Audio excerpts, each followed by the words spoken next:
Chapter 1. Tom. No answer.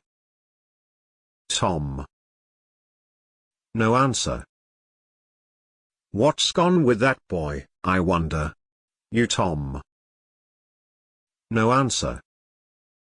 The old lady pulled her spectacles down and looked over them about the room. Then she put them up and looked out under them.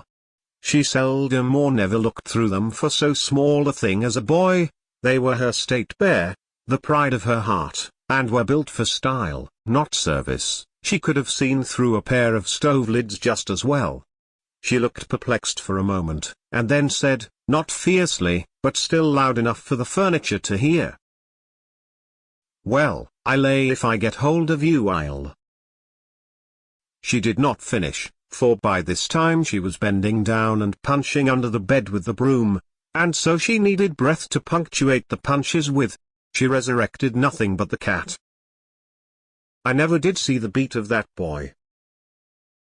She went to the open door and stood in it and looked out among the tomato vines and Jimpson weeds that constituted the garden.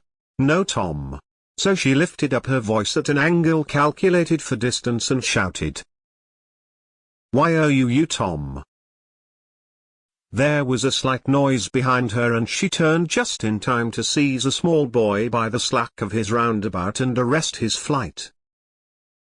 "There. I might have thought of that closet. What you been doing in there?" "Nothing." "Nothing. Look at your hands. And look at your mouth. What is that druck?" "I don't know, Aunt." "Well, I know. It's jam, that's what it is. 40 times I've said if you didn't let that jam alone I'd skin you. Hand me that switch." The switch hovered in the air. The peril was desperate. "My. Look behind you, Aunt." The old lady whirled round, and snatched her skirts out of danger. The lad fled on the instant, scrambled up the high board fence, and disappeared over it. His Aunt Polly stood surprised a moment, and then broke into a gentle laugh. "Hang the boy, can't I never learn anything? Ain't he played me tricks enough like that for me to be looking out for him by this time? But old fools is the biggest fools there is. Can't learn an old dog new tricks, as the saying is. But my goodness, he never plays them alike, 2 days, and how is a body to know what's coming? He pays to know just how long he can torment me before I get my dander up, and he knows if he can make out to put me off for a minute or make me laugh, it's all down again and I can't hit him a lick. I ain't doing my duty by that boy, and that's the Lord's truth, goodness knows. Spare the rod and spile the child, as the good book says. I'm a-laying up sin and suffering for us both, I know. He's full of the old scratch, but laws me. He's my own dead sister's boy, poor thing, and I ain't got the heart to lash him, somehow. Every time I let him off, my conscience does hurt me so, and every time I hit him my old heart most breaks. Well. Man that is born of woman is a few days and full of trouble, as the scripture says, and I reckon it's so. He'll play hooky this evening, and, southwestern for afternoon, I'll just be obliged to make him work, tomorrow, to punish him. It's mighty hard to make him work Saturdays, when all the boys is having holiday, but he hates work more than he hates anything else, and I've got to do some of my duty by him, or I'll be the ruination of the child. Tom did play hooky, and he had a very good time. He got back home barely in season to help Jim, the small colored boy, saw next day's wood and split the kindlings before supper. At least he was there in time to tell his adventures to Jim while Jim did 3/4 of the work. Tom's younger brother, or rather half-brother, Sid was already through with his part of the work, picking up chips, for he was a quiet boy, and had no adventurous, troublesome ways.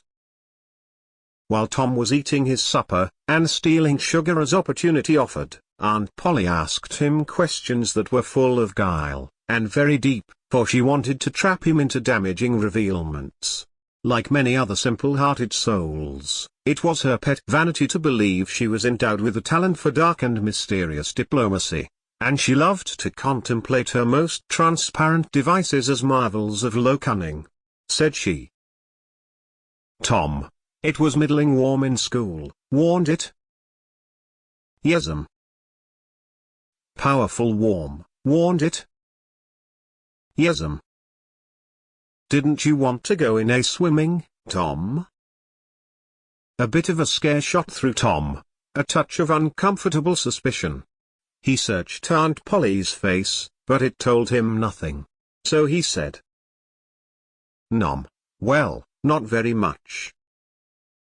The old lady reached out her hand and felt Tom's shirt, and said, "But you ain't too warm now, though." And it flattered her to reflect that she had discovered that the shirt was dry without anybody knowing that was what she had in her mind. But in spite of her, Tom knew where the wind lay, now. So he foretold what might be the next move. "Some of us pumped on our heads, mine's damp yet. See?" Aunt Polly was vexed to think she had overlooked that bit of circumstantial evidence, and missed a trick. Then she had a new inspiration. "Tom, you didn't have to undo your shirt collar where I sewed it, to pump on your head, did you? Unbutton your jacket." The trouble vanished out of Tom's face. He opened his jacket. His shirt collar was securely sewed. "Bother. Well, go 'long with you. I'd made sure you played hooky and been a swimming. But I forgive ye, Tom. I reckon you're a kind of a singed cat, as the saying is, better'n you look. This time." She was half sorry her sagacity had miscarried, and half glad that Tom had stumbled into obedient conduct for once. But Sidney said, "Well, now, if I didn't think you sewed his collar with white thread, but it's black." "Why, I did sew it with white, Tom." But Tom did not wait for the rest. As he went out at the door he said, "Siddy, I'll lick you for that." In a safe place Tom examined two large needles which were thrust into the lapels of his jacket, and had thread bound about them. One needle carried white thread and the other black. He said, "She'd never noticed if it hadn't been for Sid. Confound it. Sometimes she sews it with white, and sometimes she sews it with black. I wish to G-Miney she'd stick to one or t'other. I can't keep the run of 'em. But I bet you I'll lamb Sid for that. I'll learn him." He was not the model boy of the village. He knew the model boy very well though, and loathed him. Within 2 minutes, or even less, he had forgotten all his troubles. Not because his troubles were one whit less heavy and bitter to him than a man's are to a man, but because a new and powerful interest bore them down and drove them out of his mind for the time, just as men's misfortunes are forgotten in the excitement of new enterprises. This new interest was a valued novelty in whistling, which he had just acquired from a Negro, and he was suffering to practice it undisturbed. It consisted in a peculiar bird-like turn, a sort of liquid warble, produced by touching the tongue to the roof of the mouth at short intervals in the midst of the music. The reader probably remembers how to do it, if he has ever been a boy. Diligence and attention soon gave him the knack of it, and he strode down the street with his mouth full of harmony and his soul full of gratitude. He felt much as an astronomer feels who has discovered a new planet. No doubt, as far as strong, deep, unalloyed pleasure is concerned, the advantage was with the boy, not the astronomer. The summer evenings were long. It was not dark, yet. Presently Tom checked his whistle. A stranger was before him, a boy a shade larger than himself. A newcomer of any age or either sex was an impressive curiosity in the poor little shabby village of St. Petersburg. This boy was well dressed, too, well dressed on a weekday. This was simply astounding. His cap was a dainty thing, his close-buttoned blue cloth roundabout was new and natty, and so were his pantaloons. He had shoes on, and it was only Friday. He even wore a necktie, a bright bit of ribbon. He had a citified air about him that ate into Tom's vitals. The more Tom stared at the splendid marvel, the higher he turned up his nose at his finery, and the shabbier and shabbier his own outfit seemed to him to grow. Neither boy spoke. If one moved, the other moved, but only sidewise, in a circle. They kept face to face and eye to eye all the time. Finally Tom said, "I can lick you. I'd like to see you try it." "Well, I can do it." "No, you can't, either." "Yes, I can." "No, you can't." "I can." "You can't." "Can." "Can't." An uncomfortable pause. Then Tom said, "What's your name?" "'Tisn't any of your business, maybe." "Well, I'll make it my business." "Well, why don't you?" "If you say much, I will."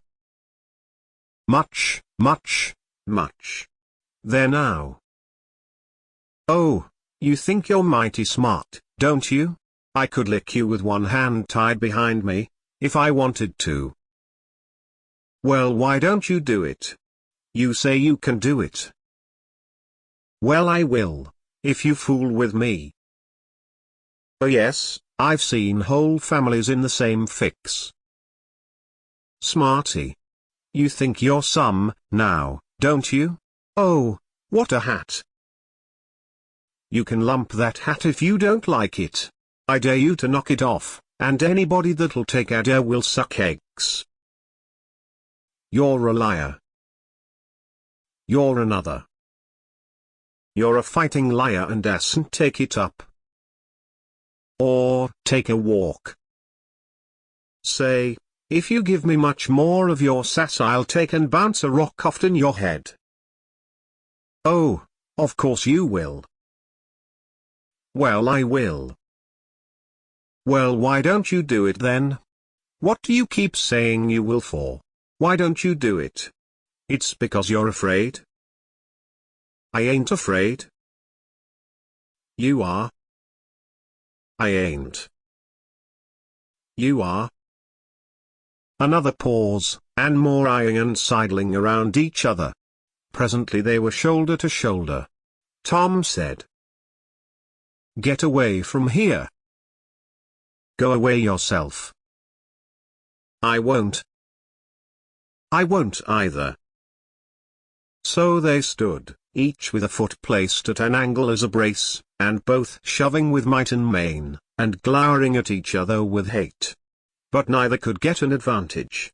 After struggling till both were hot and flushed, each relaxed his strain with watchful caution, and Tom said, "You're a coward and a pup.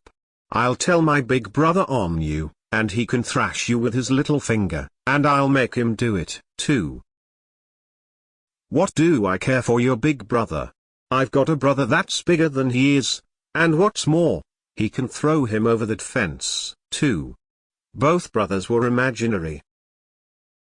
"That's a lie."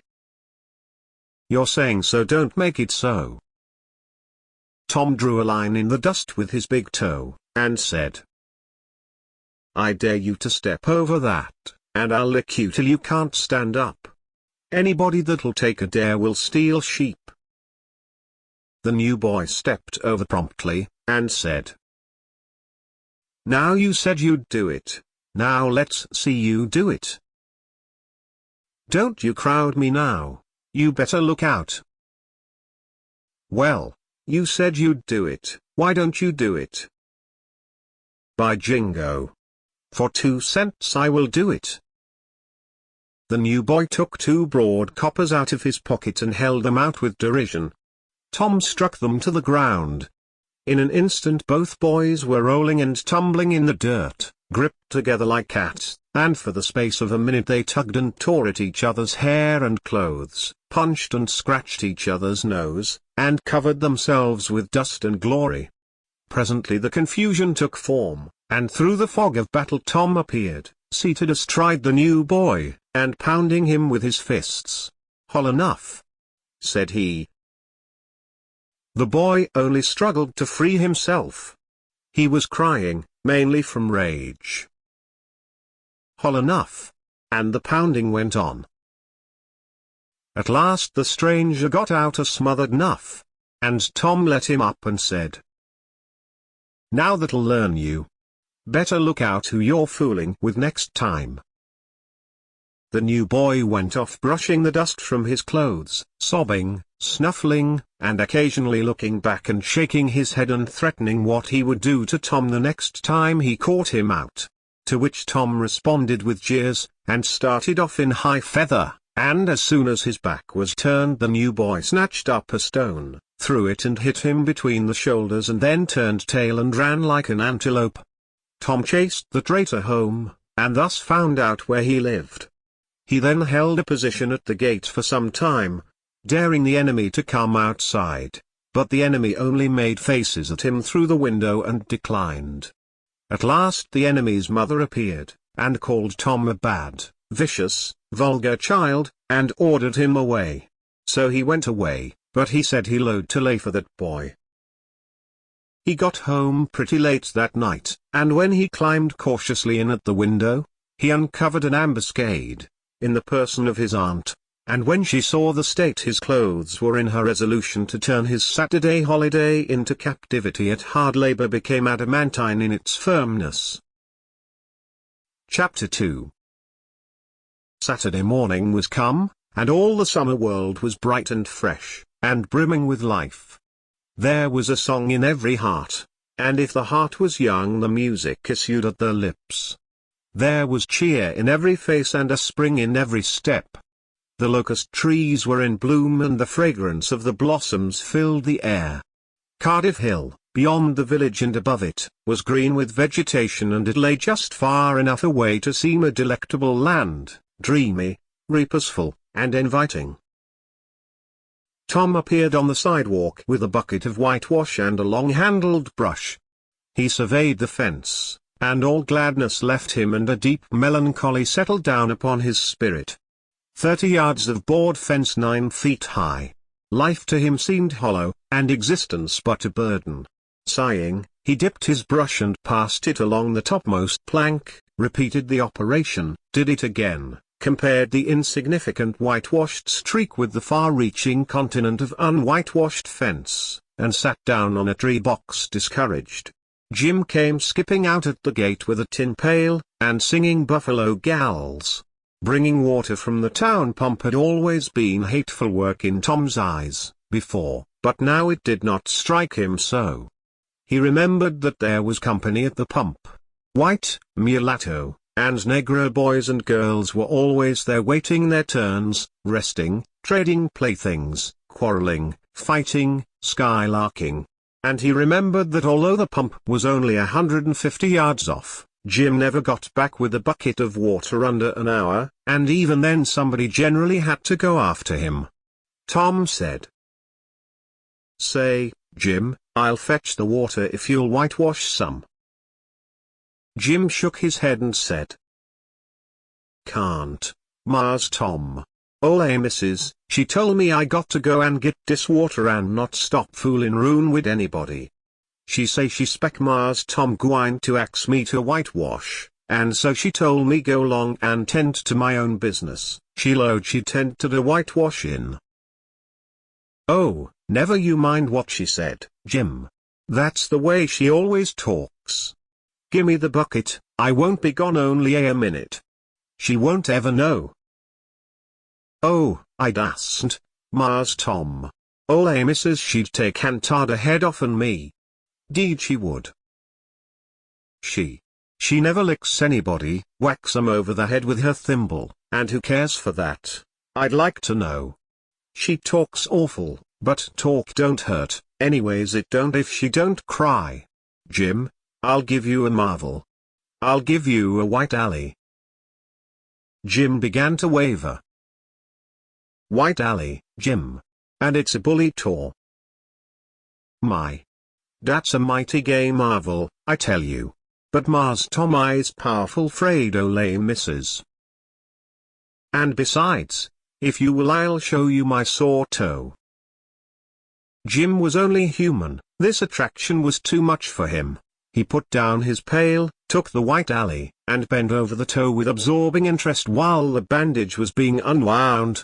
In another moment he was flying down the street with his pail and a tingling rear. Tom was whitewashing with vigor, and Aunt Polly was retiring from the field with a slipper in her hand and triumph in her eye.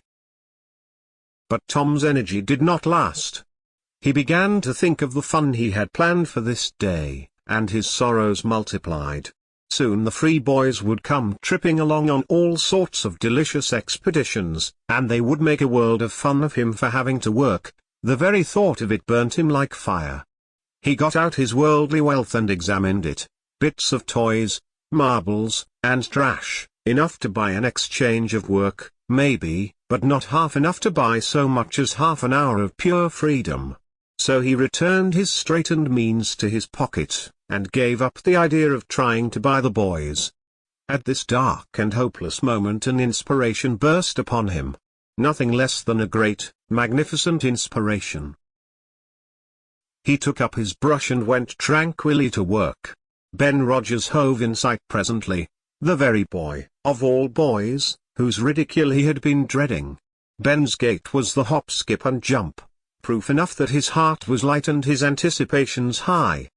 He was eating an apple, and giving a long, melodious whoop, at intervals, followed by a deep-toned ding-dong-dong, ding-dong-dong, for he was personating a steamboat.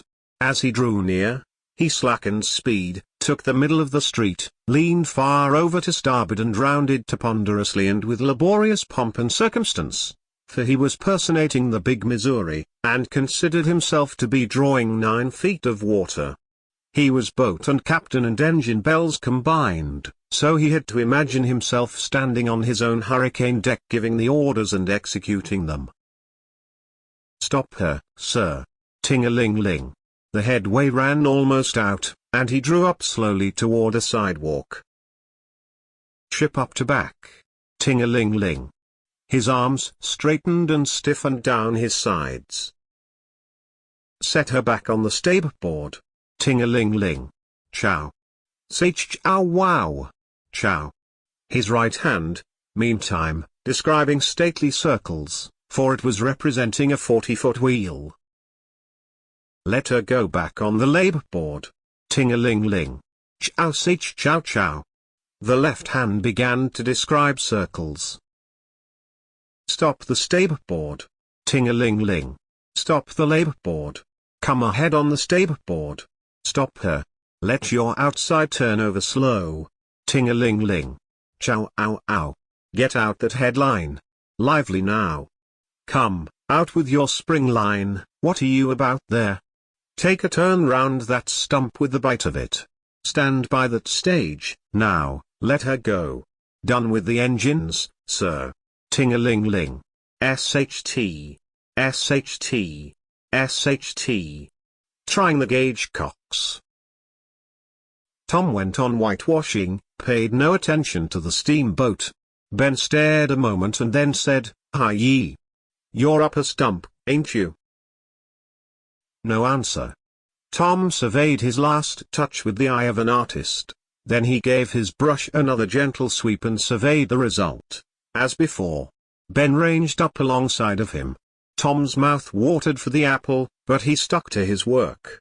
Ben said, "Hello, old chap, you got to work, hey?"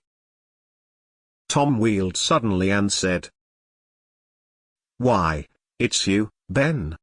I warn't noticing." "Say, I'm going in a swimming, I am. Don't you wish you could? But of course you'd rather work, wouldn't you? Course you would." Tom contemplated the boy a bit, and said, "What do you call work?" "Why, ain't that work?" Tom resumed his whitewashing, and answered carelessly, "Well, maybe it is, and maybe it ain't. All I know is, It suits Tom Sawyer. Oh come, now, you don't mean to let on that you like it? The brush continued to move. Like it? Well, I don't see why I oughtn't to like it. Does a boy get a chance to whitewash a fence every day? That put the thing in a new light. Ben stopped nibbling his apple.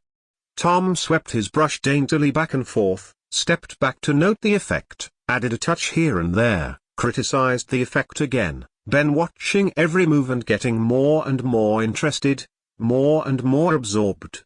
Presently he said, "Say, Tom, let me whitewash a little." Tom considered, was about to consent, but he altered his mind. No, I reckon it wouldn't hardly do, Ben. You see, Aunt Polly's awful particular about this fence, right here on the street, you know, but if it was the back fence I wouldn't mind and she wouldn't. Yes, she's awful particular about this fence. It's got to be done very careful. I reckon there ain't one boy in 1,000, maybe 2,000, that can do it the way it's got to be done. No, is that so? Oh come, now, lemme just try. Only just a little, I'd let you, if you was me, Tom. Ben, I'd like to, honest Injun, but Aunt Polly, well, Jim wanted to do it, but she wouldn't let him. Sid wanted to do it, and she wouldn't let Sid. Now don't you see how I'm fixed? If you was to tackle this fence and anything was to happen to it. Oh, shucks, I'll be just as careful. Now lemme try. Say, I'll give you the core of my apple. Well, here, no, Ben, now don't. I'm afeard. I'll give you all of it. Tom gave up the brush with reluctance in his face, but alacrity in his heart. And while the late steamer Big Missouri worked and sweated in the sun, the retired artist sat on a barrel in the shade close by, dangled his legs, munched his apple, and planned the slaughter of more innocents. There was no lack of material. Boys happened along every little while. They came to jeer, but remained to whitewash. By the time Ben was fagged out, Tom had traded the next chance to Billy Fisher for a kite, in good repair, and when he played out, Johnny Miller bought in for a dead rat and a string to swing it with, and so on, hour after hour. And when the middle of the afternoon came, from being a poor poverty-stricken boy in the morning, Tom was literally rolling in wealth. He had, besides the things before mentioned, 12 marbles, part of a Jew's harp, a piece of blue bottle glass to look through, a spool cannon, a key that wouldn't unlock anything, a fragment of chalk, a glass stopper of a decanter, a tin soldier, a couple of tadpoles, 6 firecrackers, a kitten with only one eye, a brass doorknob, a dog collar, but no dog, the handle of a knife, 4 pieces of orange peel, and a dilapidated old window sash. He had had a nice, good, idle time all the while, plenty of company, and the fence had 3 coats of whitewash on it. If he hadn't run out of whitewash he would have bankrupted every boy in the village. Tom said to himself that it was not such a hollow world, after all. He had discovered a great law of human action, without knowing it, namely, that in order to make a man or a boy covet a thing, it is only necessary to make the thing difficult to attain. If he had been a great and wise philosopher, like the writer of this book, he would now have comprehended that work consists of whatever a body is obliged to do, and that play consists of whatever a body is not obliged to do. And this would help him to understand why constructing artificial flowers or performing on a treadmill is work, while rolling 10 pins or climbing Mont Blanc is only amusement. There are wealthy gentlemen in England who drive 4-horse passenger coaches 20 or 30 miles on a daily line, in the summer, because the privilege costs them considerable money, but if they were offered wages for the service, that would turn it into work and then they would resign.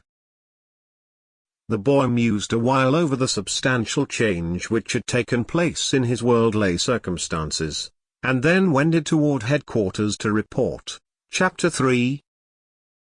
Tom presented himself before Aunt Polly, who was sitting by an open window in a pleasant rearward apartment, which was bedroom, breakfast room, dining room, and library, combined.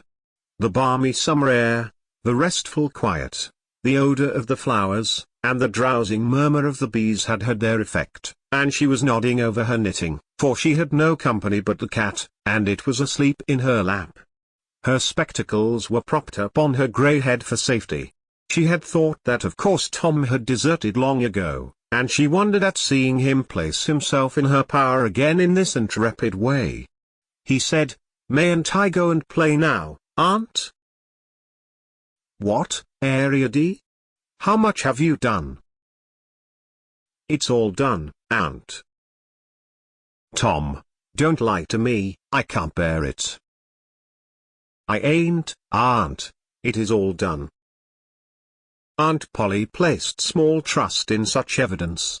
She went out to see for herself, and she would have been content to find 20% of Tom's statement true. When she found the entire fence whitewashed, and not only whitewashed but elaborately coated and recoated, and even a streak added to the ground, her astonishment was almost unspeakable. She said, "Well, I never. There's no getting round it, you can work when you're a mind to, Tom." And then she diluted the compliment by adding, "But it's powerful seldom you're a mind to, I'm bound to say. Well, go long and play, but mind you get back some time in a week, or I'll tan you." She was so overcome by the splendor of his achievement that she took him into the closet and selected a choice apple and delivered it to him, along with an improving lecture upon the added value and flavor a treat took to itself when it came without sin through virtuous effort. And while she closed with a happy scriptural flourish, he hooked a donut. Then he skipped out, and saw Sid just starting up the outside stairway that led to the back rooms on the second floor. Clods were handy and the air was full of them in a twinkling. They raged around Sid like a hailstorm, and before Aunt Polly could collect her surprised faculties and sally to the rescue, 6 or 7 clods had taken personal effect, and Tom was over the fence and gone. There was a gate, but as a general thing he was too crowded for time to make use of it. His soul was at peace, now that he had settled with Sid for calling attention to his black thread and getting him into trouble. Tom skirted the block, and came round into a muddy alley that led by the back of his aunt's cow stable. He presently got safely beyond the reach of capture and punishment, and hastened toward the public square of the village, where 2 military companies of boys had met for conflict, according to previous appointment. Tom was general of one of these armies, Joe Harper, a bosom friend, general of the other. These 2 great commanders did not condescend to fight in person, that being better suited to the still smaller fry, but sat together on an eminence and conducted the field operations by orders delivered through aide-de-camp. Tom's army won a great victory, after a long and hard-fought battle. Then the dead were counted, prisoners exchanged, the terms of the next disagreement agreed upon, and the day for the necessary battle appointed, after which the armies fell into line and marched away, and Tom turned homeward alone. As he was passing by the house where Jeff Thatcher lived, he saw a new girl in the garden, a lovely little blue-eyed creature with yellow hair plaited into 2 long tails, white summer frock and embroidered pantalettes. The fresh-crowned hero fell without firing a shot. A certain Amy Lawrence vanished out of his heart and left not even a memory of herself behind. He had thought he loved her to distraction, he had regarded his passion as adoration, and behold it was only a poor little evanescent partiality. He had been months winning her, she had confessed hardly a week ago. He had been the happiest and the proudest boy in the world only 7 short days. And here in one instant of time she had gone out of his heart like a casual stranger whose visit is done. He worshipped this new angel with furtive eye, till he saw that she had discovered him. Then he pretended he did not know she was present, and began to show off in all sorts of absurd boyish ways, in order to win her admiration. He kept up this grotesque foolishness for some time, But by and by, while he was in the midst of some dangerous gymnastic performances, he glanced aside and saw that the little girl was wending her way toward the house. Tom came up to the fence and leaned on it, grieving, and hoping she would tarry yet a while longer. She halted a moment on the steps and then moved toward the door. Tom heaved a great sigh as she put her foot on the threshold. But his face lit up, right away, for she tossed a pansy over the fence a moment before she disappeared. The boy ran around and stopped within a foot or two of the flower, and then shaded his eyes with his hand and began to look down street as if he had discovered something of interest going on in that direction. Presently he picked up a straw and began trying to balance it on his nose, with his head tilted far back, and as he moved from side to side, in his efforts, he edged nearer and nearer toward the pansy. Finally his bare foot rested upon it, his pliant toes closed upon it, and he hopped away with the treasure and disappeared round the corner. But only for a minute, only while he could button the flower inside his jacket, next his heart, or next his stomach, possibly, for he was not much posted in anatomy, and not hypercritical, anyway. He returned, now, and hung about the fence till nightfall, showing off, as before, but the girl never exhibited herself again, though Tom comforted himself a little with the hope that she had been near some window, meantime, and been aware of his attentions. Finally he strode home reluctantly, with his poor head full of visions. All through supper his spirits were so high that his aunt wondered what had got into the child. He took a good scolding about clodding Sid, and did not seem to mind it in the least. He tried to steal sugar under his aunt's very nose, and got his knuckles rapped for it. He said, "Aunt, you don't whack Sid when he takes it." "Well, Sid don't torment a body the way you do. You'd be always into that sugar if I weren't watching you." Presently she stepped into the kitchen, and Sid, happy in his immunity, reached for the sugar bowl, a sort of glorying over Tom which was well nigh unbearable. But Sid's fingers slipped and the bowl dropped and broke. Tom was in ecstasies. In such ecstasies that he even controlled his tongue and was silent. He said to himself that he would not speak a word, even when his aunt came in, but would sit perfectly still till she asked who did the mischief, and then he would tell, and there would be nothing so good in the world as to see that pet model catch it. He was so brimful of exultation that he could hardly hold himself when the old lady came back and stood above the wreck discharging lightnings of wrath from over her spectacles. He said to himself, "Now it's coming." And the next instant he was sprawling on the floor. The potent palm was uplifted to strike again when Tom cried out, "Hold on, now, what are you belting me for?" Sid broke it. Aunt Polly paused, perplexed, and Tom looked for healing pity. But when she got her tongue again, she only said, "Umph. Well, you didn't get a lick amiss, I reckon. You been into some other audacious mischief when I wasn't around, like enough." Then her conscience reproached her, and she yearned to say something kind and loving, but she judged that this would be construed into a confession that she had been in the wrong, and discipline forbade that. So she kept silence, and went about her affairs with a troubled heart. Tom sulked in a corner and exalted his woes. He knew that in her heart his aunt was on her knees to him, and he was morosely gratified by the consciousness of it. He would hang out no signals, he would take notice of none. He knew that a yearning glance fell upon him, now and then, through a film of tears, but he refused recognition of it. He pictured himself lying sick unto death and his aunt bending over him beseeching one little forgiving word, but he would turn his face to the wall, and die with that word unsaid. Ah, how would she feel then?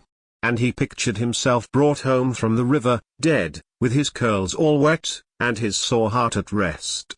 How she would throw herself upon him, and how her tears would fall like rain, and her lips pray God to give her back her boy and she would never, never abuse him any more.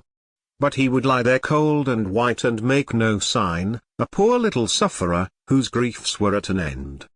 He so worked upon his feelings with the pathos of these dreams, that he had to keep swallowing. He was so like to choke, and his eyes swam in a blur of water, which overflowed when he winked, and ran down and trickled from the end of his nose. And such a luxury to him was this petting of his sorrows, that he could not bear to have any worldly cheeriness or any grating delight intrude upon it. It was too sacred for such contact, and so, presently, when his cousin Mary danced in, all alive with the joy of seeing home again after an age-long visit of 1 week to the country, he got up and moved in clouds and darkness out at one door as she brought song and sunshine in at the other. He wandered far from the accustomed haunts of boys, and sought desolate places that were in harmony with his spirit. A log raft in the river invited him, and he seated himself on its outer edge and contemplated the dreary vastness of the stream, wishing, the while, that he could only be drowned, all at once and unconsciously, without undergoing the uncomfortable routine devised by nature. Then he thought of his flower. He got it out, rumpled and wilted, and it mightily increased his dismal felicity. He wondered if she would pity him if she knew. Would she cry, and wish that she had a right to put her arms around his neck and comfort him? Or would she turn coldly away like all the hollow world? This picture brought such an agony of pleasurable suffering that he worked it over and over again in his mind and set it up in new and varied lights, till he wore it threadbare. At last he rose up sighing and departed in the darkness. About 9:30 or 10 o'clock he came along the deserted street to where the adored unknown lived. He paused a moment, no sound fell upon his listening ear, a candle was casting a dull glow upon the curtain of a second-story window. Was the sacred presence there? He climbed the fence, threaded his stealthy way through the plants, till he stood under that window. He looked up at it long, and with emotion. Then he laid him down on the ground under it, disposing himself upon his back, with his hands clasped upon his breast and holding his poor wilted flower. And thus he would die, out in the cold world, with no shelter over his homeless head, no friendly hand to wipe the death damps from his brow, no loving face to bend pityingly over him when the great agony came. And thus she would see him when she looked out upon the glad morning, and oh! would she drop one little tear upon his poor, lifeless form? Would she heave one little sigh to see a bright young life so rudely blighted, so untimely cut down? The window went up, a maidservant's discordant voice profaned the holy calm, and a deluge of water drenched the prone martyr's remains. The strangling hero sprang up with a relieving snort. There was a whiz as of a missile in the air, mingled with the murmur of a curse, a sound as of shivering glass followed, and a small, vague form went over the fence and shot away in the gloom. Not long after, as Tom, all undressed for bed, was surveying his drenched garments by the light of a tallow dip, Sid woke up, but if he had any dim idea of making any references to illusions, he thought better of it and held his peace, for there was danger in Tom's eye. Tom turned in without the added vexation of prayers, and Sid made mental note of the omission. Chapter 4. The sun rose upon a tranquil world, and beamed down upon the peaceful village like a benediction. Breakfast over, Aunt Polly had family worship. It began with a prayer built from the ground up of solid courses of scriptural quotations, welded together with a thin mortar of originality, and from the summit of this she delivered a grim chapter of the Mosaic Law, as from Sinai. Then Tom girded up his loins, so to speak, and went to work to get his verses. Sid had learned his lesson days before. Tom bent all his energies to the memorizing of 5 verses, and he chose part of the Sermon on the Mount, because he could find no verses that were shorter. At the end of half an hour Tom had a vague general idea of his lesson, but no more, for his mind was traversing the whole field of human thought, and his hands were busy with distracting recreations. Mary took his book to hear him recite, and he tried to find his way through the fog. Blessed are there, poor. Yes, Poor, blessed are the poor, in spirit. In spirit, blessed are the poor in spirit, for theirs. For theirs. Blessed are the poor in spirit, for theirs is the kingdom of heaven. Blessed are they that mourn, for they. For they,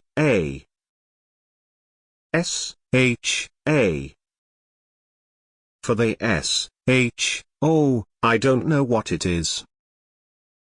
Shall. Oh, shall. For they shall, shall mourn, blessed are they that shall, they that shall mourn, for they shall what? Why don't you tell me, Mary? What do you want to be so mean for? Oh, Tom, you poor thick-headed thing, I'm not teasing you. I wouldn't do that. You must go and learn it again. Don't you be discouraged, Tom. You'll manage it, and if you do, I'll give you something ever so nice. There. Now, that's a good boy. All right. What is it, Mary? Tell me what it is. Never you mind, Tom. You know if I say it's nice, it is nice. You bet you that's so, Mary. All right, I'll tackle it again. And he did tackle it again, and under the double pressure of curiosity and prospective gain he did it with such spirit that he accomplished a shining success. Mary gave him a brand new Barlow knife worth 12.5 cents, and the convulsion of delight that swept his system shook him to his foundations. True, the knife would not cut anything, but it was a sure enough Barlow, and there was inconceivable grandeur in that. Though where the Western boys ever got the idea that such a weapon could possibly be counterfeited to its injury is an imposing mystery and will always remain so, perhaps. Tom contrived to scarify the cupboard with it, and was arranging to begin on the bureau, when he was called off to dress for Sunday school. Mary gave him a tin basin of water and a piece of soap, and he went outside the door and set the basin on a little bench there. Then he dipped the soap in the water and laid it down, turned up his sleeves, poured out the water on the ground, gently, and then entered the kitchen and began to wipe his face diligently on the towel behind the door. But Mary removed the towel and said, "Now ain't you ashamed, Tom? You mustn't be so bad. Water won't hurt you." Tom was a trifle disconcerted. The basin was refilled, and this time he stood over it a little while, gathering resolution, took in a big breath and began. When he entered the kitchen presently, with both eyes shut and groping for the towel with his hands, an honorable testimony of suds and water was dripping from his face. But when he emerged from the towel, he was not yet satisfactory, for the clean territory stopped short at his chin and his jaws, like a mask. Below and beyond this line there was a dark expanse of unirrigated soil that spread downward in front and backward around his neck. Mary took him in hand, and when she was done with him he was a man and a brother, without distinction of color, and his saturated hair was neatly brushed, and its short curls wrought into a dainty and symmetrical general effect. He privately smoothed out the curls, with labor and difficulty, and plastered his hair close down to his head, for he held curls to be effeminate, and his own filled his life with bitterness. Then Mary got out a suit of his clothing that had been used only on Sundays during 2 years. They were simply called his other clothes, and so by that we know the size of his wardrobe. The girl put him to rights after he had dressed himself. She buttoned his neat roundabout up to his chin, turned his vast shirt collar down over his shoulders, brushed him off and crowned him with his speckled straw hat. He now looked exceedingly improved and uncomfortable. He was fully as uncomfortable as he looked, for there was a restraint about whole clothes and cleanliness that galled him. He hoped that Mary would forget his shoes, but the hope was blighted. She coated them thoroughly with tallow, as was the custom, and brought them out. He lost his temper and said he was always being made to do everything he didn't want to do. But Mary said, persuasively, Please, Tom, that's a good boy." So he got into the shoes snarling. Mary was soon ready, and the three children set out for Sunday school, a place that Tom hated with his whole heart, but Sid and Mary were fond of it. Sabbath school hours were from 9 to 10:30, and then church service. Two of the children always remained for the sermon voluntarily, and the other always remained too, for stronger reasons. The church's high-backed, uncushioned pews would seat about 300 persons. The edifice was but a small, plain affair, with a sort of pine-board tree box on top of it for a steeple. At the door Tom dropped back a step and accosted a Sunday-dressed comrade. "Say, Billy, got a yaller ticket?" "Yes." "What'll you take for her?" "What'll you give?" "Piece of licorice and a fish hook." "Let's see 'em." Tom exhibited. They were satisfactory, and the property changed hands. Then Tom traded a couple of white alleys for 3 red tickets, and some small trifle or other for a couple of blue ones. He waylaid other boys as they came, and went on buying tickets of various colors 10 or 15 minutes longer.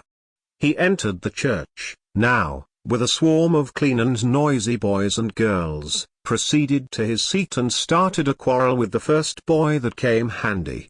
The teacher, a grave, elderly man, interfered, then turned his back a moment and Tom pulled a boy's hair in the next bench, and was absorbed in his book when the boy turned around, stuck a pin in another boy, presently, in order to hear him say ouch, and got a new reprimand from his teacher.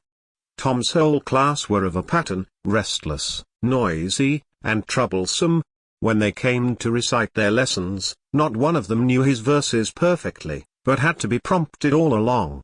However, they worried through, and each got his reward, in small blue tickets, each with a passage of scripture on it. Each blue ticket was pay for 2 verses of the recitation. 10 blue tickets equaled a red one, and could be exchanged for it. 10 red tickets equaled a yellow one. For 10 yellow tickets the superintendent gave a very plainly bound Bible, worth 40 cents in those easy times, to the pupil.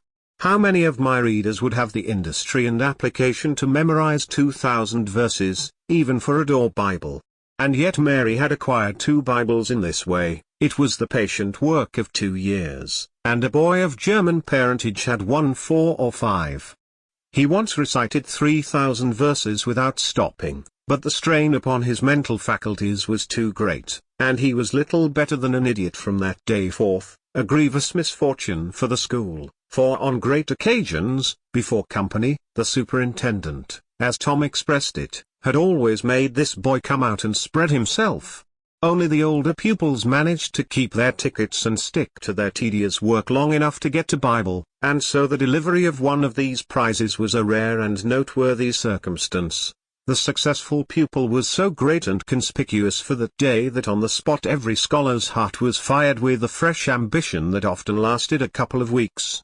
It is possible that Tom's mental stomach had never really hungered for one of those prizes, but unquestionably his entire being had for many a day longed for the glory and the éclat that came with it. In due course the superintendent stood up in front of the pulpit, with a closed hymn book in his hand and his forefinger inserted between its leaves, and commanded attention. When a Sunday school superintendent makes his customary little speech, a hymn book in the hand is as necessary as is the inevitable sheet of music in the hand of a singer who stands forward on the platform and sings a solo at a concert. The why is a mystery, for neither the hymn book nor the sheet of music is ever referred to by the sufferer. This superintendent was a slim creature of 35, with a sandy goatee and short sandy hair.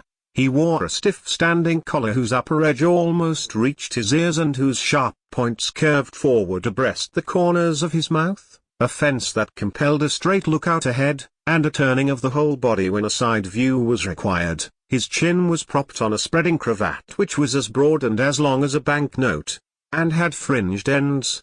His boot toes were turned sharply up, in the fashion of the day, like sleigh runners. an effect patiently and laboriously produced by the young men by sitting with their toes pressed against a wall for hours together. Mr. Walters was very earnest of mien, and very sincere and honest at heart, and he held sacred things and places in such reverence, and so separated them from worldly matters, that unconsciously to himself his Sunday school voice had acquired a peculiar intonation which was wholly absent on weekdays. He began after this fashion. "Now, children, I want you all to sit up just as straight and pretty as you can and give me all your attention for a minute or two. There. That is it. That is the way good little boys and girls should do.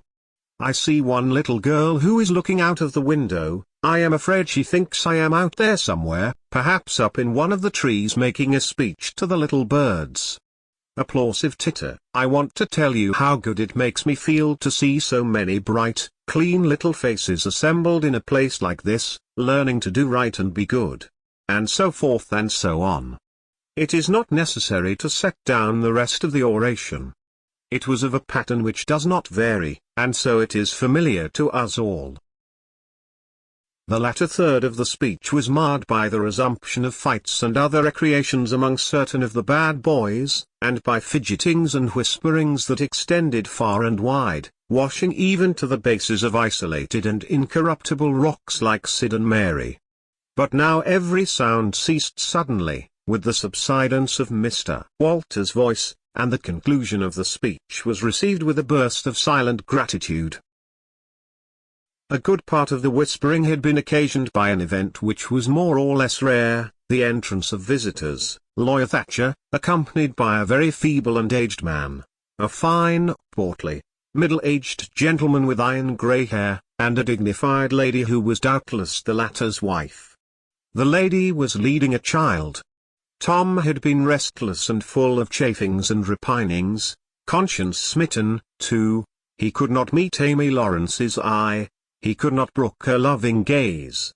But when he saw this small newcomer his soul was all ablaze with bliss in a moment.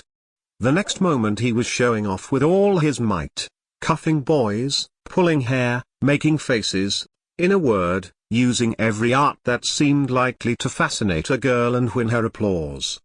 His exaltation had but one alloy, the memory of his humiliation in this angel's garden, and that record in sand was fast washing out, under the waves of happiness that were sweeping over it now. The visitors were given the highest seat of honor, and as soon as Mr. Walters' speech was finished, he introduced them to the school. The middle-aged man turned out to be a prodigious personage, no less a one than the county judge. Altogether the most august creation these children had ever looked upon, and they wondered what kind of material he was made of, and they half wanted to hear him roar, and were half afraid he might, too. He was from Constantinople, 12 miles away, so he had travelled, and seen the world. These very eyes had looked upon the county courthouse, which was said to have a tin roof.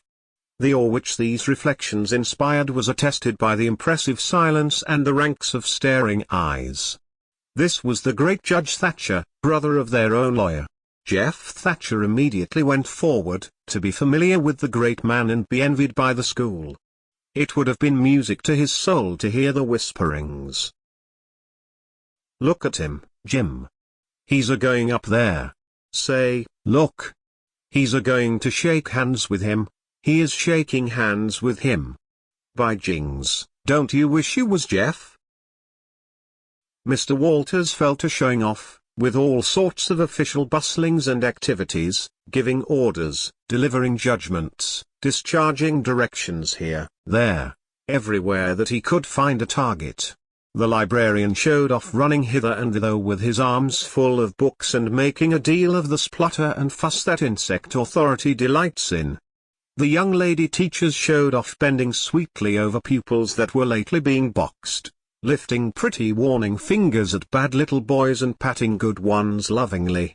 The young gentlemen teachers showed off with small scoldings and other little displays of authority and fine attention to discipline, and most of the teachers, of both sexes, found business up at the library, by the pulpit, and it was business that frequently had to be done over again 2 or 3 times, with much seeming vexation. The little girls showed off in various ways, and the little boys showed off with such diligence that the air was thick with paper wads and the murmur of scufflings. And above it all the great man sat and beamed a majestic judicial smile upon all the house, and warmed himself in the sun of his own grandeur, for he was showing off, too. There was only one thing wanting to make Mr. Walter's ecstasy complete, and that was a chance to deliver a Bible prize and exhibit a prodigy. Several pupils had a few yellow tickets, but none had enough.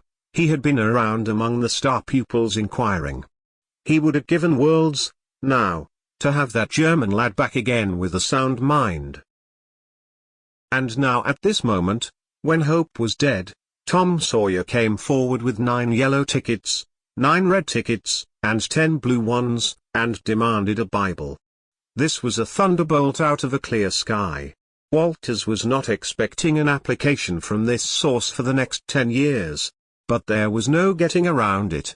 Here were the certified checks, and they were good for their face.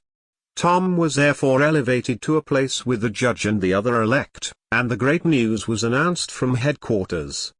It was the most stunning surprise of the decade, and so profound was the sensation that it lifted the new hero up to the judicial one's altitude, and the school had 2 marvels to gaze upon in place of one. The boys were all eaten up with envy, but those that suffered the bitterest pangs were those who perceived too late that they themselves had contributed to this hated splendor by trading tickets to Tom for the wealth he had amassed in selling whitewashing privileges. These despised themselves, as being the dupes of a wily fraud, a guileful snake in the grass. The prize was delivered to Tom with as much effusion as the superintendent could pump up under the circumstances, but it lacked somewhat of the true gush, for the poor fellow's instinct taught him that there was a mystery here that could not well bear the light. Perhaps, it was simply preposterous that this boy had warehoused 2,000 sheaves of scriptural wisdom on his premises. A dozen would strain his capacity, without a doubt. Amy Lawrence was proud and glad, and she tried to make Tom see it in her face, but he wouldn't look. She wondered, then she was just a grain troubled. Next a dim suspicion came and went, came again. She watched. A furtive glance told her worlds, and then her heart broke, and she was jealous, and angry, and the tears came and she hated everybody. Tom most of all, she thought. Tom was introduced to the judge, but his tongue was tied, his breath would hardly come, his heart quaked, partly because of the awful greatness of the man, but mainly because he was her parent. He would have liked to fall down and worship him, if it were in the dark. The judge put his hand on Tom's head and called him a fine little man, and asked him what his name was. The boy stammered, gasped, and got it out. Tom. Oh, no, not Tom, it is Thomas. Ah, that's it. I thought there was more to it, maybe. That's very well. But you've another one, I dare say, and you'll tell it to me, won't you? Tell the gentleman your other name, Thomas, said Walters, and say sir. You mustn't forget your manners. Thomas Sawyer, sir. That's it. That's a good boy. Fine boy. Fine, manly little fellow. 2,000 verses is a great many, very, very great many. And you never can be sorry for the trouble you took to learn them, for knowledge is worth more than anything there is in the world. It's what makes great men and good men. You'll be a great man and a good man yourself, some day, Thomas, and then you look back and say, it's all owing to the precious Sunday school privileges of my boyhood. It's all owing to my dear teachers that taught me to learn.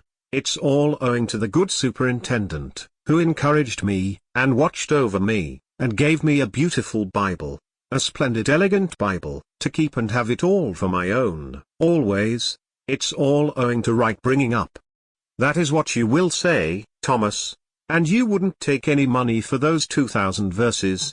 No, indeed you wouldn't. And now you wouldn't mind telling me and this lady some of the things you've learned. No, I know you wouldn't. for we are proud of little boys that learn. Now, no doubt you know the names of all the 12 disciples. Won't you tell us the names of the first 2 that were appointed? Tom was tugging at a buttonhole and looking sheepish. He blushed, now, and his eyes fell. Mr. Walter's heart sank within him. He said to himself, "It is not possible that the boy can answer the simplest question. Why did the judge ask him?" Yet he felt obliged to speak up and say, "Answer the gentleman, Thomas, don't be afraid." Tom still hung fire. "Now I know you'll tell me," said the lady. The names of the first 2 disciples were David and Goliath. Let us draw the curtain of charity over the rest of the scene. Chapter 5.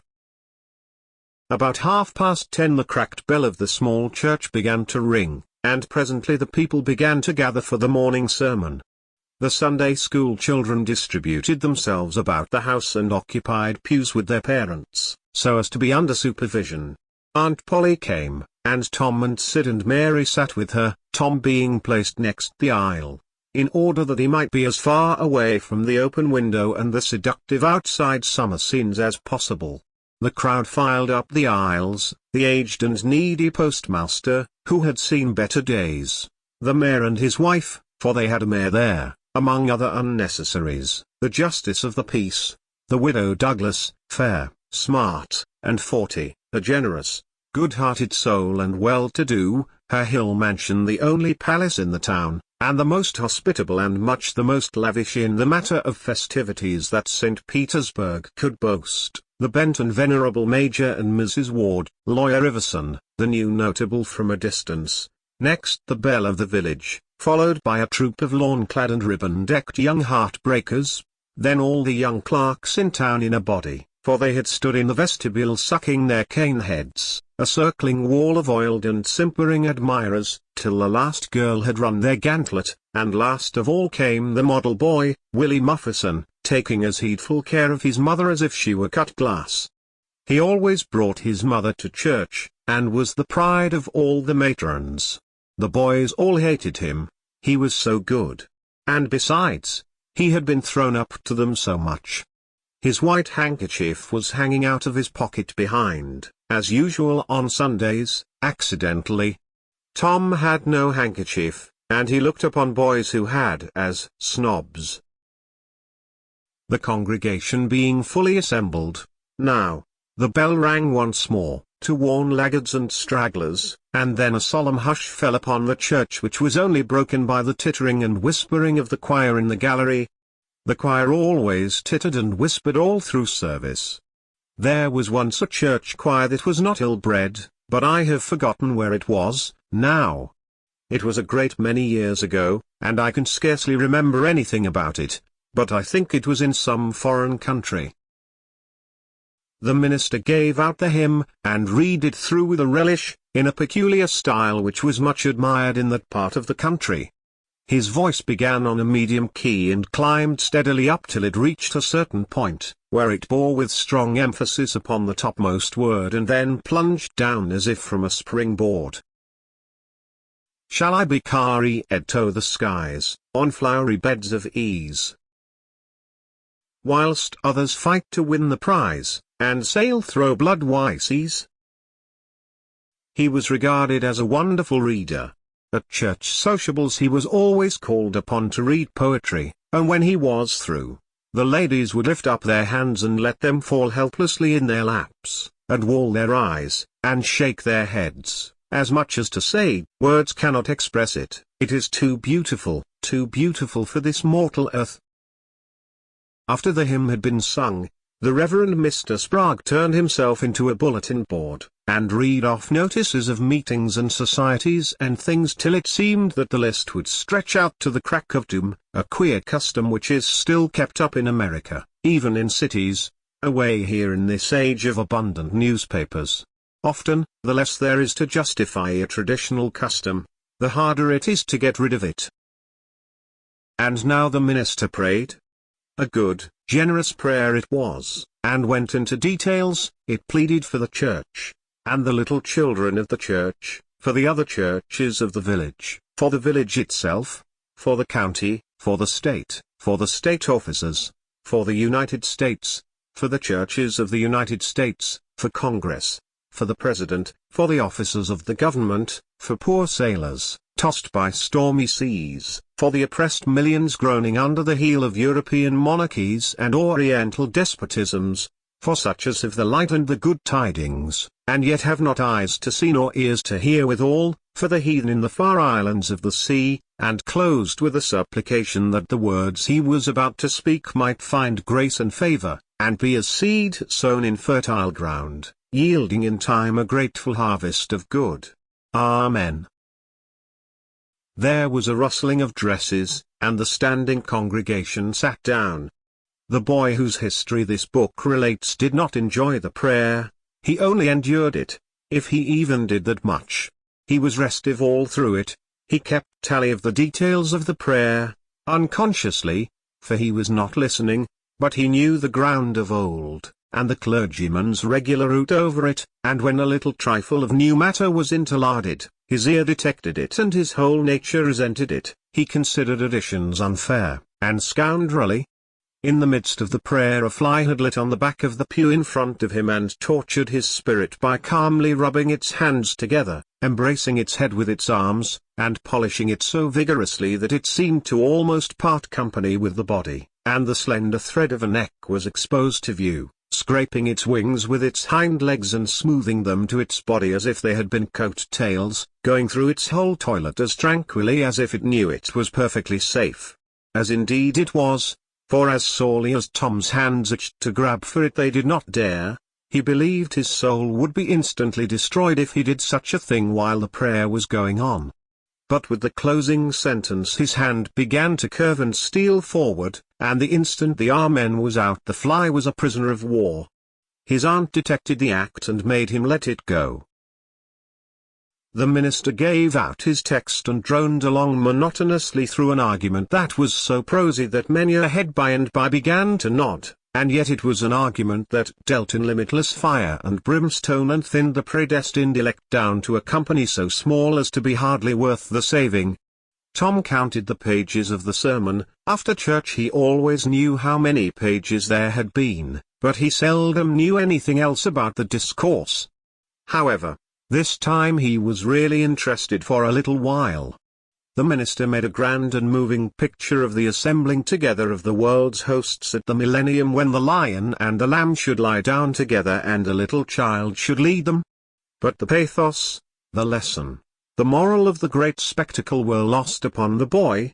He only thought of the conspicuousness of the principal character before the onlooking nations. His face lit with the thought, and he said to himself that he wished he could be that child, if it was a tame lion. Now he lapsed into suffering again, as the dry argument was resumed. Presently he bethought him of a treasure he hadn't got it out. It was a large black beetle with formidable jaws, a pinch bug, he called it. It was in a percussion cap box. The first thing the beetle did was to take him by the finger. A natural fillip followed. The beetle went floundering into the island lit on its back, and the hurt finger went into the boy's mouth. The beetle lay there working its helpless legs, unable to turn over. Tom eyed it, and longed for it, but it was safe out of his reach. Other people uninterested in the sermon found relief in the beetle, and they eyed it too. Presently a vagrant poodle dog came idling along, sad at heart, lazy with the summer softness and the quiet, weary of captivity, sighing for change. He spied the beetle, the drooping tail lifted and wagged. He surveyed the prize, walked around it, smelt at it from a safe distance, walked around it again, grew bolder, and took a closer smell, then lifted his lip and made a gingerly snatch at it, just missing it, made another, and another, began to enjoy the diversion, subsided to his stomach with the beetle between his paws, and continued his experiments, grew weary at last, and then indifferent and absent-minded. His head nodded, and little by little his chin descended and touched the enemy, who seized it. There was a sharp yelp, a flirt of the poodle's head, and the beetle fell a couple of yards away, and lit on its back once more. The neighboring spectators shook with a gentle inward joy, several faces went behind fans and handkerchiefs, and Tom was entirely happy. The dog looked foolish, and probably felt so, but there was resentment in his heart, too, and a craving for revenge. So he went to the beetle and began a wary attack on it again, jumping at it from every point of a circle, lighting with his forepaws within an inch of the creature, making even closer snatches at it with his teeth, and jerking his head till his ears flapped again. But he grew tired once more, after a while, tried to amuse himself with the fly but found no relief, followed an ant around, with his nose close to the floor, and quickly wearied of that, yawned, sighed, forgot the beetle entirely, and sat down on it. Then there was a wild yelp of agony and the poodle went sailing up the aisle. The yelps continued, and so did the dog. He crossed the house in front of the altar, he flew down the other aisle, he crossed before the doors, he clambered up the home stretch. His anguish grew with his progress, till presently he was but a woolly comet moving in its orbit with the gleam and the speed of light. At last the frantic sufferer sheered from its course, and sprang into its master's lap. He flung it out of the window, and the voice of distress quickly thinned away and died in the distance. By this time the whole church was red-faced and suffocating with suppressed laughter, and the sermon had come to a dead standstill. The discourse was resumed presently, but it went lame and halting, all possibility of impressiveness being at an end, for even the gravest sentiments were constantly being received with a smothered burst of unholy mirth, under cover of some remote pew back, as if the poor parson had said a rarely facetious thing. It was a genuine relief to the whole congregation when the ordeal was over and the benediction pronounced. Tom Sawyer went home quite cheerful, thinking to himself that there was some satisfaction about divine service when there was a bit of variety in it. He had but one marring thought. He was willing that the dog should play with his pinch bug, but he did not think it was upright in him to carry it off. Chapter 6. Monday morning found Tom Sawyer miserable. Monday morning always found him so, because it began another week's slow suffering in school. He generally began that day with wishing he had had no intervening holiday. It made the going into captivity and fetters again so much more odious. Tom lay thinking. Presently it occurred to him that he wished he was sick. Then he could stay home from school. Here was a vague possibility. He canvassed his system. No ailment was found, and he investigated again. This time he thought he could detect colicky symptoms, and he began to encourage them with considerable hope. But they soon grew feeble, and presently died wholly away. He reflected further. Suddenly he discovered something. One of his upper front teeth was loose. This was lucky. He was about to begin to groan, as a starter, as he called it, when it occurred to him that if he came into court with that argument, his aunt would pull it out, and that would hurt.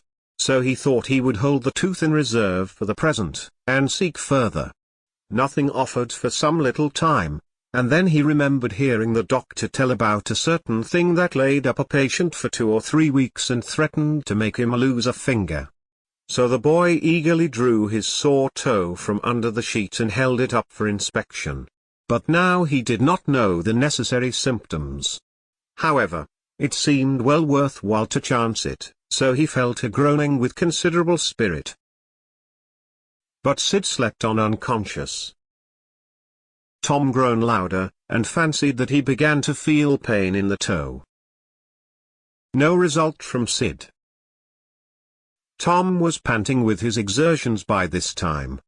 He took a rest and then swelled himself up and fetched a succession of admirable groans. Sid snored on. Tom was aggravated. He said, "Sid, Sid," and shook him. This course worked well, and Tom began to groan again.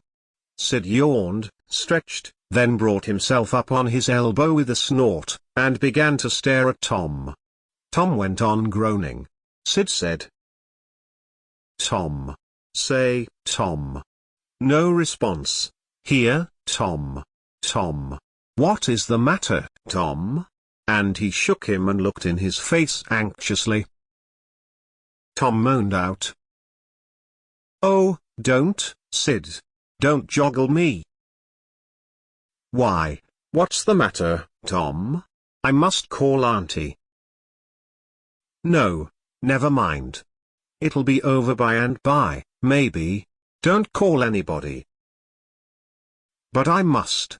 Don't groan so, Tom, it's awful. How long you been this way? Hours. Ouch. Oh, don't stir so, Sid, you'll kill me. Tom, why didn't you wake me sooner? Oh, Tom, don't. It makes my flesh crawl to hear you. Tom, what is the matter? I forgive you everything, Sid. Groan. Everything you've ever done to me. When I'm gone. Oh, Tom, you ain't dying, are you? Don't, Tom, oh, don't. Maybe. I forgive everybody, Sid. Groan. Tell 'em so, Sid. And Sid, you give my window sash and my cat with one night to that new girl that's come to town, and tell her. But Sid had snatched his clothes and gone. Tom was suffering in reality, now, so handsomely was his imagination working, and so his groans had gathered quite a genuine tone. Sid flew downstairs and said, Oh, Aunt Polly, come. Tom's dying. Dying? Yes'm. Don't wait, come quick. Rubbish. I don't believe it. But she fled upstairs, nevertheless, with Sid and Mary at her heels. And her face grew white, too, and her lip trembled. When she reached the bedside she gasped out. You, Tom. Tom, what's the matter with you? Oh, Auntie, I'm. What's the matter with you? What is the matter with you, child? Oh, Auntie, my sore toe's mortified. The old lady sank down into a chair and laughed a little, then cried a little, then did both together. This restored her and she said, Tom, what a turn you did give me. Now you shut up that nonsense and climb out of this. The groans ceased and the pain vanished from the toe. The boy felt a little foolish, and he said, Aunt Polly, it seemed mortified, and it hurt so I never minded my tooth at all. Your tooth, indeed. What's the matter with your tooth? One of them's loose, and it aches perfectly awful. There, now, don't begin that groaning again. Open your mouth. Well, your tooth is loose, but you're not going to die about that. Mary, get me a silk thread, and a chunk of fire out of the kitchen. Tom said. Oh, please, Auntie, don't pull it out. It don't hurt any more. I wish I may never stir if it does. Please don't, Auntie. I don't want to stay home from school. Oh, you don't you? So all this row was because you thought you'd get to stay home from school and go a-fishing? Tom, I love you so. And you seem to try every way you can to break my old heart with your outrageousness. By this time the dental instruments were ready. The old lady made one end of the silk thread fast to Tom's tooth with a loop and tied the other to the bedpost. Then she seized the chunk of fire and suddenly thrust it almost into the boy's face. The tooth hung dangling by the bedpost, now, but all trials bring their compensations. As Tom wended to school after breakfast, he was the envy of every boy he met because the gap in his upper row of teeth enabled him to expectorate in a new and admirable way. He gathered quite a following of lads interested in the exhibition, and one that had cut his finger and had been a center of fascination and homage up to this time, now found himself suddenly without an adherent, and shorn of his glory. His heart was heavy, and he said with a disdain which he did not feel that it wasn't anything to spit like Tom Sawyer, but another boy said, sour grapes. and he wandered away a dismantled hero. Shortly Tom came upon the juvenile pariah of the village, Huckleberry Finn, son of the town drunkard. Huckleberry was cordially hated and dreaded by all the mothers of the town, because he was idle and lawless and vulgar and bad, and because all their children admired him so, and delighted in his forbidden society, and wished they dared to be like him. Tom was like the rest of the respectable boys, in that he envied Huckleberry his gaudy outcast condition, and was under strict orders not to play with him. So he played with him every time he got a chance. Huckleberry was always dressed in the cast-off clothes of full-grown men, and they were in perennial bloom and fluttering with rags. His hat was a vast ruin with a wide crescent lopped out of its brim. His coat, when he wore one, hung nearly to his heels and had the rearward buttons far down the back, but one suspender supported his trousers, the seat of the trousers bagged low and contained nothing, the fringed legs dragged in the dirt when not rolled up. Huckleberry came and went, at his own free will. He slept on doorsteps in fine weather and in empty hogsheads in wet. He did not have to go to school or to church, or call any being master or obey anybody. He could go fishing or swimming when and where he chose, and stay as long as it suited him. Nobody forbade him to fight. He could sit up as late as he pleased.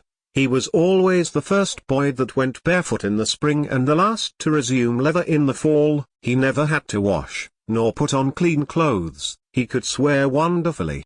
In a word, everything that goes to make life precious that boy had. So thought every harassed, hampered, respectable boy in St. Petersburg. Tom hailed the romantic outcast. "Hello, Huckleberry."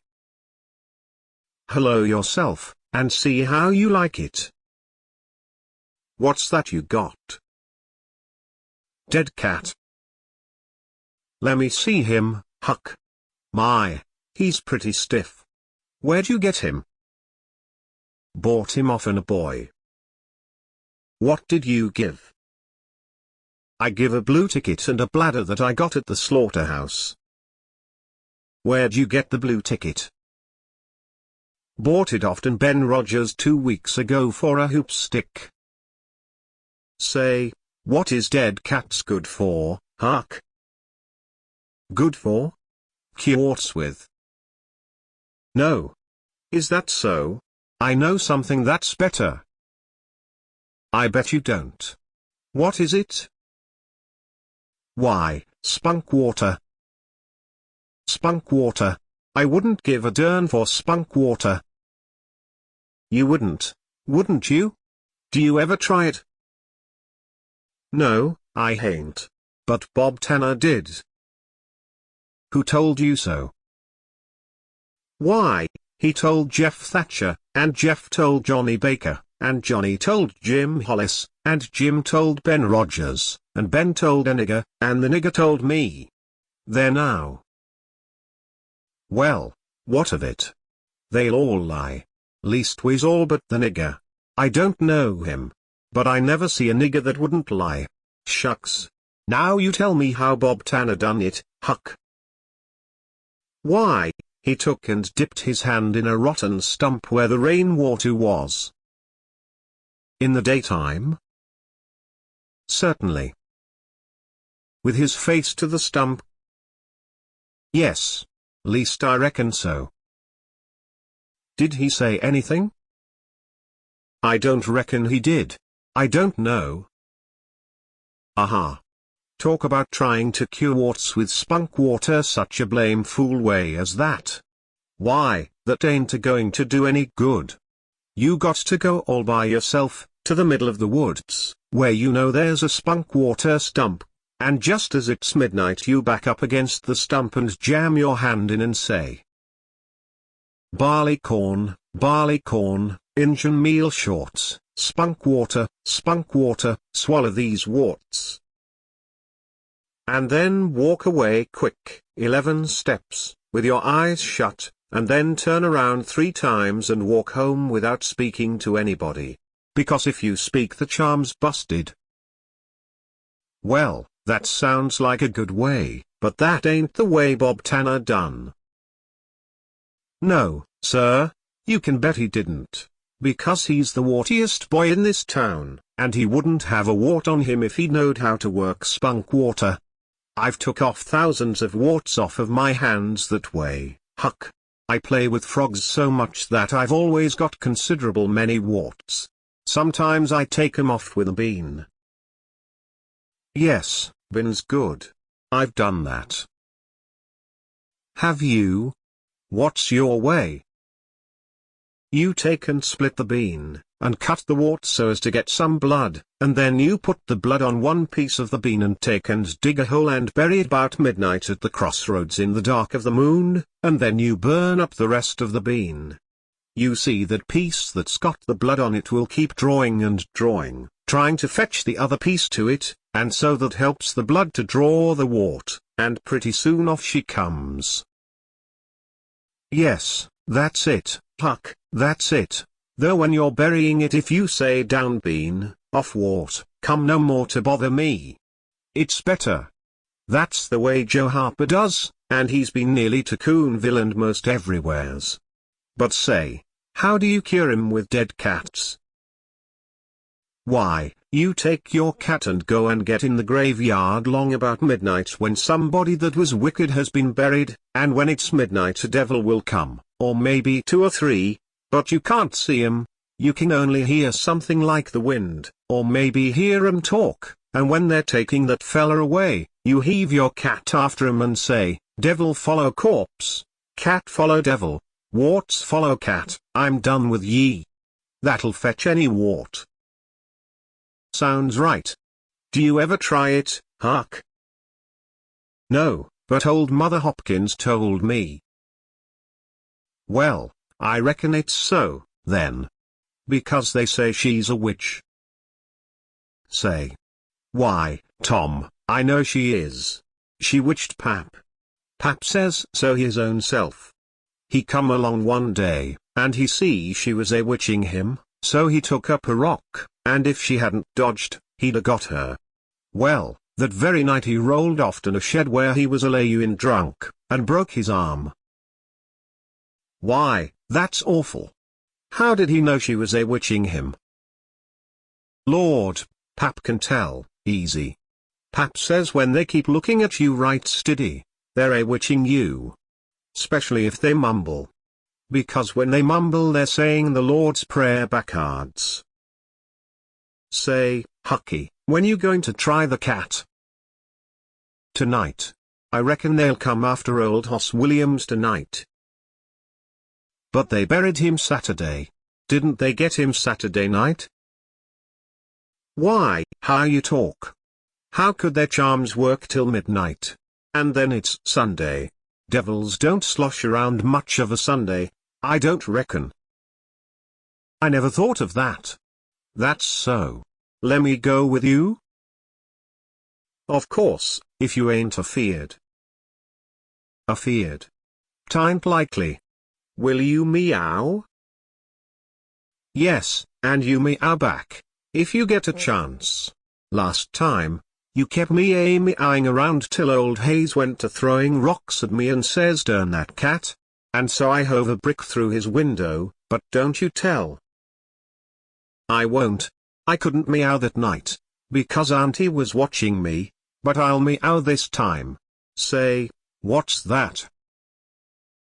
Nothing but a tick. Where'd you get him? Out in the woods. What'll you take for him?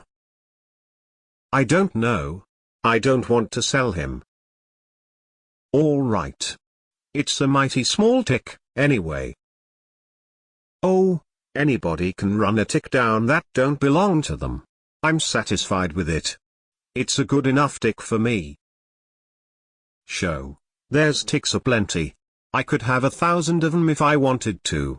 Well, why don't you? Because you know mighty well you can't. This is a pretty early tick, I reckon. It's the first one I've seen this year. Say, Huck, I'll give you my tooth for him. Let's see it. Tom got out a bit of paper and carefully unrolled it. Huckleberry viewed it wistfully.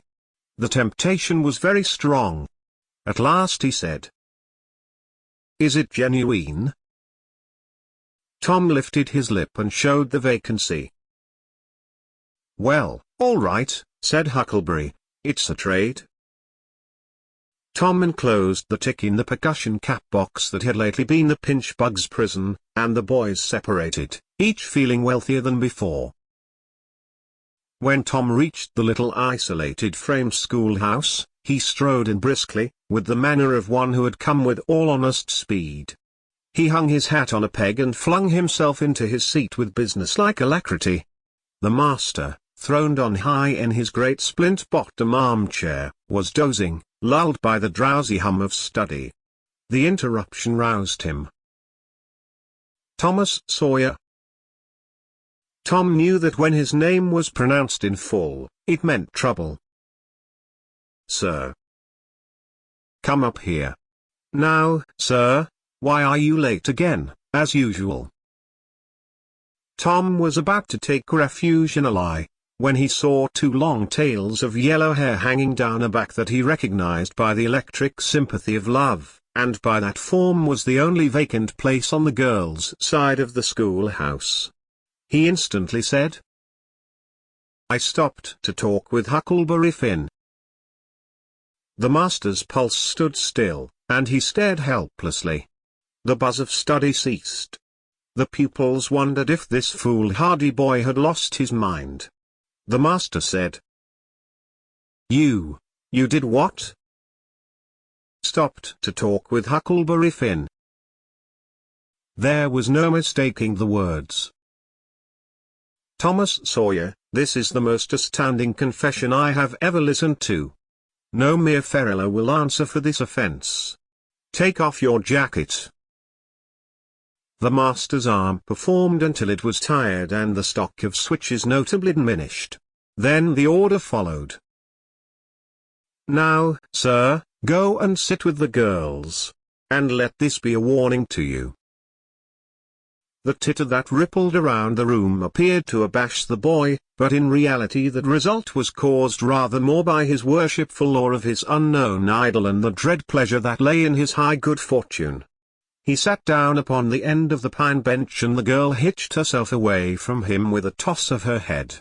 Nudges and winks and whispers traversed the room, but Tom sat still, with his arms upon the long, low desk before him, and seemed to study his book. By and by attention ceased from him, and the accustomed school murmur rose upon the dull air once more. Presently the boy began to steal furtive glances at the girl. She observed it, made a mouth at him and gave him the back of her head for the space of a minute. When she cautiously faced around again, a peach lay before her. She thrust it away. Tom gently put it back. She thrust it away again, but with less animosity. Tom patiently returned it to its place. Then she let it remain.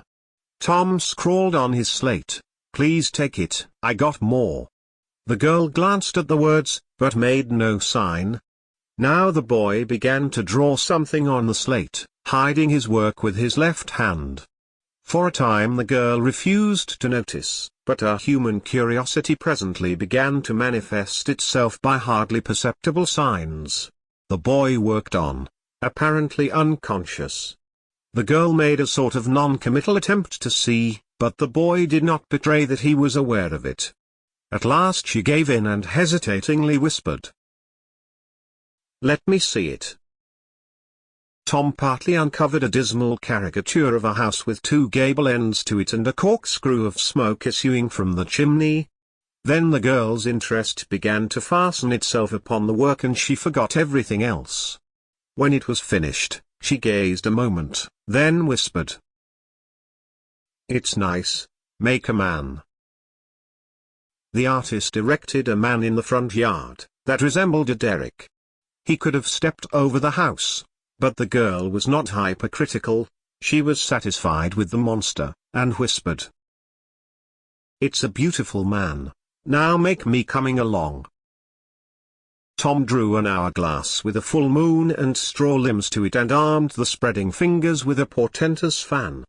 The girl said, "It's ever so nice, I wish I could draw." It's easy, whispered Tom, I'll learn you. Oh, will you? When? At noon. Do you go home to dinner? I'll stay if you will.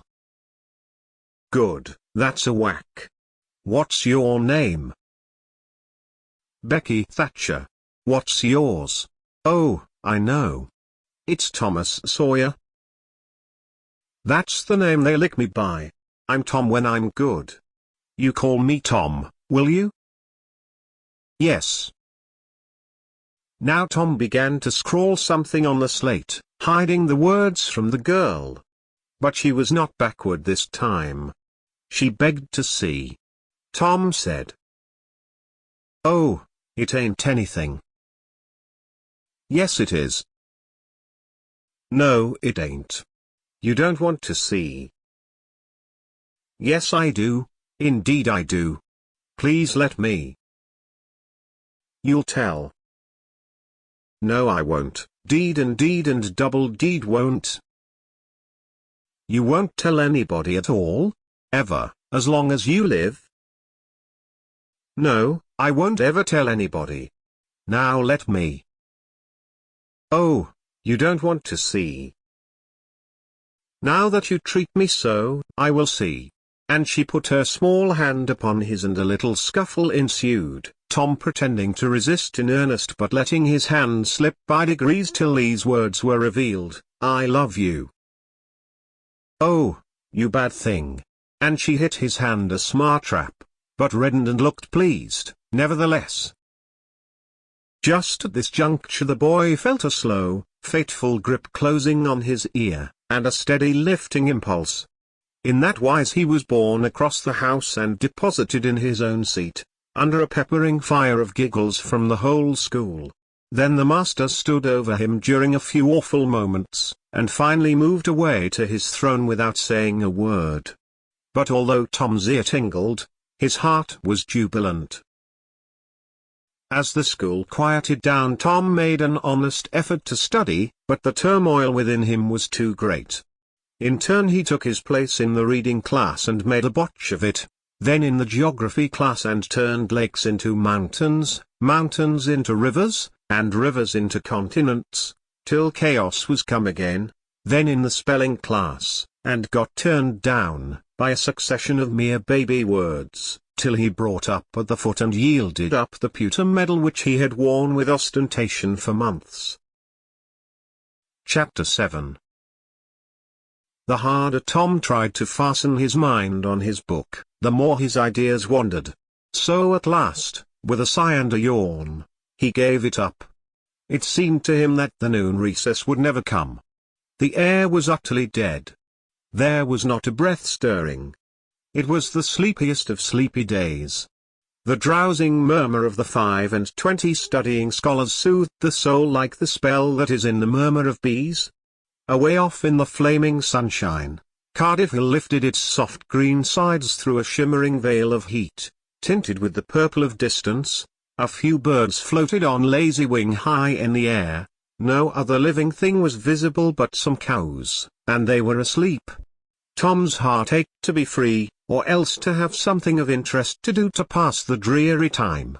His hand wandered into his pocket and his face lit up with a glow of gratitude that was prayer, though he did not know it. Then furtively the percussion cap box came out. He released the tick and put him on the long flat desk. The creature probably glowed with a gratitude that amounted to prayer, too, at this moment, but it was premature, for when he started thankfully to travel off, Tom turned him aside with a pin and made him take a new direction. Tom's bosom friend sat next him, suffering just as Tom had been, and now he was deeply and gratefully interested in this entertainment in an instant. This bosom friend was Joe Harper. The two boys were sworn friends all the week, and embattled enemies on Saturdays. Joe took a pin out of his lapel and began to assist in exercising the prisoner. The sport grew in interest momently. Soon Tom said that they were interfering with each other, and neither getting the fullest benefit of the tick. So he put Joe's slate on the desk and drew a line down the middle of it from top to bottom. Now, said he, as long as he is on your side you can stir him up and I'll let him alone, but if you let him get away and get on my side, you're to leave him alone as long as I can keep him from crossing over. All right, go ahead, start him up. The tick escaped from Tom, presently, and crossed the equator. Joe harassed him a while, and then he got away and crossed back again. This change of base occurred often. While one boy was worrying the tick with absorbing interest, the other would look on with interest as strong. The two heads bowed together over the slate, and the two souls dead to all things else. At last luck seemed to settle and abide with Joe. The tick tried this, that, and the other course, and got as excited and as anxious as the boys themselves. But time and again, just as he would have victory in his very grasp, so to speak, and Tom's fingers would be twitching to begin, Joe's pin would deftly head him off, and keep possession. At last Tom could stand it no longer. The temptation was too strong. So he reached out and lent a hand with his pin. Joe was angry in a moment. Said he, "Tom, you let him alone. I only just want to stir him up a little, Joe." "No, sir, it ain't fair, you just let him alone." "Blame it, I ain't going to stir him much." "Let him alone, I tell you." "I won't." "You shall, he's on my side of the line." "Look here, Joe Harper, whose is that tick?" "I don't care whose tick he is, he's on my side of the line, and you shan't touch him." "Well, I'll just bet I will, though. He's my tick and I'll do what I blame please with him, or die." A tremendous whack came down on Tom's shoulders, and its duplicate on Joe's, and for the space of 2 minutes the dust continued to fly from the two jackets and the whole school to enjoy it. The boys had been too absorbed to notice the hush that had stolen upon the school a while before when the master came tiptoeing down the room and stood over them. He had contemplated a good part of the performance before he contributed his bit of variety to it. When school broke up at noon, Tom flew to Becky Thatcher, and whispered in her ear, "Put on your bonnet and let on you're going home, and when you get to the corner, give the rest of 'em the slip, and turn down through the lane and come back. I'll go the other way and come it over on the same way." So the one went off with one group of scholars, and the other with another. In a little while the two met at the bottom of the lane, and when they reached the school they had it all to themselves. Then they sat together, with a slate before them, and Tom gave Becky the pencil and held her hand in his, guiding it, and so created another surprising house. When the interest in art began to wane, the two fell to talking. Tom was swimming in bliss. He said, "Do you love rats?" "No. I hate them." "Well, I do, too, live ones. But I mean dead ones, to swing round your head with a string." "No, I don't care for rats much, anyway. What I like is chewing gum." "Oh, I should say so. I wish I had some now." "Do you? I've got some. I'll let you chew it a while, but you must give it back to me." That was agreeable, so they chewed it turnabout, and dangled their legs against the bench in excess of contentment. "Was you ever at a circus?" said Tom. "Yes, and my pa's going to take me again sometime, if I'm good." "I've been to the circus 3 or 4 times, lots of times. Church ain't shucks to a circus. There's things going on at a circus all the time. I'm going to be a clown in a circus when I grow up." "Oh, are you? That will be nice. They're so lovely, all spotted up." "Yes, that's so. And they get slathers of money, most $1 a day, Ben Rogers says. Say, Becky, was you ever engaged?" "What's that?" "Why, engaged to be married." "No, Would you like to? I reckon so. I don't know. What is it like? Like? Why, it ain't like anything. You only just tell a boy you won't ever have anybody but him. Ever ever ever, and then you kiss and that's all. Anybody can do it. Kiss? What do you kiss for? Why, that, you know, is to, well, they always do that. Everybody? Why, yes, everybody that's in love with each other. Do you remember what I wrote on the slate? Yes. What was it? I shan't tell you. Shall I tell you? Yes, but some other time. No, now. No, not now, tomorrow. Oh, no, now. Please, Becky, I'll whisper it ever so easy. Becky hesitating, Tom took silence for consent, and passed his arm about her waist and whispered the tale ever so softly, with his mouth close to her ear, and then he added, "Now you whisper it to me, just the same." She resisted, for a while, and then said, "You turn your face away so you can't see, and then I will. But you mustn't ever tell anybody, will you, Tom? Now you won't, will you?" "No, indeed I won't. Now, Becky." He turned his face away. She bent timidly around till her breath stirred his curls and whispered, "I love you." Then she sprang away and ran around and around the desks and benches, with Tom after her, and took refuge in a corner at last, with her little white apron to her face. Tom clasped her about her neck and pleaded, "Now, Becky, it's all done, all over but the kiss. Don't you be afraid of that, it ain't anything at all. Please, Becky." And he tugged at her apron and the hands. By and by she gave up, and let her hands drop. Her face, all glowing with the struggle, came up and submitted. Tom kissed the red lips and said, "Now it's all done, Becky. And always after this, you know, you ain't ever to love anybody but me, and you ain't ever to marry anybody but me, ever never and forever. Will you?"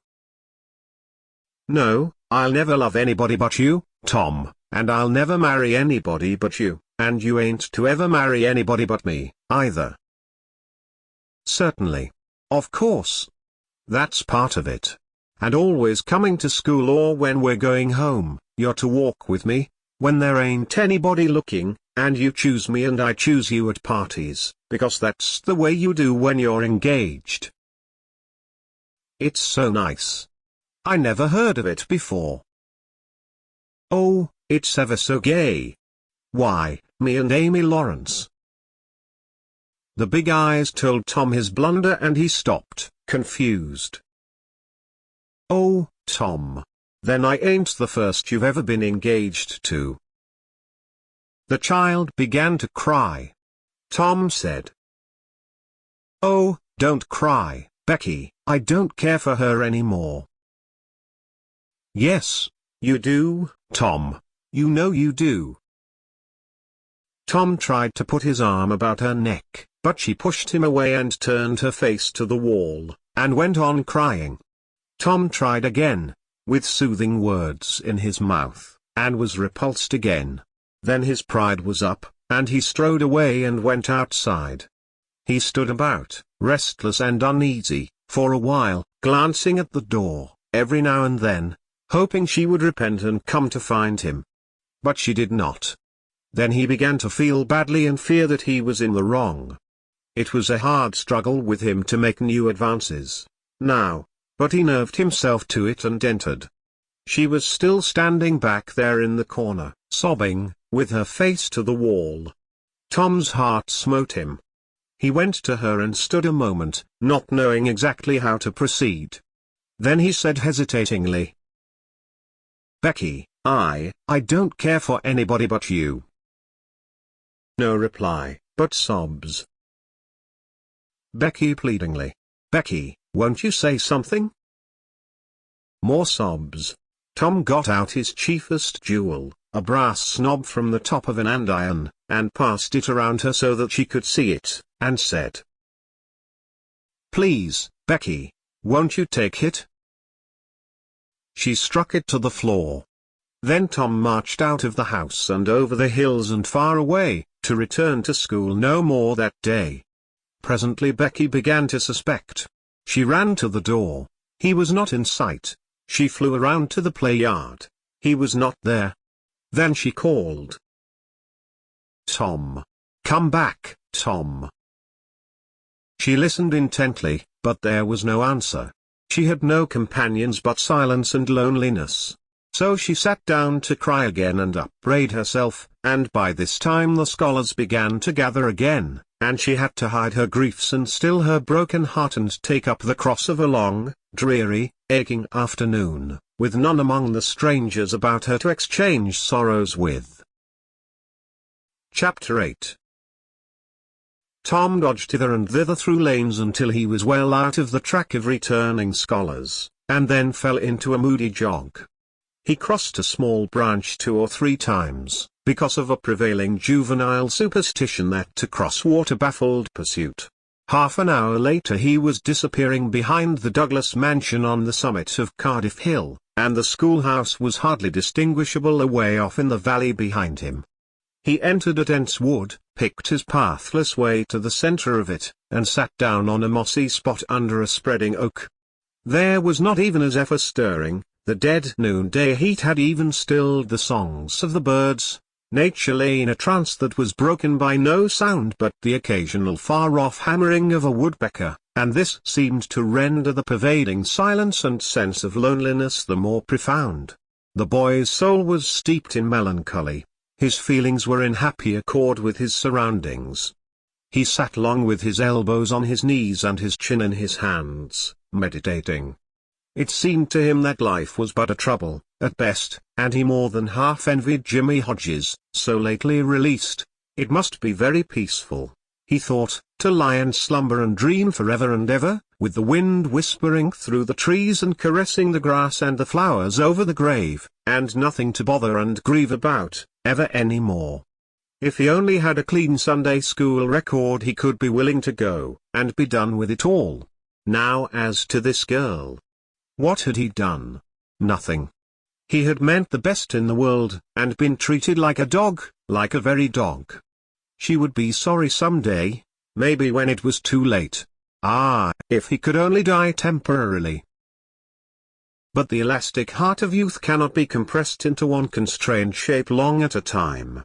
Tom presently began to drift insensibly back into the concerns of this life again. What if he turned his back, now, and disappeared mysteriously?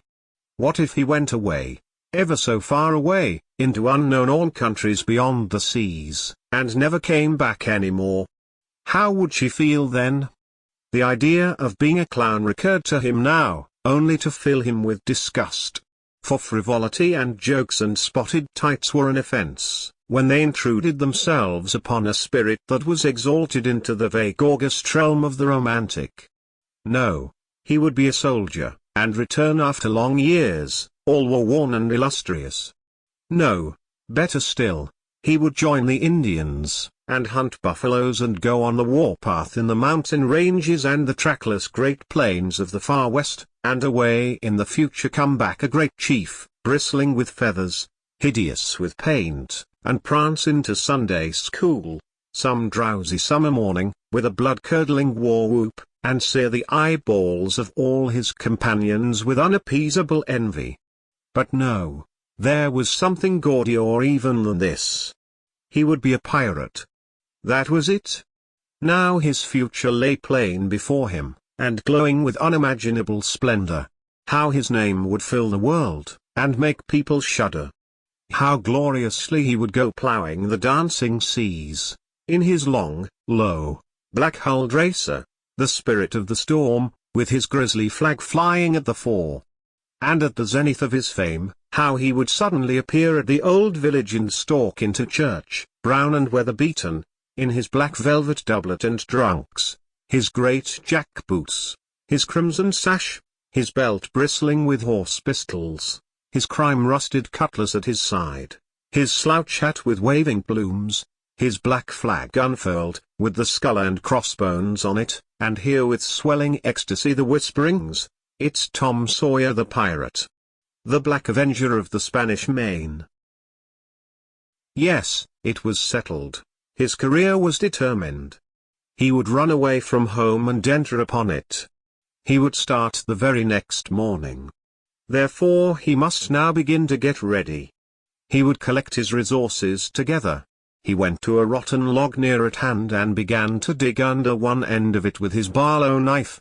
He soon struck wood that sounded hollow. He put his hand there and uttered this incantation impressively. "What hasn't come here, come. What's here, stay here." Then he scraped away the dirt, and exposed a pine shingle. He took it up and disclosed a shapely little treasure house whose bottom and sides were of shingles. In it lay a marble. Tom's astonishment was boundless. He scratched his head with a perplexed air, and said, "Well, that beats anything." Then he tossed the marble away pettishly, and stood cogitating. The truth was, that a superstition of his had failed, here, which he and all his comrades had always looked upon as infallible. If you buried a marble with certain necessary incantations, and left it alone a fortnight, and then opened the place with the incantation he had just used, you would find that all the marbles you had ever lost had gathered themselves together there, meantime, no matter how widely they had been separated. But now, this thing had actually and unquestionably failed. Tom's whole structure of faith was shaken to its foundations. He had many a time heard of this thing succeeding but never of its failing before. It did not occur to him that he had tried it several times before, himself, but could never find the hiding places afterward. He puzzled over the matter some time, and finally decided that some witch had interfered and broken the charm. He thought he would satisfy himself on that point, so he searched around till he found a small sandy spot with a little funnel-shaped depression in it. He laid himself down and put his mouth close to this depression and called, "Doodle-bug, doodle-bug, tell me what I want to know. Doodle-bug, doodle-bug, tell me what I want to know." The sand began to work, and presently a small black bug appeared for a second and then darted under again in a fright. He dasn't tell. So it was a witch that done it. I just knowed it. He well knew the futility of trying to contend against witches, so he gave up discouraged.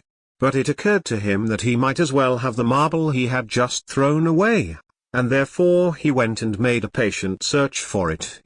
But he could not find it. Now he went back to his treasure house and carefully placed himself just as he had been standing when he tossed the marble away. Then he took another marble from his pocket and tossed it in the same way, saying, "Brother, go find your brother." He watched where it stopped, and went there and looked. But it must have fallen short or gone too far, so he tried twice more. The last repetition was successful. The two marbles lay within a foot of each other. Just here the blast of a toy tin trumpet came faintly down the green aisles of the forest. Tom flung off his jacket and trousers, turned a suspender into a belt, raked away some brush behind the rotten log, disclosing a rude bow and arrow, a lath sword and a tin trumpet, and in a moment had seized these things and bounded away, bare-legged, with fluttering shirt. He presently halted under a great elm, blew an answering blast, and then began to tiptoe and look warily out, this way and that. He said cautiously, to an imaginary company, "Hold, my merry men. Keep hid till I blow." Now appeared Joe Harper, as airily clad and elaborately armed as Tom. Tom called, "Hold! Who comes here into Sherwood Forest without my pass?" Guy of Guysborne wants no man's pass. Who art thou that dares to hold such language, said Tom, prompting, for they talked by the book, from memory. Who art thou that dares to hold such language? I, indeed. I am Robin Hood, as thy caitiff carcass soon shall know. Then art thou indeed that famous outlaw? Right gladly will I dispute with thee the passes of the merry wood. Have at thee. They took their lath swords, dumped their other traps on the ground, struck a fencing attitude, foot to foot, and began a grave, careful combat, 2 up and 2 down. Presently Tom said, Now, if you've got the hang, go it lively. So they went it lively, panting and perspiring with the work. By and by Tom shouted, Fall! Fall! Why don't you fall? I shan't. Why don't you fall yourself? You're getting the worst of it. Why, that ain't anything. I can't fall, that ain't the way it is in the book. The book says, then with one backhanded stroke he slew poor Guy of Guysborne. You're to turn around and let me hit you in the back. There was no getting around the authorities, so Joe turned, received the whack and fell. Now, said Joe, getting up, you got to let me kill you. That's fair. Why, I can't do that, it ain't in the book. Well, it's blamed mean, that's all. Well, say, Joe, you can be Friar Tuck or Much the miller's son, and lam me with a quarterstaff, or I'll be the Sheriff of Nottingham and you be Robin Hood a little while and kill me. This was satisfactory, and so these adventures were carried out.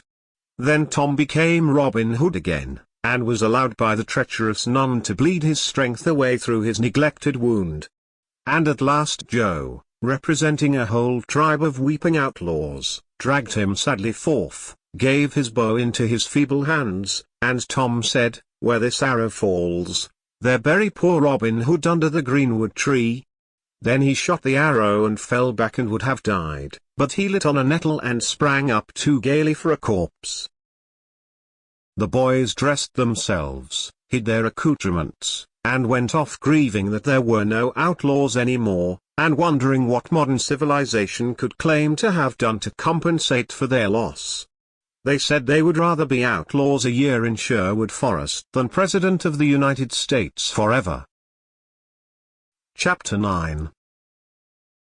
At 9:30, that night, Tom and Sid were sent to bed, as usual. They said their prayers, and Sid was soon asleep.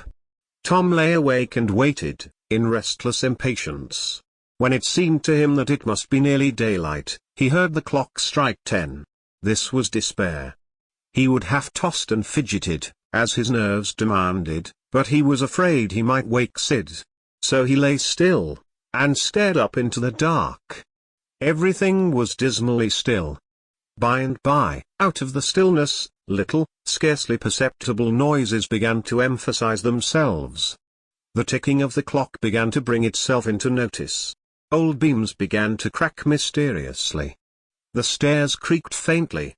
Evidently spirits were abroad. A measured, muffled snore issued from Aunt Polly's chamber. And now the tiresome chirping of a cricket that no human ingenuity could locate, began. Next the ghastly ticking of a death watch in the wall at the bed's head made Tom shudder. It meant that somebody's days were numbered. Then the howl of a far-off dog rose on the night air, and was answered by a fainter howl from a remoter distance. Tom was in an agony. At last he was satisfied that time had ceased and eternity begun. He began to doze. In spite of himself, the clock chimed 11, but he did not hear it. And then there came, mingling with his half-formed dreams, a most melancholy caterwauling. The raising of a neighboring window disturbed him. A cry of "Scat! You devil!" and the crash of an empty bottle against the back of his aunt's woodshed brought him wide awake, and a single minute later he was dressed and out of the window and creeping along the roof of the L on all fours. He meowed with caution once or twice, as he went, then jumped to the roof of the woodshed and thence to the ground. Huckleberry Finn was there, with his dead cat. The boys moved off and disappeared in the gloom. At the end of half an hour they were wading through the tall grass of the graveyard. It was a graveyard of the old-fashioned western kind. It was on a hill, about 1.5 miles from the village. It had a crazy board fence around it, which leaned inward in places, and outward the rest of the time, but stood upright nowhere. Grass and weeds grew rank over the whole cemetery. All the old graves were sunken in. There was not a tombstone on the place. Round-topped, worm-eaten boards staggered over the graves, leaning for support and finding none. Sacred to the memory of so-and-so had been painted on them once, but it could no longer have been read on the most of them, now, even if there had been light. A faint wind moaned through the trees, and Tom feared it might be the spirits of the dead, complaining at being disturbed. The boys talked little, and only under their breath, for the time and the place and the pervading solemnity and silence oppressed their spirits. They found the sharp new heap they were seeking, and ensconced themselves within the protection of 3 great elms that grew in a bunch within a few feet of the grave. Then they waited in silence for what seemed a long time. The hooting of a distant owl was all the sound that troubled the dead stillness. Tom's reflections grew oppressive. He must force some talk. So he said in a whisper, "Hucky, do you believe the dead people like it for us to be here?" Huckleberry whispered, "I wished I knowed. It's awful solemn like, ain't it?" "I bet it is." There was a considerable pause, while the boys canvassed this matter inwardly. Then Tom whispered, "Say, Hucky, do you reckon Hoss Williams hears us talking?" "O' course he does. Least his spirit does." Tom, after a pause, "I wish I'd said Mr. Williams. But I never meant any harm. Everybody calls him Hoss. A body can't be too particular how they talk about these yer dead people, Tom." This was a damper, and conversation died again. Presently Tom seized his comrade's arm and said, "S.H." "What is it, Tom?" And the two clung together with beating hearts. "S.H. There 'tis again. Didn't you hear it?" "Aye." "There. Now you hear it." "Lord, Tom, they're coming. They're coming, sure. What'll we do?" "I dunno. Think they'll see us?" "Oh, Tom, they can see in the dark, same as cats. I wished I hadn't come." "Oh, don't be afeard. I don't believe they'll bother us. We ain't doing any harm. If we keep perfectly still, maybe they won't notice us at all." "I'll try to, Tom, but, Lord, I'm all of a shiver."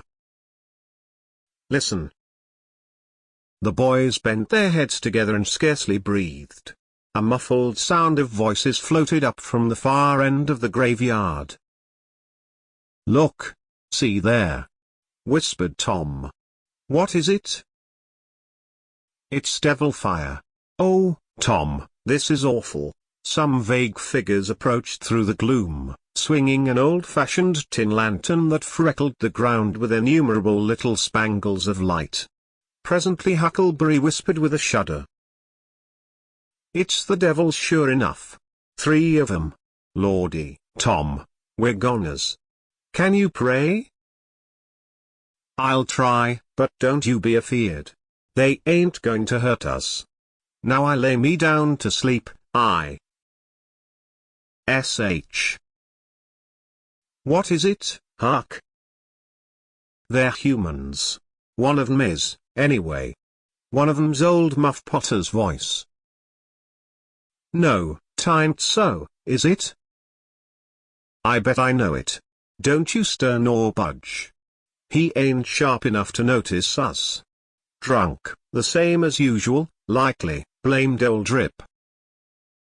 "All right, I'll keep still. Now they're stuck. Can't find it. Here they come again. Now they're hot. Cold again. Hot again. Red hot. They're pinted right, this time. Say, Huck, I know another of them voices. It's Injun Joe." "That's so, that murderin' half-breed. I'd druther they was devils a dern sight. What kin they be up to?" The whisper died wholly out, now, for the three men had reached the grave and stood within a few feet of the boy's hiding place. "Here it is," said the third voice, and the owner of it held a lantern up and revealed the face of young Dr. Robinson.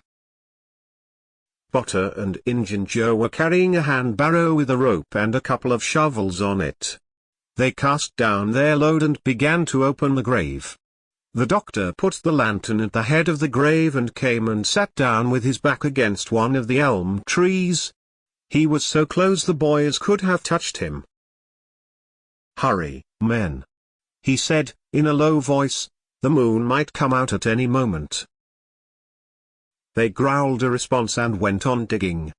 For some time there was no noise but the grating sound of the spades discharging their freight of mold and gravel. It was very monotonous.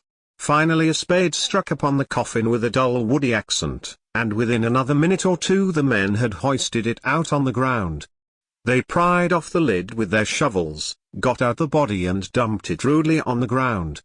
The moon drifted from behind the clouds and exposed the pallid face. The barrow was got ready and the corpse placed on it, covered with a blanket, and bound to its place with the rope. Potter took out a large spring knife and cut off the dangling end of the rope and then said, "Now the cussed thing's ready, Sawbones, and you'll just out with another 5, or here she stays." "That's the talk," said Injun Joe. "Look here, what does this mean?" said the doctor. "You required your pay in advance, and I've paid you." "Yes, and you done more than that," said Injun Joe, approaching the doctor, who was now standing. "5 years ago you drove me away from your father's kitchen one night, when I come to ask for something to eat, and you said I warn't there for any good, and when I swore I'd get even with you if it took 100 years, your father had me jailed for a vagrant. Did you think I'd forget? The Injun blood ain't in me for nothing. And now I've got you. And you got to settle, you know." He was threatening the doctor, with his fist in his face, by this time. The doctor struck out suddenly and stretched the ruffian on the ground. Potter dropped his knife, and exclaimed, "Here, now, don't you hit my bud." And the next moment he had grappled with the doctor and the two were struggling with might and main, trampling the grass and tearing the ground with their heels. Injun Joe sprang to his feet, his eyes flaming with passion, snatched up Potter's knife, and went creeping, cat-like and stooping, round and round about the combatants, seeking an opportunity. All at once the doctor flung himself free, seized the heavy headboard of William's grave and felled Potter to the earth with it, and in the same instant the half-breed saw his chance and drove the knife to the hilt in the young man's breast. He reeled and fell partly upon Potter, flooding him with his blood, and in the same moment the clouds blotted out the dreadful spectacle and the two frightened boys went speeding away in the dark. Presently, when the moon emerged again, Injun Joe was standing over the two forms, contemplating them. The doctor murmured inarticulately, gave a long gasp or two and was still. The half-breed muttered, "That score is settled, damn you." Then he robbed the body, after which he put the fatal knife in Potter's open right hand, and sat down on the dismantled coffin. 3, 4, 5 minutes passed, and then Potter began to stir and moan. His hand closed upon the knife. He raised it, glanced at it, and let it fall, with a shudder. Then he sat up, pushing the body from him, and gazed at it, and then around him, confusedly. His eyes met Joe's. "Lord," "How is this, Joe?" he said. "It's a dirty business," said Joe, without moving. "What did you do it for?" I never done it." "Look here. That kind of talk won't Washington." Potter trembled and grew white. "I thought I'd got sober. I'd no business to drink tonight. But it's in my head yet, worse'n when we started here. I'm all in a muddle, can't recollect anything of it, hardly. Tell me, Joe, honest, now, old fella, did I do it? Joe, I never meant to, 'pon my soul and honor, I never meant to, Joe. Tell me how it was, Joe. Oh, it's awful, and him so young and promising." "Why, you two was scuffling, and he fetched you one with the headboard and you fell flat, and then up you come, all reeling and staggering like, and snatched the knife and jammed it into him, just as he fetched you another awful clip, and here you've laid, as dead as a wedge till now." "Oh, I didn't know what I was doing. I wish I may die this minute if I did. It was all on account of the whiskey and the excitement, I reckon. I never used a weapon in my life before, Joe. I've fought, but never with weapons. They'll all say that. Joe, don't tell. Say you won't tell, Joe, that's a good fella. I always liked you, Joe, and stood up for you, too. Don't you remember? You won't tell, will you, Joe?" And the poor creature dropped on his knees before the stolid murderer, and clasped his appealing hands. "No, you've always been fair and square with me, Muff Potter, and I won't go back on you. There, now, that's as fair as a man can say." "Oh, Joe, you're an angel. I'll bless you for this the longest day I live." And Potter began to cry. "Come, now, that's enough of that. This ain't any time for blubbering. You be off yonder way and I'll go this. Move, now, and don't leave any tracks behind you." Potter started on a trot that quickly increased to a run. The half-breed stood looking after him. He muttered, "If he's as much stunned with the lick and fuddled with the rum as he had the look of being, he won't think of the knife till he's gone so far he'll be afraid to come back after it to such a place by himself, chicken heart." 2 or 3 minutes later the murdered man, the blanketed corpse, the lidless coffin, and the open grave were under no inspection but the moon's. The stillness was complete again, too. Chapter 10. The two boys flew on, toward the village, speechless with horror.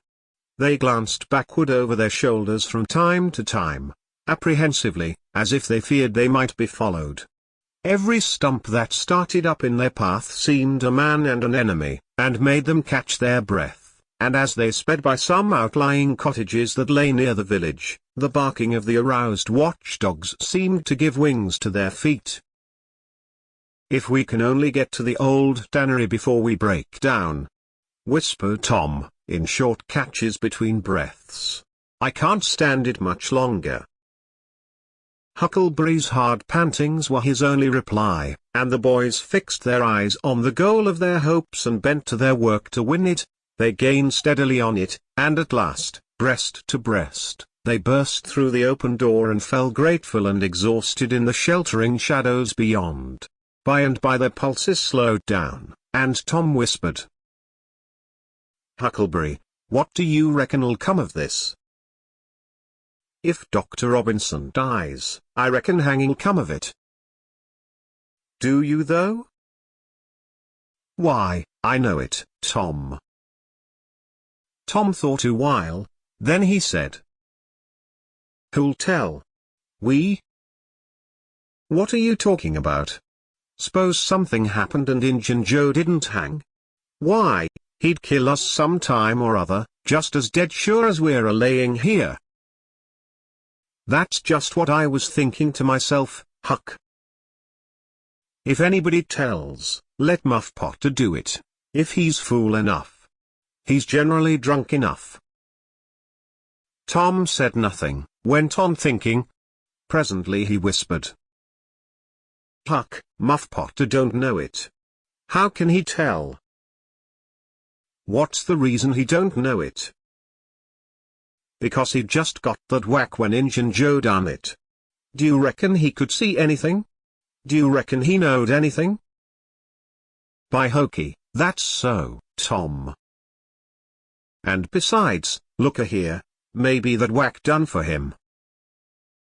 No, 'tain't likely, Tom. He had liquor in him, I could see that, and besides, he always has. Well, when pap's full, you might take and belt him over the head with a church and you couldn't faze him. He says so, his own self. So it's the same with Muff Potter, of course. But if a man was dead sober, I reckon maybe that whack might fetch him, I dunno. After another reflective silence, Tom said. Hucky, you sure you can keep mum? Tom, we got to keep mum. You know that.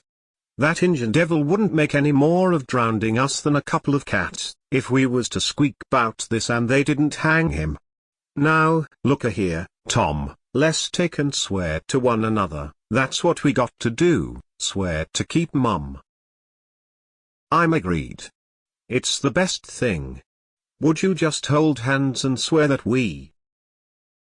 Oh no, that wouldn't do for this.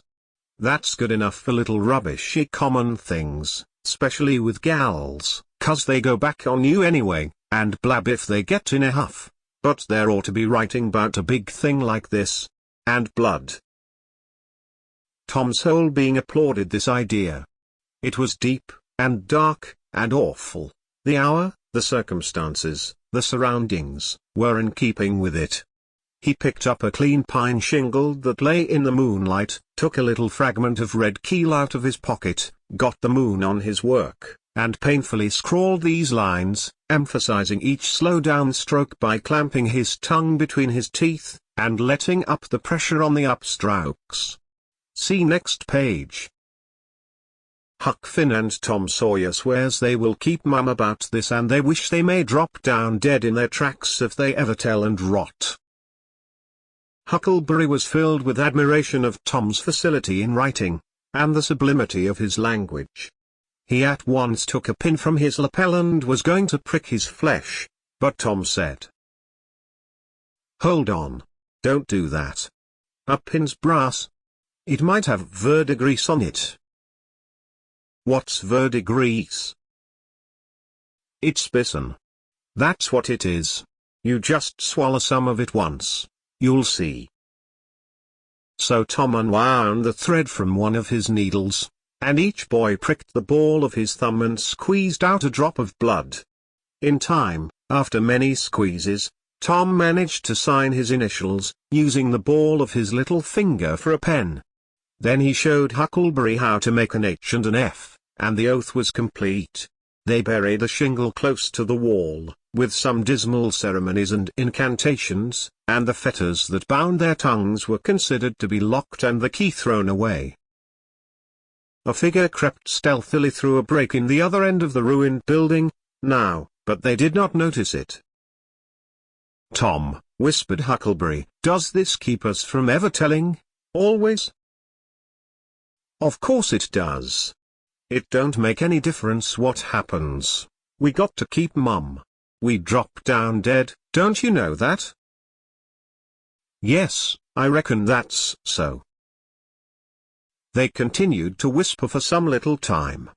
Presently a dog set up a long, lugubrious howl just outside, within 10 feet of them. The boys clasped each other suddenly, in an agony of fright. "Which of us does he mean?" gasped Huckleberry. "I dunno, peep through the crack. Quick!" "No, you, Tom." I can't do it, Huck." "Please, Tom. There 'tis again." "Oh, Lordy, I'm thankful," whispered Tom. "I know his voice. It's Bull Harbison." If Mr. Harbison owned a slave named Bull, Tom would have spoken of him as Harbison's bull, but a son or a dog of that name was Bull Harbison. "Oh, that's good, I tell you, Tom, I was most scared to death. I'd have bet anything it was a stray dog." The dog howled again. The boys' hearts sank once more. "Oh, my! That ain't no Bull Harbison," whispered Huckleberry. "Do, Tom." Tom, quaking with fear, yielded, and put his eye to the crack. His whisper was hardly audible when he said, "Oh, Huck, it's a stray dog." "Quick, Tom, quick! Who does he mean?" "Huck, he must mean us both. We're right together." "Oh, Tom, I reckon we're goners. I reckon there ain't no mistake 'bout where I'll go to. I been so wicked." "Dad, fetch it. This comes of playing hooky and doing everything a feller's told not to do. I might have been good, like Sid, if I'd a tried, but no, I wouldn't, of course. But if ever I get off this time, I lay I'll just waller in Sunday schools." And Tom began to snuffle a little. "You bad." And Huckleberry began to snuffle too. "Consound it, Tom Sawyer, you're just old pie, 'longside o' what I am. Oh, lordy, lordy, lordy, I wished I only had half your chance." Tom choked off and whispered, "Look, Hucky, look! He's got his back to us." Hucky looked, with joy in his heart. "Well, he has, by jingoes. Did he before?" "Yes, he did. But I, like a fool, never thought. Oh, this is bully, you know. Now who can he mean?" The howling stopped. Tom pricked up his ears. "S.H. What's that?" he whispered. "Sounds like hogs grunting." "No, it's somebody snoring, Tom." "That is it? Whereabouts is it, Huck?" "I believe it's down at t'other end. Sounds so, anyway. Pap used to sleep there, sometimes, 'long with the hogs, but laws bless you, he just lifts things when he snores. Besides, I reckon he ain't ever coming back to this town anymore." The spirit of adventure rose in the boys' souls once more. "Hucky, do you dast to go if I lead?" "I don't like to, much, Tom, s'pose it's Injun Joe." Tom quailed. But presently the temptation rose up strong again and the boys agreed to try, with the understanding that they would take to their heels if the snoring stopped. So they went tiptoeing stealthily down, the one behind the other. When they had got to within 5 steps of the snorer, Tom stepped on a stick, and it broke with a sharp snap. The man moaned, writhed a little, and his face came into the moonlight. It was Muff Potter. The boys' hearts had stood still, and their hopes too, when the man moved, but their fears passed away now. They tiptoed out, through the broken weatherboarding, and stopped at a little distance to exchange a parting word. That long, lugubrious howl rose on the night air again. They turned and saw the strange dog standing within a few feet of where Potter was lying, and facing Potter, with his nose pointing heavenward. "Oh, Jiminy, it's him!" exclaimed both boys, in a breath. "Say, Tom, they say a stray dog come howling around Johnny Miller's house, 'bout midnight, as much as 2 weeks ago, and a whippoorwill come in and lit on the banisters and sung, the very same evening, and there ain't anybody dead there yet." "Well, I know that. And suppose there ain't. Didn't Gracie Miller fall in the kitchen fire and burn herself terrible the very next Saturday?" "Yes, but she ain't dead. And what's more, she's getting better, too." "All right, you wait and see. She's a goner, just as dead sure as Muff Potter's a goner. That's what the niggers say, and they know all about these kind of things, Huck." Then they separated, cogitating. When Tom crept in at his bedroom window, the night was almost spent. He undressed with excessive caution, and fell asleep congratulating himself that nobody knew of his escapade. He was not aware that the gently snoring Sid was awake, and had been so for an hour. When Tom awoke, Sid was dressed and gone. There was a late look in the light, a late sense in the atmosphere. He was startled. Why had he not been called, persecuted till he was up, as usual? The thought filled him with bodings. Within 5 minutes he was dressed and downstairs, feeling sore and drowsy. The family were still at table, but they had finished breakfast. There was no voice of rebuke, but there were averted eyes. There was a silence and an air of solemnity that struck a chill to the culprit's heart. He sat down and tried to seem gay, but it was uphill work. It roused no smile, no response, and he lapsed into silence and let his heart sink down to the depths. After breakfast his aunt took him aside, and Tom almost brightened in the hope that he was going to be flogged, but it was not so.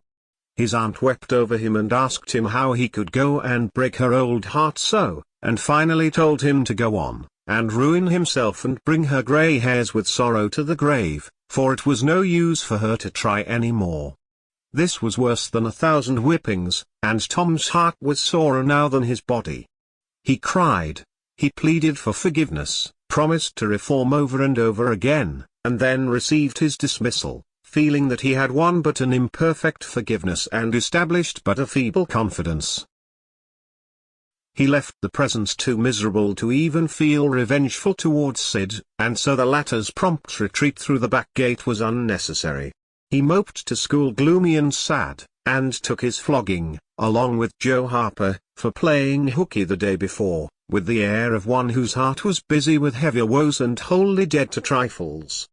Then he betook himself to his seat, rested his elbows on his desk and his jaws in his hands, and stared at the wall with the stony stare of suffering that has reached the limit and can no further go. His elbow was pressing against some hard substance. After a long time he slowly and sadly changed his position, and took up this object with a sigh. It was in a paper. He unrolled it. A long, lingering, colossal sigh followed, and his heart broke. It was his brass andiron knob.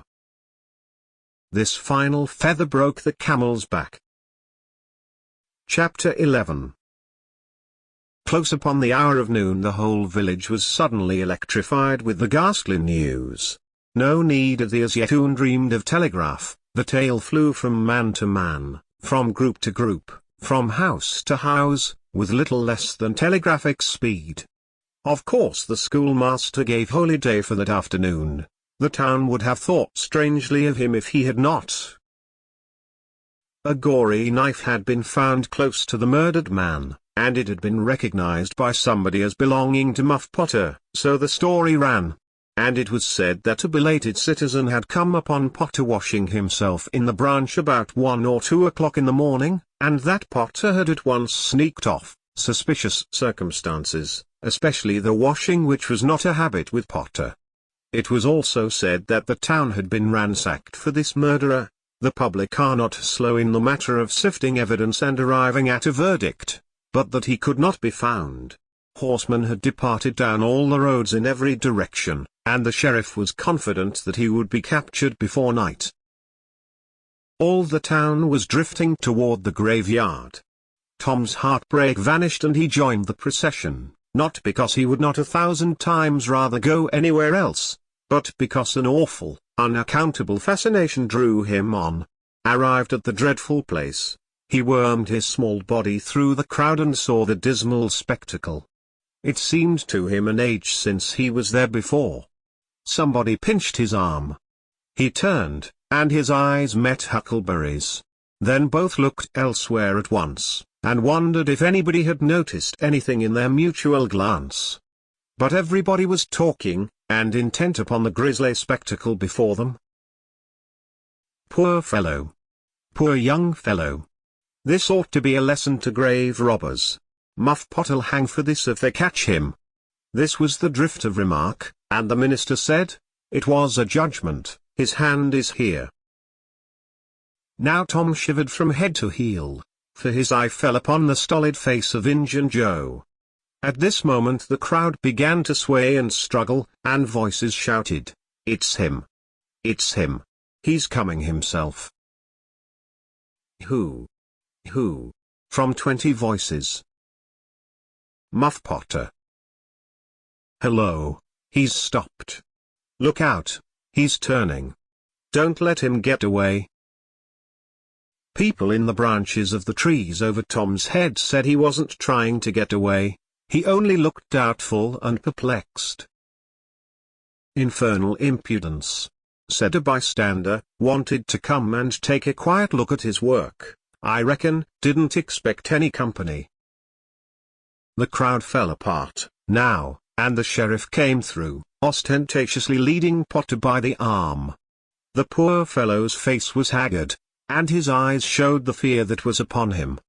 When he stood before the murdered man, he shook as with a palsy, and he put his face in his hands and burst into tears.